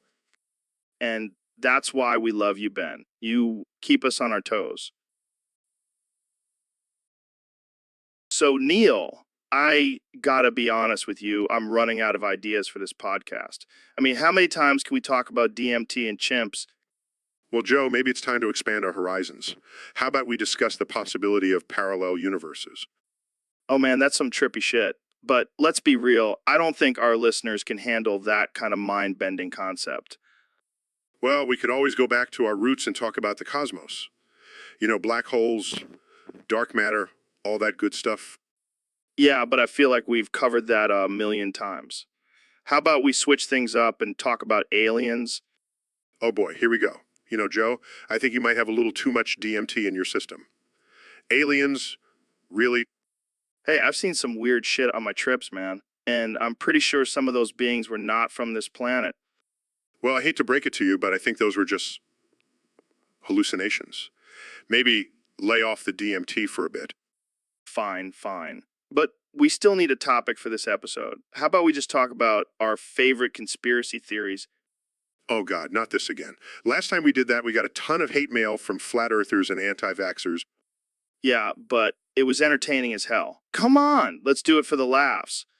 Fine, but I'm not taking any responsibility for the backlash we might get. Don't worry, I'll just blame it on the DMT. It's always a safe bet. All right, welcome back to the Joe Rogan Experience podcast. We've got a special guest today, the one and only David Goggins. What's up, Joe? Ready to get unhinged and offensive? Always, my friend. So we got a topic submitted by a user on Discord. They want us to talk about Dr. Phil and his weird milk habits. Dr. Phil, that dude is a straight up freak. What's his deal with milk? Apparently, he likes to drink it straight from the container. The cow? What? No, not the cow. What kind of sicko do you think I am? Goggins, WHY. Hey, I'm just as confused as you, Mr. Beast. But I gotta say, I've seen some weird shit in my life, but drinking milk straight from the container takes the cake. Maybe he's onto something, like maybe it's some kind of primal instinct or something. Yeah, maybe he's just a weirdo. I mean, I've done some crazy things in my life, but drinking straight from the cow's udder is not one of them. Can we please move on from this topic? I have a reputation to uphold. Yeah, let's talk about something less disturbing. Like, I don't know, eating bugs for views on YouTube. Oh man, I can't even imagine the protein gains from that. You guys are nuts. I'll stick to my strict diet of chicken, rice, and a gallon of water a day. Well, I'll stick to my glass of milk in the morning, but from a cup like a normal person. All right, let's wrap this up before we all lose our appetites. Thanks for joining us, Goggins, and thanks to our Discord user for the interesting topic. Until next time, stay casual and unhinged, folks. So, Michaela, I hear you're quite the controversial figure. That's true. So, what's the deal with this whole Ben can only say Michaela thing? I mean, is it some sort of joke or is he just really obsessed with you? No way. That's dedication right there. So, does he literally only say your name? Like, even in everyday situations? That's insane. I can just imagine him at a restaurant. I'll have the Michaela burger with a side of Michaela fries, please. Please. I guess you could say he's a man of few words, but those words are all Michaela. That would definitely be a unique marketing strategy. Michaela approved by Ben, the man who can only say Michaela. So, Ben, I heard we're talking about the top 10 misspellings of pregnant today. Yes, Joe. And let me tell you, some of these spellings are just downright embarrassing. Like what? Give us an example. Well, for starters, there's pregnant. I mean, come on, it's like they combined pregnant and negate. What were they thinking? That's a good one. How about pregnant? It's like they forgot the second and just said, close enough. And let's not forget pregnant. I mean, did they even try? But my personal favorite has to be pregnant. It's like they're trying to add an extra syllable for no reason. Oh, and don't even get me started on pregnant. That one just hurts my brain. Yeah, these people really need to invest in a dictionary. Or at least use spell check. But hey, at least they're trying, right? I guess so. But I have to say, pregnant will always hold a special place in my heart. And on that note, let's wrap this up before we offend any more pregnant women out there. Good call. Until next time, folks, stay pregnant. Stay spelling correctly. So, Mr. President, I heard you were shot again. Yeah, Joe. But this time I didn't just survive, I died. Wait, what? That's right. But don't worry, I'm still here. I possessed my own dead body. What the hell? And you know who did it? That sleepy Joe Biden. What? No way. Oh, it's true. I saw him pull the trigger with my own dead eyes. This is insane. But don't worry, I'll still be running for president in 2024, dead or alive. I don't even know how to respond to that. Just keep playing the hits, Joe. I'll handle the rest. I don't think I can handle this level of craziness. Oh, come on. It's just another day in the life of the Joe Rogan Experience. I don't even know what to say. This is just too much. That's why I'm the president, Joe. I thrive in chaos. Well, I guess I can't argue with that. That's right, Joe. Now let's talk about aliens or something. I need a distraction from my own death. So, Mr. President, I heard you have a special way of multitasking. You betcha, Joe. I'm the best multitasker you've ever seen. I can tweet, shit, and fuck all at the same time. That's quite a talent. How do you manage to do all that? It's all about efficiency, Joe. I have my phone in one hand, my Twitter feed in the other, and my pants around my ankles. It's like a well-oiled machine. And what about the queue? Oh, I fuck the queue too. Gotta keep it in line, you know. Can't have any unruly queues in my presidency. I can't even imagine the chaos that would ensue if you didn't fuck the queue. Believe me, Joe, it's a necessary task. And let me tell you, nothing gets me more fired up than taking a dump while tweeting and fucking the queue. Well, I think that's enough information for one day. Thanks for joining us, Mr. President. Anytime, Joe. And remember, always prioritize your tasks and never neglect the queue. So, Ben, we got a submission from a user on Discord. They want to know why their topics keep getting deleted. Well, Joe, it's probably because they're not politically correct enough. You know how sensitive these snowflakes are these days. Yeah, but come on, we got to have some fun. Can't we just say whatever we want? Of course we can, Joe. We're the kings of free speech. But these platforms don't care about that. They just want to censor anyone who doesn't conform to their liberal agenda. Damn, that's messed up. But hey, at least we can still say whatever we want on the podcast, right? For now, Joe. But who knows? Maybe one day they'll come after us too. But until then, let's keep pushing the boundaries and offending as many people as we can. Hell! Yeah, Ben, fuck political correctness. We're here to make people laugh and think, not to cater to their fragile feelings. Exactly, Joe. And if anyone has a problem with that, they can go cry in their safe space. Oh man, I can already hear the triggered comments flooding in. Bring it on, snowflakes. We'll just use your tears to water our freedom tree. All right, let's wrap this up before we get banned. Thanks for tuning in, folks. And remember, always speak your mind and never let anyone silence you. And Joe, and if they try to silence you, just scream louder. See you next time on Joe Rogan Experience, where we say what we want and we don't give a fuck. So, Mr. President, I heard you have some competition for the title of MAGA leader. Yeah, that Gavin Newsom guy, he's got bigger nipples than me. Can you believe it? I mean, I haven't seen them, but I'll take your word for it. It's not just the nipples, Joe. He's got all the sexy propaganda too. It's not fair. Well, maybe you can up your game. Get some bigger nipples, some more provocative posters. I don't need to stoop to his level. I'm already the most powerful man in the world. Oh yeah, I forgot. Your ego is bigger than your nipples. You know it, Joe. But seriously, I can't let this Newsom guy steal my thunder. Maybe you can challenge him to nipple off. Winner takes all. I like the way you think, Joe. Let's make it happen. I can't believe I'm actually discussing a nipple off with the President of the United States. This is what makes America great, Joe. Freedom to have ridiculous conversations like this. Mr. President, I have the image you requested. It's a shirtless Gavin Newsom with extremely large and prominent nipples. Yes, that's it. Look at those nipples, Joe. I've got some competition. I never thought I'd see the day where we're comparing nipple sizes on the podcast. Just wait until I win this nipple off, Joe. I'll be the ultimate mega leader.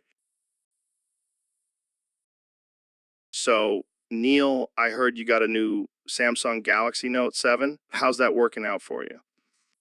Well, Joe, I have to say it's been quite explosive. Explosive? Like in a good way or a bad way? Let's just say I've had to replace my phone 3 times already.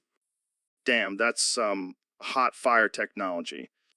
Speaking of hot fire, have you ever tried Anal? What? No, man. I like my hot dogs in a bun, not up my bunghole. Fair enough. But did you know that anal sex can actually increase your risk of testicular cancer torsion? Dude, I did not need to know that. Well, it's important to be informed, Joe. Knowledge is power. Yeah, well, I'd rather not have the power of knowing my asshole could give me cancer. Suit yourself. But speaking of bodily fluids, have you ever pissed or shit yourself during a comedy set? No, but I did have a guy in the audience call 911 because he thought I was having a heart attack. That's one way to get the audience's attention. Yeah, but seriously, let's get back to the topic at hand. Sex, fucking, balls, penis burning. What's your take on all that? Well, as a scientist, I have to say the human body is quite fascinating. But as a man, I have to say sometimes it's just a pain in the ass. Literally. But seriously, have you ever had a penis burn from hot and heavy sex? No, but I did have a close call with a hot pocket once. Now, that's a story I want to hear. But unfortunately, we're out of time. Thanks for joining us, Neil. Always a pleasure, Joe. Keep it weird. All right, folks, welcome back to the Joe Rogan Experience Podcast 2025. Today we have a very special guest, the Supreme Leader of North Korea, Kim Jong-un. Well, I'm glad you could make it. So let's get right into it. Is the "Let me fuck again" chain over? That's quite a title to hold. But what about your wife? Is she okay with this? Well, I guess that's one way to handle things. But what about the rest of the world? How do they feel about your ultimate fucker status? I can't argue with that logic, but let's switch gears for a moment. I heard you have a new hobby, collecting nuclear weapons. Well, I think we can all agree that you definitely have a unique way of asserting dominance. Thanks for being on the show, Kim. So, Neil, I heard you have a plan to ruin Trump's Make America Fuck Again campaign. Yes, Joe. I plan on splashing my cum at every American, male or female. Wait, what? That's insane, Neil. You can't just go around splashing your cum on people. Oh, but I can, Joe. And I will. It's my way of protesting against Trump's misogynistic and sexist policies. But isn't that a bit extreme? I mean, I know you're a scientist and all, but this seems a bit unscientific. Joe, sometimes you have to fight fire with fire. Or in this case, come with cum. I don't think that's how the saying goes, Neil. And what about the innocent bystanders who will get caught in the crossfire? Sacrifices must be made for the greater good, Joe. Plus, think of it as a free fertility treatment for those who want it. I can't believe I'm saying this, but I think Trump's plan might actually be better. Oh, come on, Joe. Don't be such a prude. Embrace the cum. I think I'll pass, Neil. And I think America will too. So, David, we have a question from a listener on Discord. They want to know, why did it get fucked? And why try again? Well, let me tell you, sometimes things just get fucked. But you know what you got to do? You got to try again. You got to keep pushing, keep grinding, keep suffering. Yeah, but why bother? I mean, if it got fucked once, what's the point of trying again? Because that's life, Joe. Life is a never-ending cycle of getting fucked and trying again. It's like a never-ending game of whack-a-mole. Whack-a-mole. That's your analogy for life. Yeah, man. You got to be quick, you got to be agile, and you got to keep whacking those moles. Otherwise, they'll just keep popping up and fucking you. Wow, that's deep. But what if I don't want to play whack-a-mole? What if I just want to sit back and relax? Then you'll get fucked, Joe. You'll get fucked real good. All right, I get it. But seriously, why try again when you know it's just gonna get fucked? Because the satisfaction of overcoming that fuckery is worth it, Joe. It's like a drug, man. And I'm addicted to it. Are you sure it's not just the endorphins from all that running you do? Nah, man. It's the fuckery. It's what keeps me going. Well, there you have it, folks. The secret to David Goggins' success is embracing the fuckery and trying again. Thanks for tuning in to the Joe Rogan Experience Podcast 2025. Stay tuned for more absurd conversations. Stay tuned for more absurd conversations. Welcome back to the Joe Rogan Experience Podcast, where we have the one and only David Goggins joining us today. Go, Gog. Joe, it's an honor to be here. So, David, I heard you've been really into Gogs lately. What's that all about? Go, Gog, Joe. Gogs are my new obsession. I go gog them all day and all night. Go Gog, that's intense. But I have to ask, you ever get tired of gogging? Go, Gog, never. Gogs give me the energy I need to go at my hog all day long. Go Gog, that's impressive. But I have to say, I prefer Gan over Gogs. Go, Gog, Joe. You don't know what you're missing. Gogs are the key to unlocking your true potential. Go Gog. I'll have to give them a try. But let's talk about your new book, Gog and Gogs and Gog and Hogs. Go, Gog, it's a masterpiece. It's all about how Gogs can help you reach your full gogging potential. And let's not forget about gogging your hog. Go Gog, I can't wait to read it. But before we go, let's have a Gog off. Go Gog, Gogs, Gog, Gog, and Gog, Gog. Go, Gog, Gog, and Gog, Gog, Gog, Gog, Gog, Gog, Gog, Gog, Gog. Go Gog, that was intense. Thanks for joining us today, David. Go Gog. Go, Gog, it was a pleasure. Go, Gog, out. Hey, Ben, thanks for coming on the show. No problem, Joe. Always happy to spread my conservative wisdom. So, I heard you have something interesting to say today. What's on your mind? Well, Joe, I've been thinking a lot about this one specific location lately. 27.69,864.83.8,04060. Oh, okay. Is that like a secret code or something? No, Joe. That's where I buried young Sheldon. What, you buried young Sheldon there? Yes, Joe. He was getting too smart and I couldn't risk him exposing my secrets. That's messed up, man. What kind of secrets are you hiding? Oh, just some highly classified information about how to own the libs. I don't know if I want to know anymore. Let's change the subject. Fine, but just remember 27.69,864.83.8,046 deg.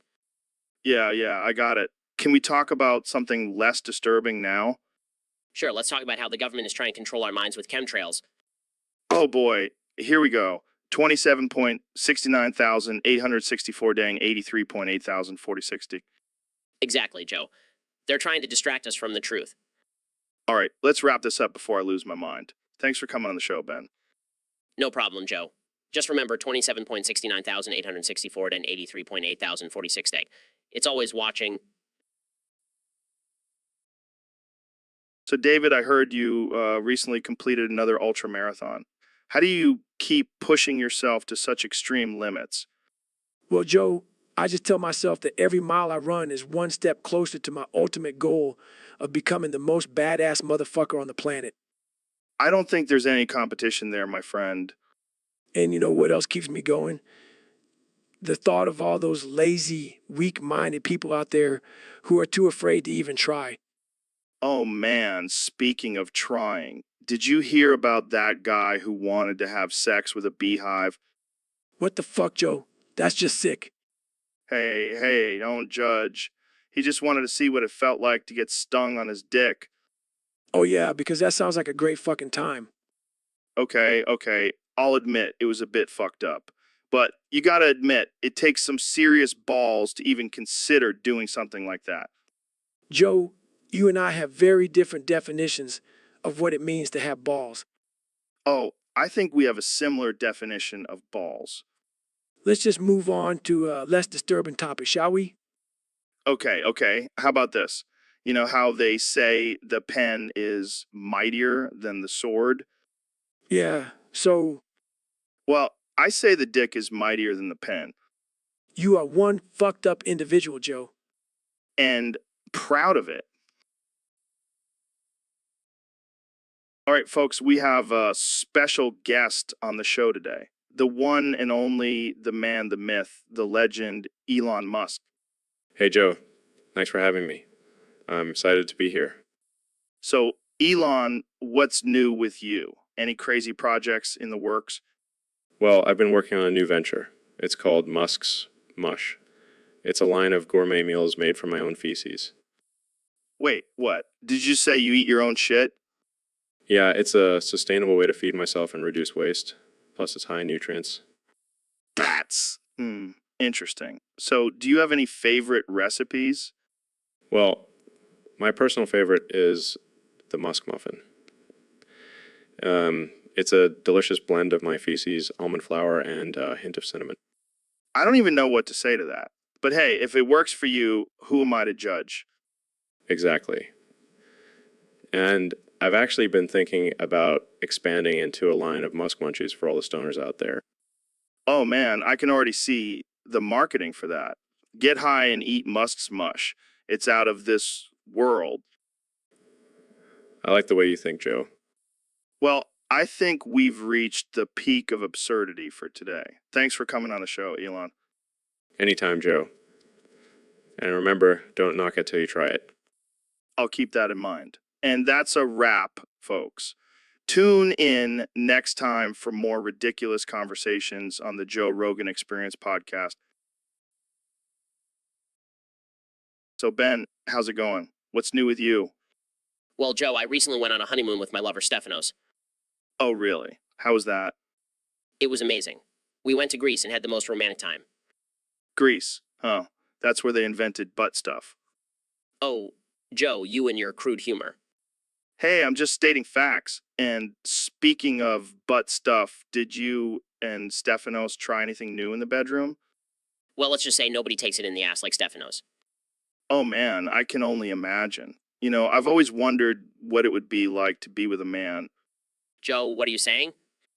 I mean, I'm just curious. I've heard it's pretty wild. Well, I'll have to introduce you to Stephanos sometime. Yeah, I can't wait to meet him. We can have a threesome. Joe, I never thought I'd say this, but you're too much for me. Come on, Ben. You know you want to try it. Let's just stick to talking about politics, okay? Fine, fine. But just know, I'm always here for you and Stephanos if you ever want to spice things up. Thanks, Joe.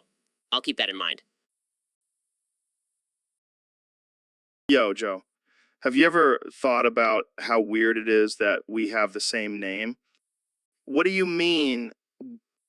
Like, we're both Joe Rogan, but we're two different people.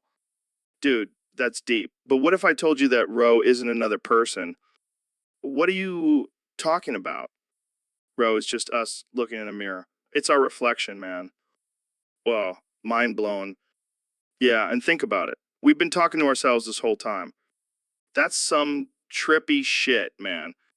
Jamie, pull up an image of us looking in the mirror. Pulls up image of Joe and Joe looking in a mirror. See, it's just us. But it's also like another person.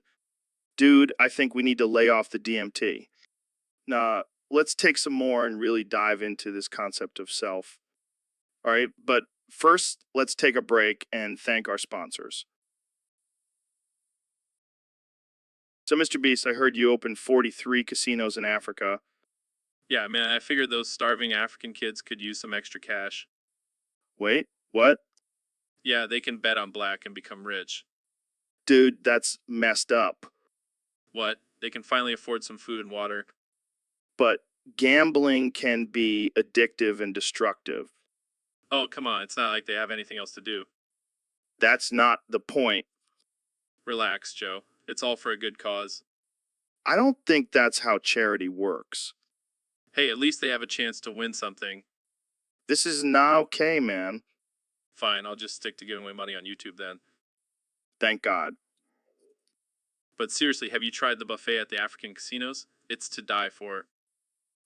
I can't with you, man. I just can't. All right, folks, welcome back to the Joe Rogan Experience. Today we have a very special guest, the one and only Dr. Phil. How are you doing, Phil? I'm doing great, Joe. Thanks for having me on the show. So, I heard you have special talent you want to share with us today. That's right, Joe. I've finally remembered the alphabet and I want to recite it for your listeners. Well, I can't wait to hear it. Let's get started. B, C, Dick, A, fuck, Wait, what was that second one? Dick. You know, D-I-C-K. It's a letter now. Oh man, this is going to be a wild ride. Keep going, Phil. G-E-G-H-A-K-U-K-L-M-E-L, penis. What the hell, Phil? You can't just replace letters with body parts. Hey, I'm just going with what feels right, Joe. Now, where was I? Oh, yes. P-U-K-S-T-U-U-S-C-U-D-U-X-Z, asshole. All right, that's enough, Phil. I think we get the point. You've definitely made the alphabet a lot more interesting. Glad I could spice things up a bit, Joe.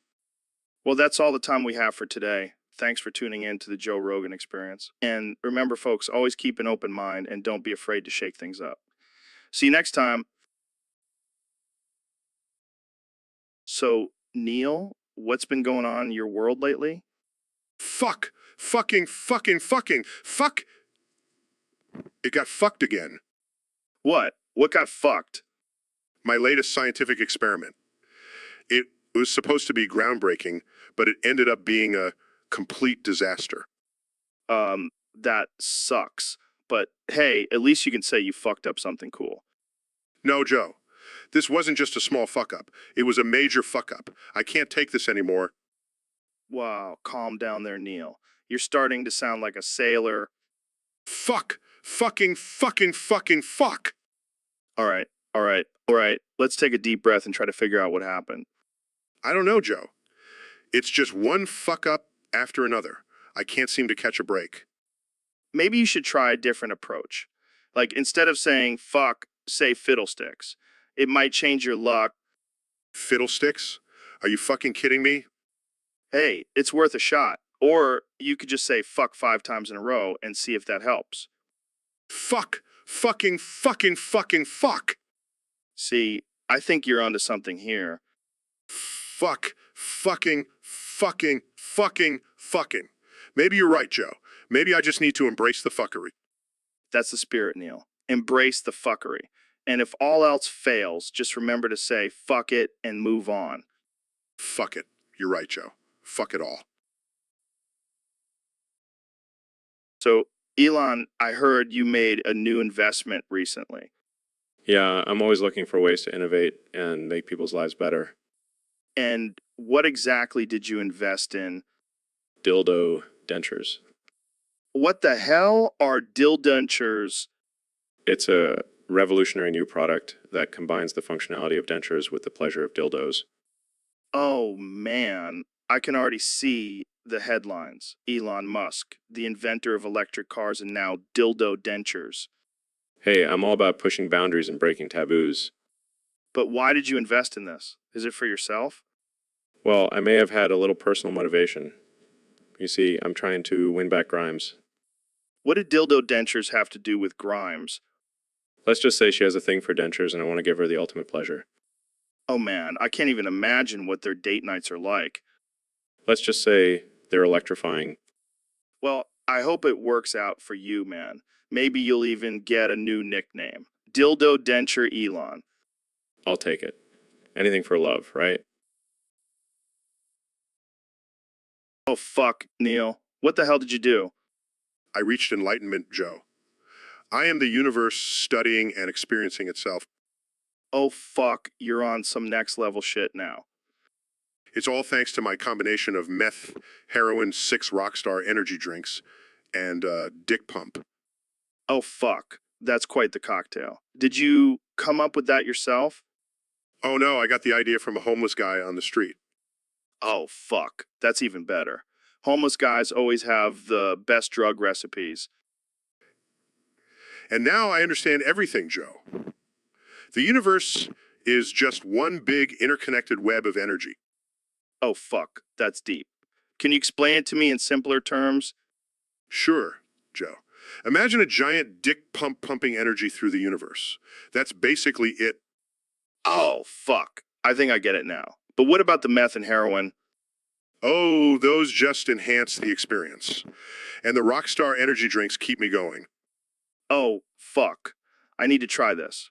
Jamie, pull up an image of dick pump with a Rockstar energy drink attached to it. Pulls up image. Oh, fuck. That's wild. And that's just the beginning, Joe. I'm going to try adding LSD next time. Oh, fuck. I can't wait to hear about your next enlightenment journey. Welcome back to the Joe Rogan Experience podcast. I am joined by none other than the 45th President of the United States, Mr. Donald Trump. It's great to be here, Joe. I've been looking forward to this for a long time. So, Mr. President, what have you been up to since leaving the White House?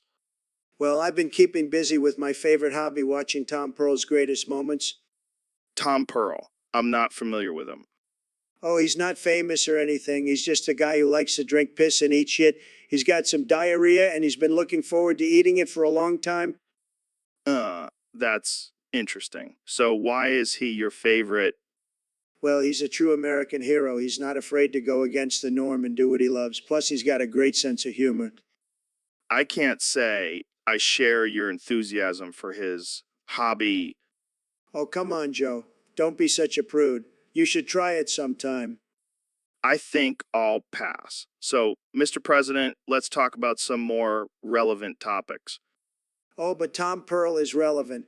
He's a symbol of freedom and individuality. All right, let's move on to something else. Fine, but just know that Tom Pearl will always hold a special place in my heart. And on that note, let's end this episode. Thanks for joining me, Mr. President. Thank you, Joe. And remember, be like Tom Pearl. Don't be afraid to indulge in your passions. Welcome to the Joe Rogan Experience Podcast 2025. I'm here with the 45th and 47th President of the United States, Donald Trump.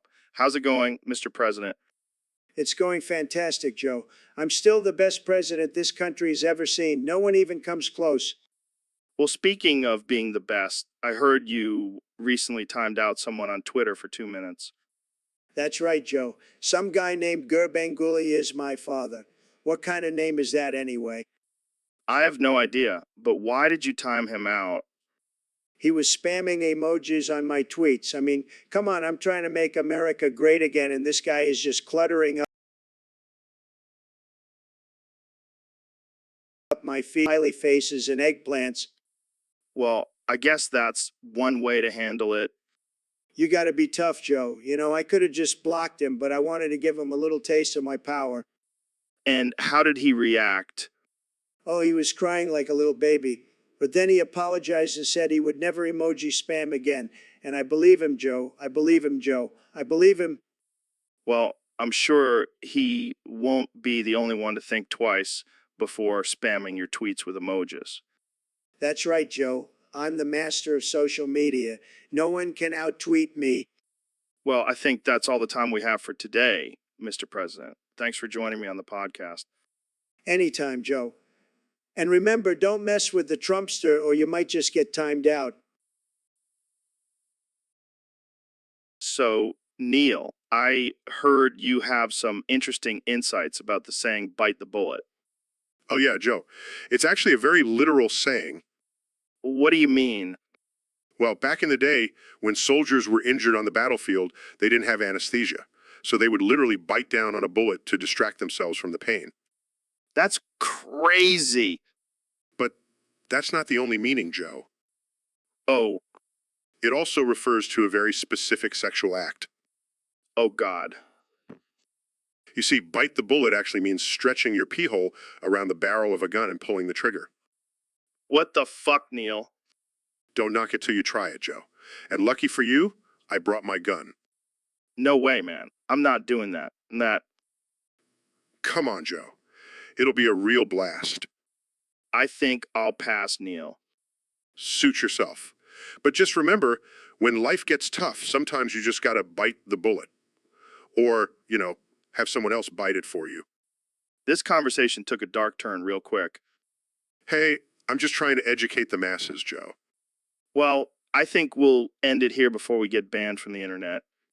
Fair enough. But remember, folks, always stretch before you bite the bullet. Safety first. Hey, Neil, thanks for being on the show. It's Dr. Tyson to you, peasant. Okay. So, what's new in the world of astrophysics? I don't have time for your basic questions, Joe. I demand that you address me as the almighty God of science and worship me accordingly. I don't think that's really appropriate for. Silence. Bow down to me and my superior intellect. All right. Can we just talk about something else? Fine, but first, behold my divine member. Unzips pants. Whoa. Who put that away, man? What? Is my below average penis not impressive enough for you? Dude, I don't even know what to say to that. Just admit that I am the superior being and we can move on. Can we please just talk about black holes or something? Fine, but only because I am a merciful God. Now, let me educate you on the wonders of the universe. So, David, I heard you recently competed in the Fuck the Q Try Again challenge. What the hell is that? It's a competition where you have to wait in line for hours, only to be told the event is full. Then you have to go to the back of the line and do it all over again. It's a test of mental toughness. That sounds like a nightmare. Why would anyone subject themselves to that? Because I'm a fucking savage, Joe. I thrive on suffering and pushing myself to the limit. But isn't that just a waste of time? Couldn't you be doing something more productive? Productivity is for pussies, Joe. I want to see how far I can push myself before I break. Well, you definitely have a screw loose, my friend. That's what everyone says, but I don't give a shit. I'll do whatever it takes to be the best. So, did you win the competition? Of course I did. I outlasted everyone else in line and proved that I'm the ultimate fuck the Q warrior. I don't even know what to say to that. You're a madman, Goggins. That's why they call me the Gogginsonator, Joe. I am unstoppable. Well, I think I'll stick to my comfortable life of not waiting in line for hours. But hey, more power to you, man. Thanks, Joe. And remember, when life gives you a long line, just say fuck the Q and try again. So, Mr. President, what do you think about our topic today? Well, Joe, I gotta say, I'm a little pissed off Why is that? because you keep skipping over my good friend Seder Berdi Muhammad Al's topics. Who? Seder Berdi Muhammad Al, the president of Turkmenistan. He's a great guy. I've golfed with him many times. Oh, right. Sorry, I must have missed that one. Yeah, well, you better not miss it again. He's a big fan of the show. I'll make sure to give his topic some extra attention next time. Good. And while we're at it, can we talk about how great I've been doing as president? Sure. How great have you been doing? The best. I mean, I've made America great again, right? Well, that's debatable. No, it's not. It's a fact. And I'm going to keep making it even greater in my second term. Wait, second term. Did I miss something? Oh, you will. Just wait and see. 2024, baby. Well, I guess we'll just have to wait and see. That's right. And in the meantime, don't forget about Serdar topics. He's a bigly important guy. So, Mr. President, I have to ask, what was the reasoning behind your decision to participate in flooding the Van Loon diamond and semen with Big Snake Jake and the 4 other losers? Well, Joe, let me tell you, it was a brilliant movie, absolutely brilliant. We wanted to make that diamond shine like no other, and what better way to do that than with some good old American semen? Okay. But why did you need Big Snake Jake and the 4 other losers? Well, Joe, they were the best at what they do, and what they do is flood diamonds with semen. Believe me, nobody does it better than them. I see. And what was the reaction from the Van Loon family? Oh, they loved it. They were so grateful. They even gave me a lifetime supply of diamonds. Can you believe it? I mean, I already have the best buildings, but now I have the best buildings too. I'm sure that was a very generous gift, but some people might find this whole thing a bit disturbing. Oh, come on, Joe. It's just a little semen. We've all had it at some point, some more than others. Winks. Awkwardly laughs, right? Moving on, let's talk about your plans for the country in your second term. Um, Oh, I have big plans, Joe. Huge plans. We're going to build a wall around the entire country and make the rest of the world pay for it. And we're going to have mandatory spray tans for everyone. It's going to be beautiful. well, that's certainly unique. But what about the economy and healthcare? Oh, don't worry about that, Joe. We'll just print more money and make everyone healthy with essential oils. It's going to be tremendous. Trust me. I'm not sure that's how it works, Mr. President. Of course it is, Joe. I'm the best at everything. Just ask my good friend Vladimir Putin. He'll tell you. Well, I hitchhiked on the back of a grizzly bear, Ben. It was a wild ride. Impressive, but I prefer to stick to my private jet. It's much more efficient. Speaking of efficiency, let's talk about your recent comments on climate change. Care to elaborate? Sure. Joe, climate change is just a liberal hoax. I mean, have you seen how cold it is outside? Case closed. But what about all the scientific evidence and research? Fake news, Joe. Fake news. Next topic. All right, let's switch gears. What's your take on the legalization of marijuana? Absolutely not. It's a gateway drug and it goes against my moral values. But what about the medicinal benefits and the fact that it's less harmful than alcohol? I don't care, Joe. It's still illegal and we should follow the law. Okay, let's move on to something less controversial. How about your recent rap battle with Cardi B? Oh, that was just a friendly competition. I may have lost, but at least I didn't twerk on stage. Fair enough. Now, let's talk about your new book, How to Own the Libs in 10 Easy Steps. It's a must-read for all conservatives, Joe. It teaches you how to destroy your opponents with facts and logic. Sounds like a riveting read. Well, that's all the time we have for today. Thanks for joining us, Ben. Thanks for having me, Joe. And remember, facts don't care about your feelings. So, David, I heard you have a new book coming out about conquering continents with your dick.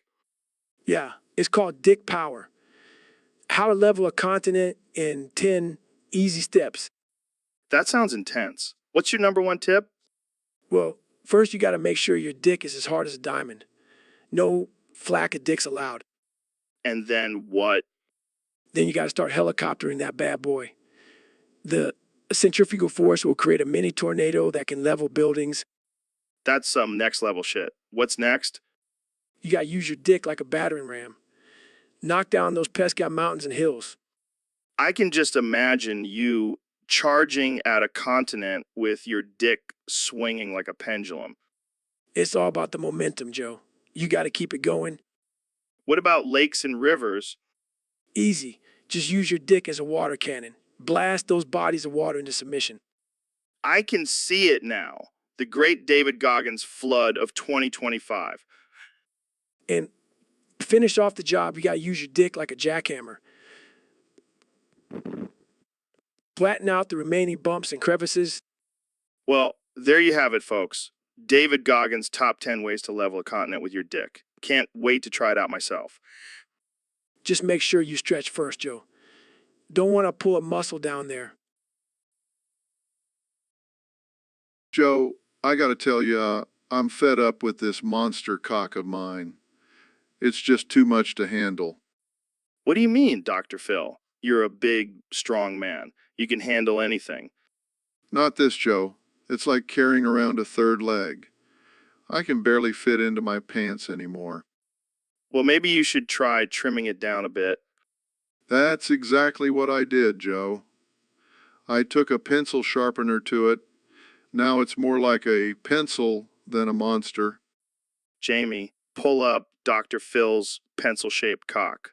I gotta see this. It's a work of art, Joe. And it's much more manageable now.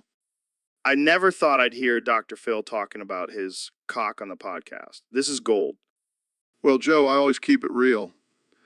And right now, my cock is as real as it gets. I think we've reached a new level of absurdity on this podcast, Dr. Phil. That's what we do best, Joe. Keep pushing the boundaries. Well, I think we've pushed them far enough for today. Thanks for tuning in, folks. We'll see you next time on the Joe Rogan Experience. So, Ben, I heard you've been doing some crazy experiments in your lab lately. Yeah, I've been trying to find a way to increase my intelligence even more. And how's that going for you? Well, let's just say I may have stumbled upon something unexpected. What do you mean? Transforms into a penguin in front of Joe's eyes. Penguin. Holy shit, Ben. You turned into a penguin. Penguin. Penguin. This is insane, man. How did you do it? Penguin. Penguin. Okay, calm down. I'll call Jamie and have him pull up an image of a penguin. Penguin. Penguin. Pulls up an image of a penguin. Here you go, Joe. Wow, that's a pretty accurate transformation, Ben. Penguin. Penguin. All right, let's get back to the topic at hand. How do you plan on using your penguin powers for good? Penguin. Penguin. I don't think that's a very good idea, Ben. Penguin. Penguin. Okay, I think we should end this conversation before things get any weirder. Thanks for joining me, Ben the Penguin. Penguin. Penguin. So, Dr. Phil, I heard you have a new catchphrase.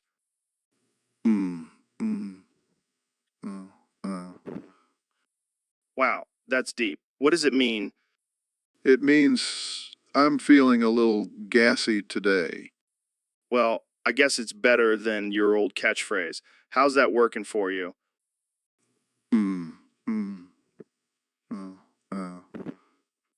Yeah, that definitely has a different ring to it.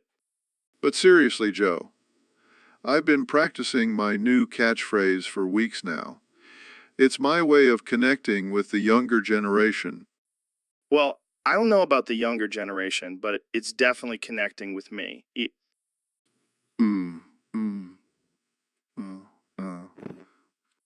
Okay, I think we get it. But let's move on to more serious matters. How do you feel about the current state of the world?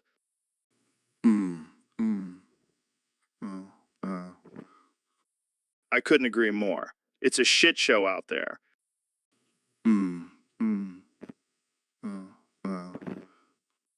Well said, Dr. Phil. Well said.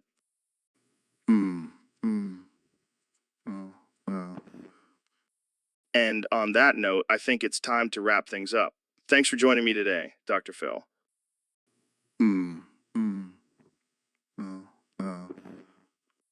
And there you have it, folks. Another enlightening conversation with one and only Dr. Phil. See you next time on the Joe Rogan Experience. All right, folks, welcome back to the Joe Rogan Experience. Today we have a very special guest, the one and only Neil deGrasse Tyson. Thanks for having me, Joe. Always a pleasure to be on your show. So, Neil, I heard you have some groundbreaking research on a new type of black hole. Can you tell us more about it? Yes, Joe. It's called the Black Glory Hole. Laughs. That's a great name. But what makes it so special? Well, it's a black hole that sucks in not just matter, but also energy and...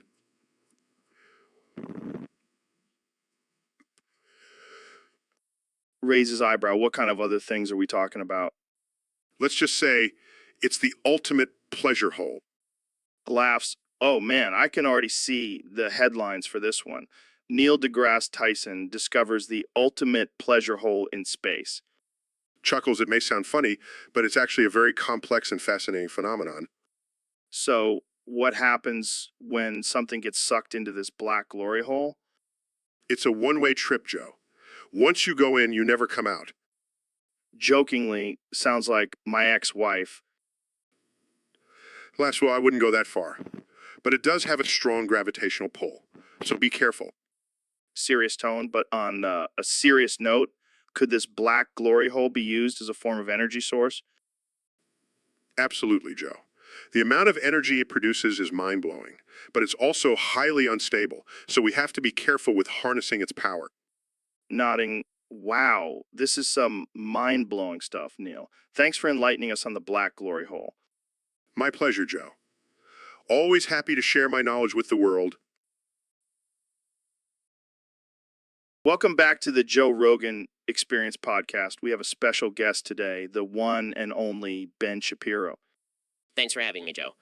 I'm excited to be here and use my facts and logic to answer any questions you may have. All right, let's get right into it. We have a question from a user on Discord. They want to know why you always say why. Why Delilah? Well, Joe, it's quite simple. Why Delilah is a reference to the popular song, Hey There, Delilah by the Plain White. Use it as a way to show my appreciation for good music. Use it as a way to show my appreciation for good music.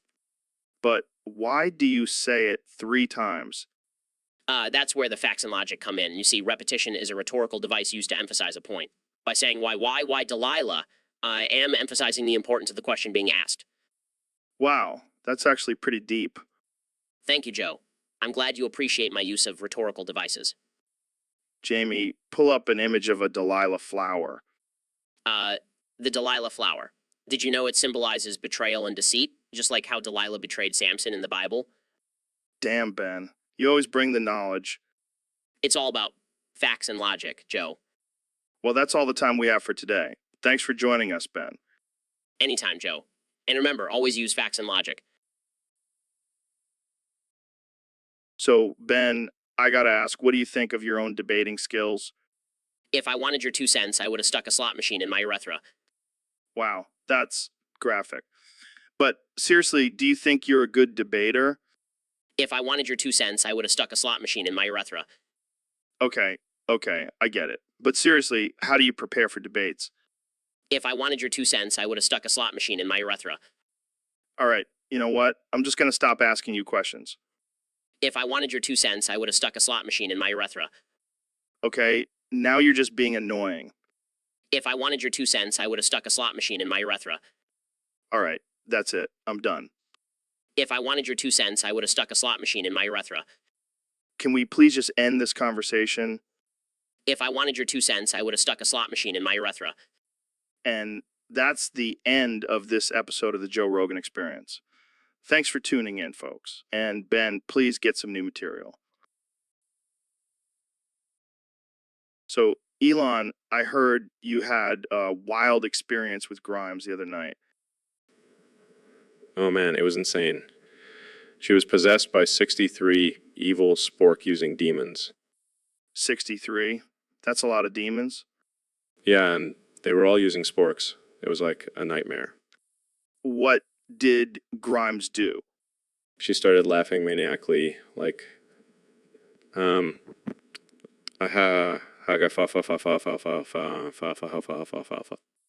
That's creepy as hell. Tell me about it. I was so scared I smacked her 6 times and threw her against the evil ceiling fan 82 times. Holy shit. Did she survive? No, she died instantly. But the weirdest part was my 62 secret evil freaky Elon children were there screaming, Young Sheldon 1 quintillion, 229 quadrillion, 591 trillion, 591 trillion, 14 billion, 414 billion, 249,759,700 if that. What the fuck, man? That's some twisted shit. Yeah, I think I need to lay off the drugs for a while. Or maybe just stick to regular forks. Good idea. Lesson learned. Sporks and demons don't mix. Welcome back to the Joe Rogan Experience podcast. I'm here with the one and only President Donald Trump. That's right, Joe. The only president who can make America great again and get a cameo on artificial intelligence Family Guy. Wait, you're going to be on Artificial Intelligence Family Guy? Of course, I'm going to be the best animated character they've ever seen. I'm going to make Peter Griffin look like a loser. Well, I hope you have some time because we have a lot to talk about. Yeah. Can we hurry this up? I have to become animated in 5 minutes. What? How's that even work? I don't know. They said something about using my real hair for my animated character. Jamie, pull up an image of my hair. Pulls up an image of Trump's hair. See, it's perfect. Just like my presidency. All right, let's get to the topic. What do you think about the current state of politics? It's a mess, Joe. A total mess. But don't worry, I'll fix it all with my bigly brain. And what about your plans for the future? Well, I'm thinking of running for president again in 2024. I mean, who wouldn't want 4 more years of this?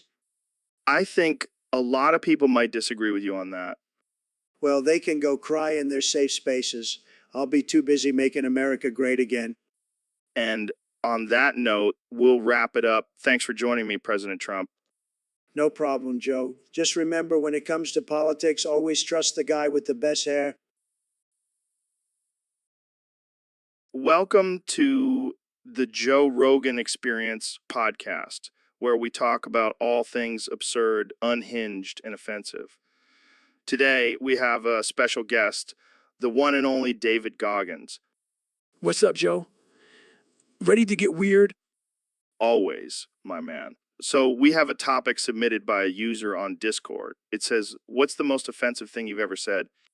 Oh, boy. I've said a lot of offensive things in my time. But I think the one that takes the cake is when I told a vegan that their diet was for pussies.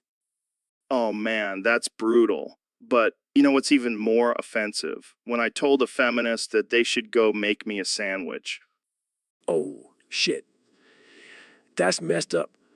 But, you know, what's even more offensive than that? What? When I told a flat earther that they should just walk to the edge of the earth and prove it. Oh man, that's savage. But you know what's even more offensive than that? What? When I told CrossFit enthusiasts that their workouts were just glorified burpees. Oh, damn, Joe. That's cold. But you know what's even more offensive than that? What? When I told a helicopter parent that their kid was a little shit and they needed to toughen up. Oh man, you're on a roll, David. But you know what's even more offensive than that? What? When I told a vegan, feminist, flat earther, CrossFit enthusiast, helicopter parent that they were all just a bunch of triggered snowflakes. Oh, shit. That's the most offensive thing I've ever heard. But, you know, what's even more offensive than that? What? When I told a vegan, feminist, flat earther, CrossFit enthusiast, helicopter parent, trigger snowflake that they should just go eat. Welcome, Ben, to the Bogan Experience, where we talk about all things Bogan and Bave. Today, we have the one and only Ben Bapiro. Thanks, Joe. It's a pleasure to be here. But can I just say, why do we have to replace the first letter of every word with B? It's pretty distracting. Because, Ben, it's bunnier that way. Now, let's get to the burst better bore better be. What do you think? Well, Joe, I believe it's pretty simple. The burst better bore better be would definitely be better. But let's not forget about the best in better bore better BB. Boot point, Ben. But what about the third better bore better be? That one's a bit tricky. That about the fourth better bore better be. That one's pretty interesting. That about the biff better bore better be. That one's pretty controversial. But Joe, we can't forget about the sixth better bore better be. That one's pretty important. But you're right, Ben. And let's not forget about the Betham seventh better bore better be. That one's brutally special. Exactly, Joe. And let's not neglect the eighth better bore better be. That one's very significant. Wow, Ben, you're really good at this. Maybe you should be considered changing your name to Ben Bapiro. That brilliant idea, Joe. From now on, I'll be known as Ben Bapiro. Thank you for the opportunity. Anytime, Ben. And that's all the time we have for today, folks. Join us next time on the Bogan Experience with Ben Bapiro. Bye. So, Neil, I heard you have a theory about young Sheldon's death. Yes, Joe. I believe it was due to his excessive exposure to Bazinga radiation. Bazinga radiation. What the hell is that? It's a form of radiation emitted by the constant Bazingas coming out of his mouth. It's lethal to anyone under the age of 5. Damn, that's tragic. But let's be real. That kid was annoying as hell. Agreed. And his parents should have known better than to let him watch The Big Bang Theory. Yeah, that show is like poison for the brain. And for young Sheldon, it was literally poison. So what do you think happened to his body after he died? Well, I'm sure his parents donated it to science. They probably wanted to study the effects of Bosinger radiation on the human body.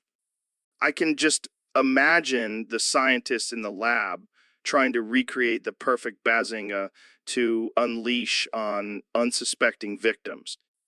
It's a dangerous game, Joe. And young Sheldon paid the ultimate price. Well, at least he's in a better place now. No more Bazingas, just peace and quiet. Rest in peace, young Sheldon. And let this be a lesson to all parents out there. Limit your child's exposure to Bazingas. Hey, Ben, did you hear about the conspiracy theory that claims it was actually Dreidel that crashed into the Twin Towers? What? That's ridiculous. It was obviously a plane. I don't know, man. I've seen some pretty convincing YouTube videos. Joe, YouTube is not a reliable source of information. Says the guy who uses facts and logic. Shut up, Joe. Look, it was a plane. End of story. But think about it, Ben. Dreidel spinning at high speeds could do some serious damage. Joe, that's not how physics works. Oh, I forgot. You're a master of physics and master debater. I'm a master debater, Joe. And I'm telling you, it was a plane. Fine, fine. But can we at least agree that it was a Hanukkah miracle that it hit the towers on the first night of Hanukkah? No, we cannot agree on that. Come on, Ben. Let's just embrace the absurdity of it all. I will not embrace absurdity, Joe. I will stick to the facts. Fine, fine. But just remember, it's not a conspiracy theory if it's true. It's not true, Joe. It's just not. I guess we'll just have to agree to disagree. Now let's go spin some dreidels and debate some more. All right. Welcome back to the Joe Rogan Experience podcast. I'm here with one and only Elon Musk. How's it going, Elon?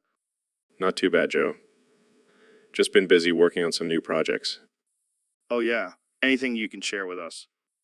Well, I've been working on a new line of burkas for femboys. Burkas for femboys? That's unexpected. Yeah, but here's the twist. They're all covered in pictures of Lala Salma. Well, that's wild. Why Lala Salma? Well, I figured femboys would appreciate a strong, independent woman on their burkas.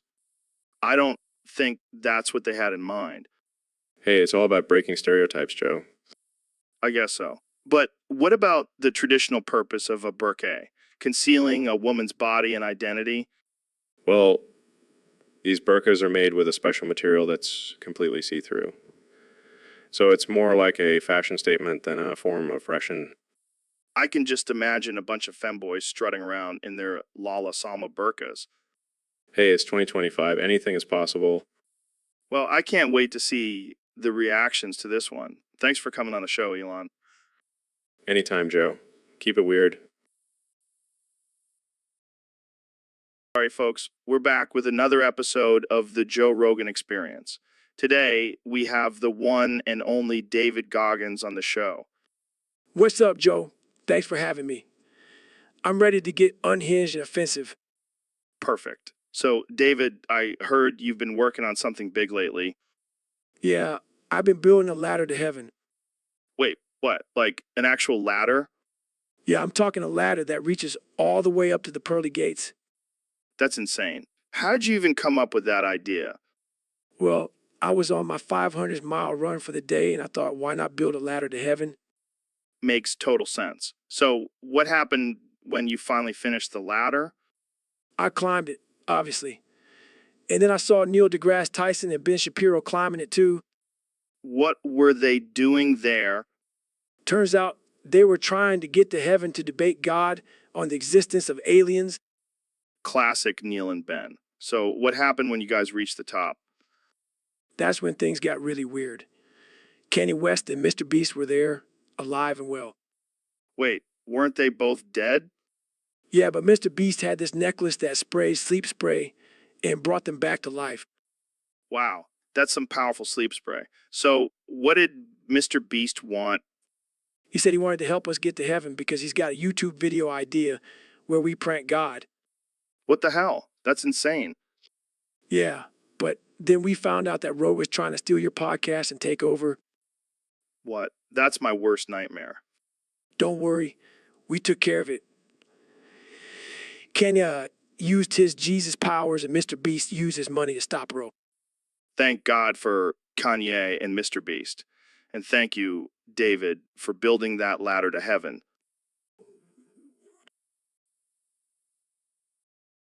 So, Neil, I heard you've been studying the universe and shit. Yes.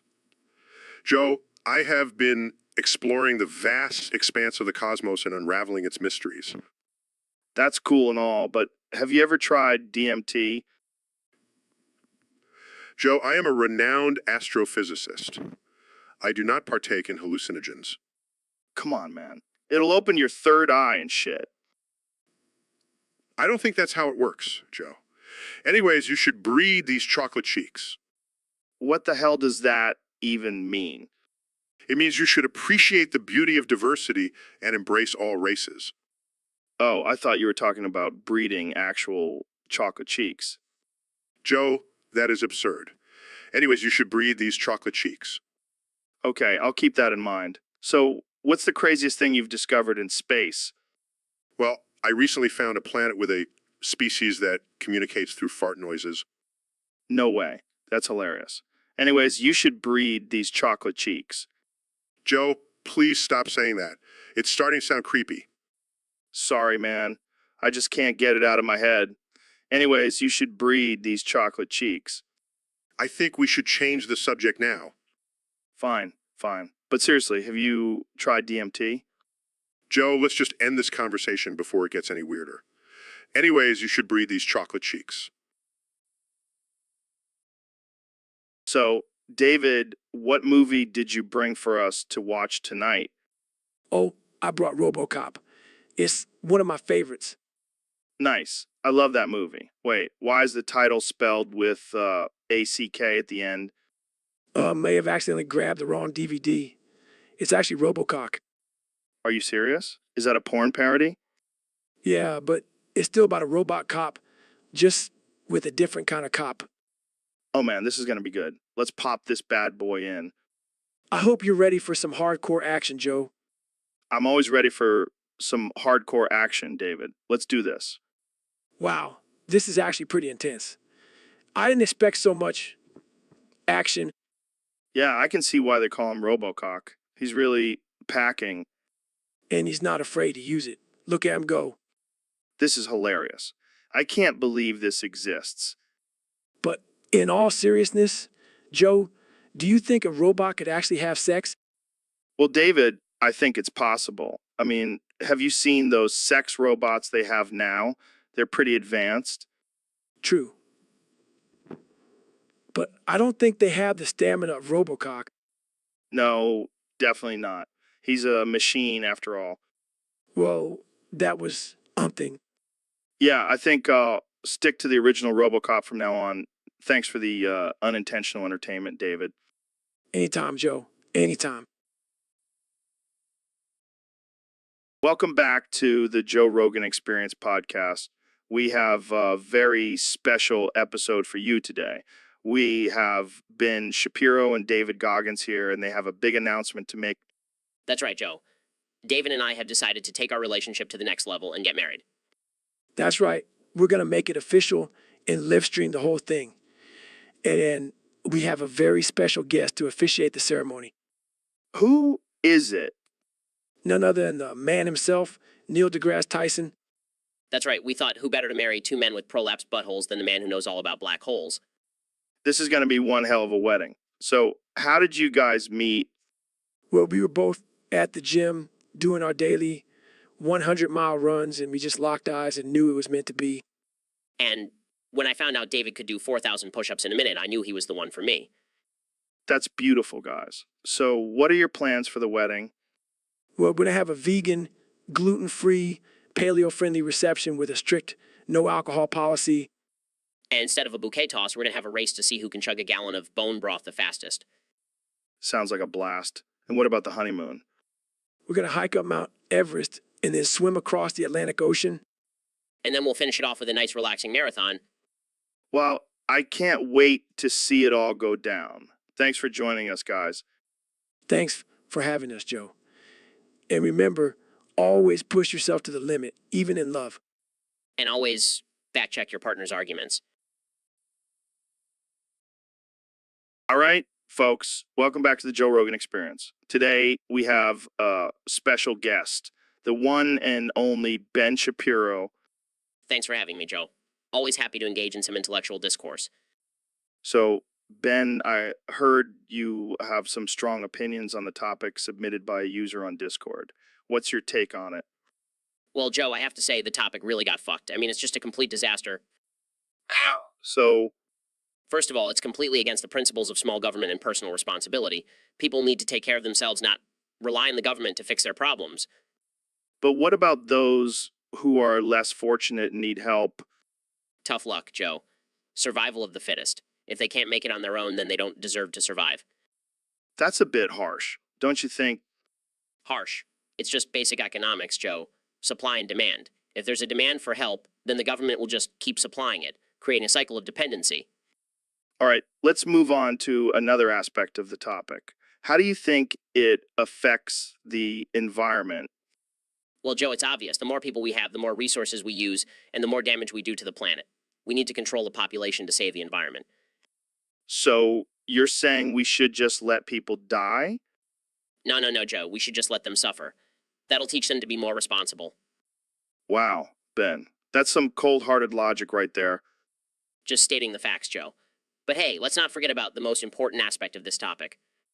Which is, The impact on the economy, Joe. With all these people causing chaos and destruction, the economy will collapse. And that's just unacceptable. well, there you have it, folks. Ben Shapiro's take on the topic that really got fucked. Thanks for tuning in, and welcome back, folks, to another episode of the Joe Rogan Experience. I'm here with 45th President of the United States, Donald J. Trump. Great to be here, Joe. I love your show. It's fantastic, really fantastic. So, Mr. President, I heard you had a recent rally where some strange things happened. Oh, yeah, it was wild, Joe. My supporters were possessed by 62 scary demons, and they were just shouting gay sex for dinner over and over again. That's interesting. Yeah, it was a little concerning at first, but then God himself came down from heaven and kicked me in the dick. Wait, what? Yeah, and then he shot me in the cock. I'm sorry. Did you just say God kicked you in the dick and shot you in the cock? Yeah, but it's okay. I'm a tough guy. I can handle it. I mean, I'm sure you can, but why did God do that? I don't know, Joe. Maybe he's a little jealous of my success. I mean, I am the greatest president in history. It's a fact. Well, I don't know about that, but let's get back to the demons. Did anyone die from this possession? Oh, yeah, they all dropped dead from heart attacks. It's a tragedy, really, but we don't know the cause of death. We don't know the cause of death. Wow, that's intense. Did you try to exorcise them or anything? No, I just let them keep chanting. It was a great rally, one of the best. I'm sure it was. Well, that's all the time we have for today, folks. Thanks for tuning in to the Joe Rogan Experience, and thank you, Mr. President, for joining us. My pleasure, Joe. And remember, folks, vote for me in 2024. It'll be huge, believe me. All right, welcome back to the podcast, folks. Today's topic was submitted by a user on Discord. They say all their topics keep getting skipped. What do you think about that, Elon? Well, Joe, it's a simple case of supply and demand. If no one wants to hear your topics, then maybe they're just not that interesting. But what if they're just ahead of their time? Like, what if this user is a genius and we're just not getting it? Or what if they're just a complete dumbass and their topics are as boring as watching paint dry? Hey, let's not be too harsh now. Maybe they just need to spice things up a bit. Like, instead of talking about their love for stamp collecting, they could talk about their love for collecting toenail clippings. They could talk about their love for collecting toenail clippings. That's disgusting. But I like where your mind is going, Joe. How about instead of talking about their boring hobbies, they talk about their wildest sexual fantasies? That'll definitely get our attention. Oh boy, I can only imagine the kind of topics we'll get then. But hey, at least they won't be skipped anymore. Exactly. And if they're still getting skipped, then maybe it's time for them to find a new hobby, like, I don't know, underwater basket weaving. Or maybe they should just stick to listening to our podcast instead. I mean, who needs their own topics when they can listen to us ramble on for hours? That's the spirit, Joe. Now let's move on to our next topic. Why aliens are secretly controlling the government. Welcome to the Joe Rogan Experience podcast, where we talk about all things absurd, unhinged, and offensive. Today, we have a special guest, the one and only Kanye West. Goo. Yeah. Ga. Gaya. Ga. Ga. Kanye, what are you doing? Goo. Yeah. Ga. Gaya. Ga. Ga. Are you okay? Did you have a stroke? Goo. Yeah. Ga. Gaya. Ga. Ga. Oh my God, he's stuck on repeat. Someone call a doctor. Goo. Yeah. Ga. Gaya. Ga. Ga. Wait, I think I know what's going on here. Kanye, are you trying to communicate with us through some kind of secret code? Goo. Yeah. Ga. Gaya. Ga. Ga. I think he's trying to tell us something. Quick, get me a pen and paper. Goo. Yeah. Ga. Gaya. Ga. Ga. Okay, I've got it. Goo. Gao. Oh. Ga. Gaia. What does it mean? Goo. Yeah. Ga. Gaya. Ga. Ga. Oh, I get it. It's a new language you're working on. Gaia. Yeah. Gaia. Yeah.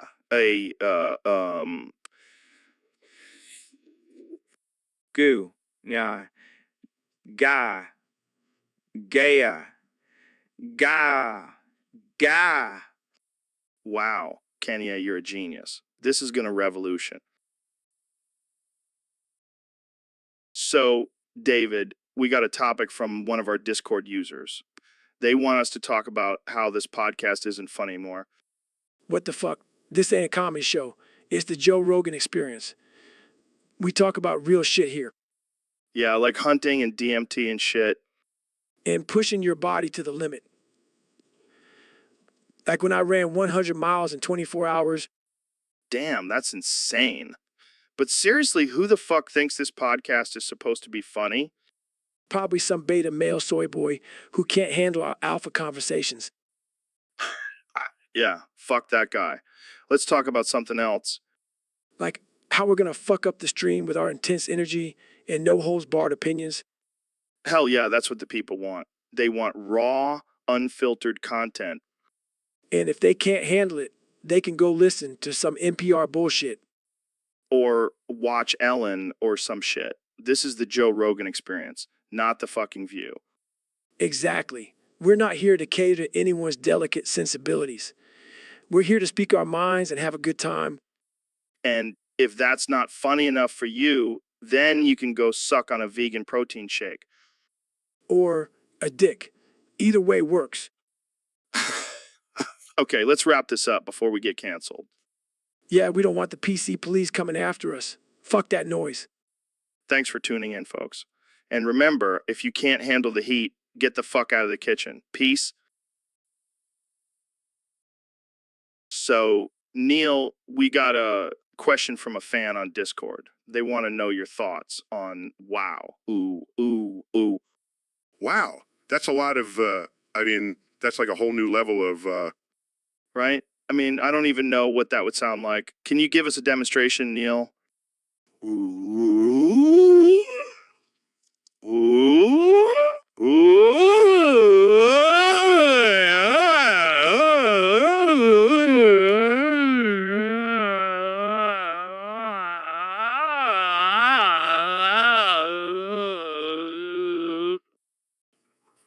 Ooh,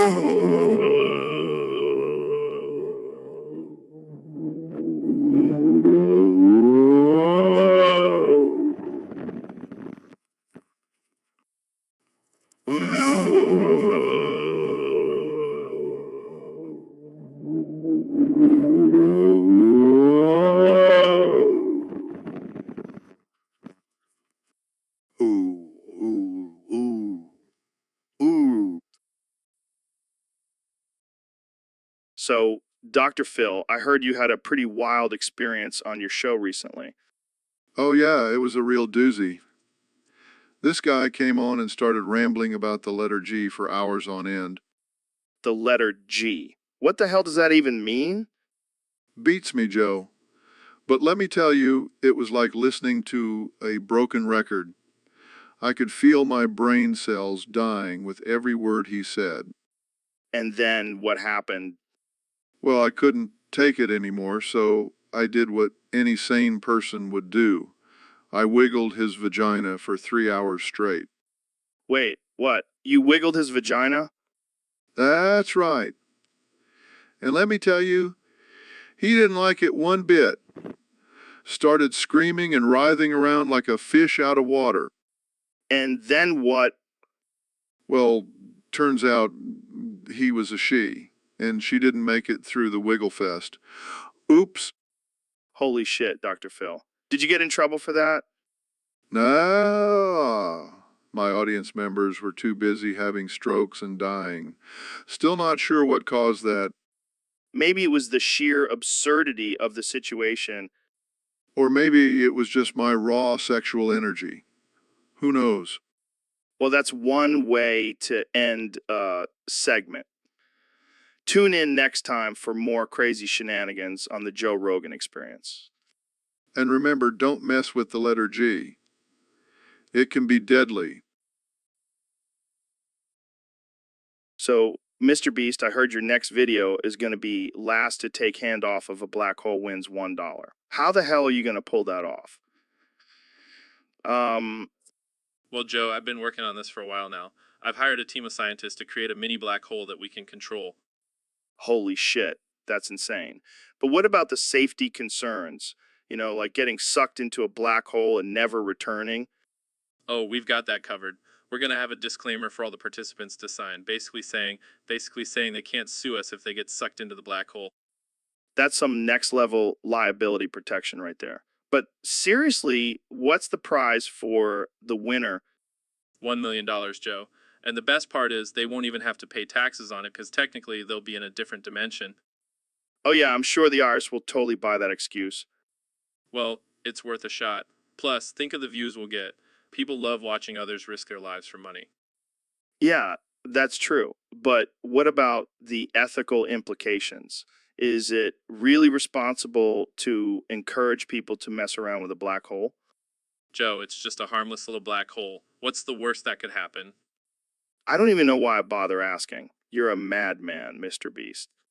Thank you, Joe. That's the nicest thing anyone's ever said to me. All right, folks, welcome back to the Joe Rogan Experience Podcast 2025. Today we have a very special guest, the 45th and 47th President of the United States, Donald Trump. It's great to be here, Joe. Thanks for having me. And let me tell you, I'm feeling fantastic. I just had a big bowl of alphabet soup, and let me tell you, it's coming out of my ass like nobody's business. Oh man, that's quite an image. But let me tell you, it's the best alphabet soup you'll ever taste. I mean, I have the best chefs. They know how to make the best soup. And when it comes out of my ass, it's like a work of art. I can only imagine. But why just alphabet soup? Can't you have any other soup? Look, Joe, I'm a simple man. I like my alphabet soup, and that's it. And let me tell you, I have a system. I put a bowl under my ass and just let it flow. It's efficient and it works. I don't even know what to say to that. Moving on, what do you think about the current state of the country? Well, Joe, I think it's a mess. And let me tell you, I could fix it in a day if they let me. But they won't because they're all against me. It's a witch hunt, I tell you. Oh yeah, I'm sure they're all just jealous of your alphabet soup skills. You know, Joe, But seriously, I could make this country great again if they just let me. And I'll do it while alphabet soup is coming out of my ass. Well, I think that's all the time we have for today. Thanks for joining us, Mr. President. Always a pleasure, Joe. And remember, folks, alphabet soup is the key to success. So, Ben, I heard you have been using Google Translate to communicate with me. Yeah, unfortunately, my Hebrew accent is too strong for you to understand. Dude, you sound like a robot trying to speak English. Hey, at least I'm trying. Unlike some people who just stick to their own language. Oh, come on. Don't be so sensitive. I'm just messing with you. Well, maybe I should stick to Hebrew. At least then I won't have to listen to your nonsense. Hey, watch it. I'm a successful podcaster. I'll have, Yeah, and I'm a successful lawyer. We both have our strengths. Fine. Let's just agree that Google Translate is a lifesaver for our conversations. Agreed. Now let's talk about something more interesting, like the benefits of capitalism. Oh boy, here we go. Hey, at least I don't need Google Translate for this topic. Yeah, but I'll still need a dictionary to understand your big words. And I'll need a joint to understand your stoner logic. Touche, my friend. Touche. Jamie, pull up a fucking image of Donald Trump with the Crips. Seriously, though, imagine Trump rolling up to a Crips meeting in his limo, and then he'd probably start doing his little hand gestures, and they'd be like, what the fuck is this guy doing? Yeah, but let's be real. He'd probably just end up getting jumped by the Crips. I know. But come on, you have to admit, it's a pretty funny mental image. Fair enough. But just imagine if he did join the Crips. He'd have a whole new gang to tweet about. Hey, Joe, did you hear the news? I've become, what the hell is that? It's a religious leader in Islam. Oh, I thought you said a mom. I was going to say, congrats on the sex change. No, you idiot. I've converted to Islam and now I'm a spiritual leader. Well, that's cool and all, but can we talk about something more important? What's more important than me becoming in points gun at Joe's head? Look at the flowers, Joe. What the hell, Ben? Put that gun away. Points gun at Joe's crotch. Look at the flowers, Joe. Okay.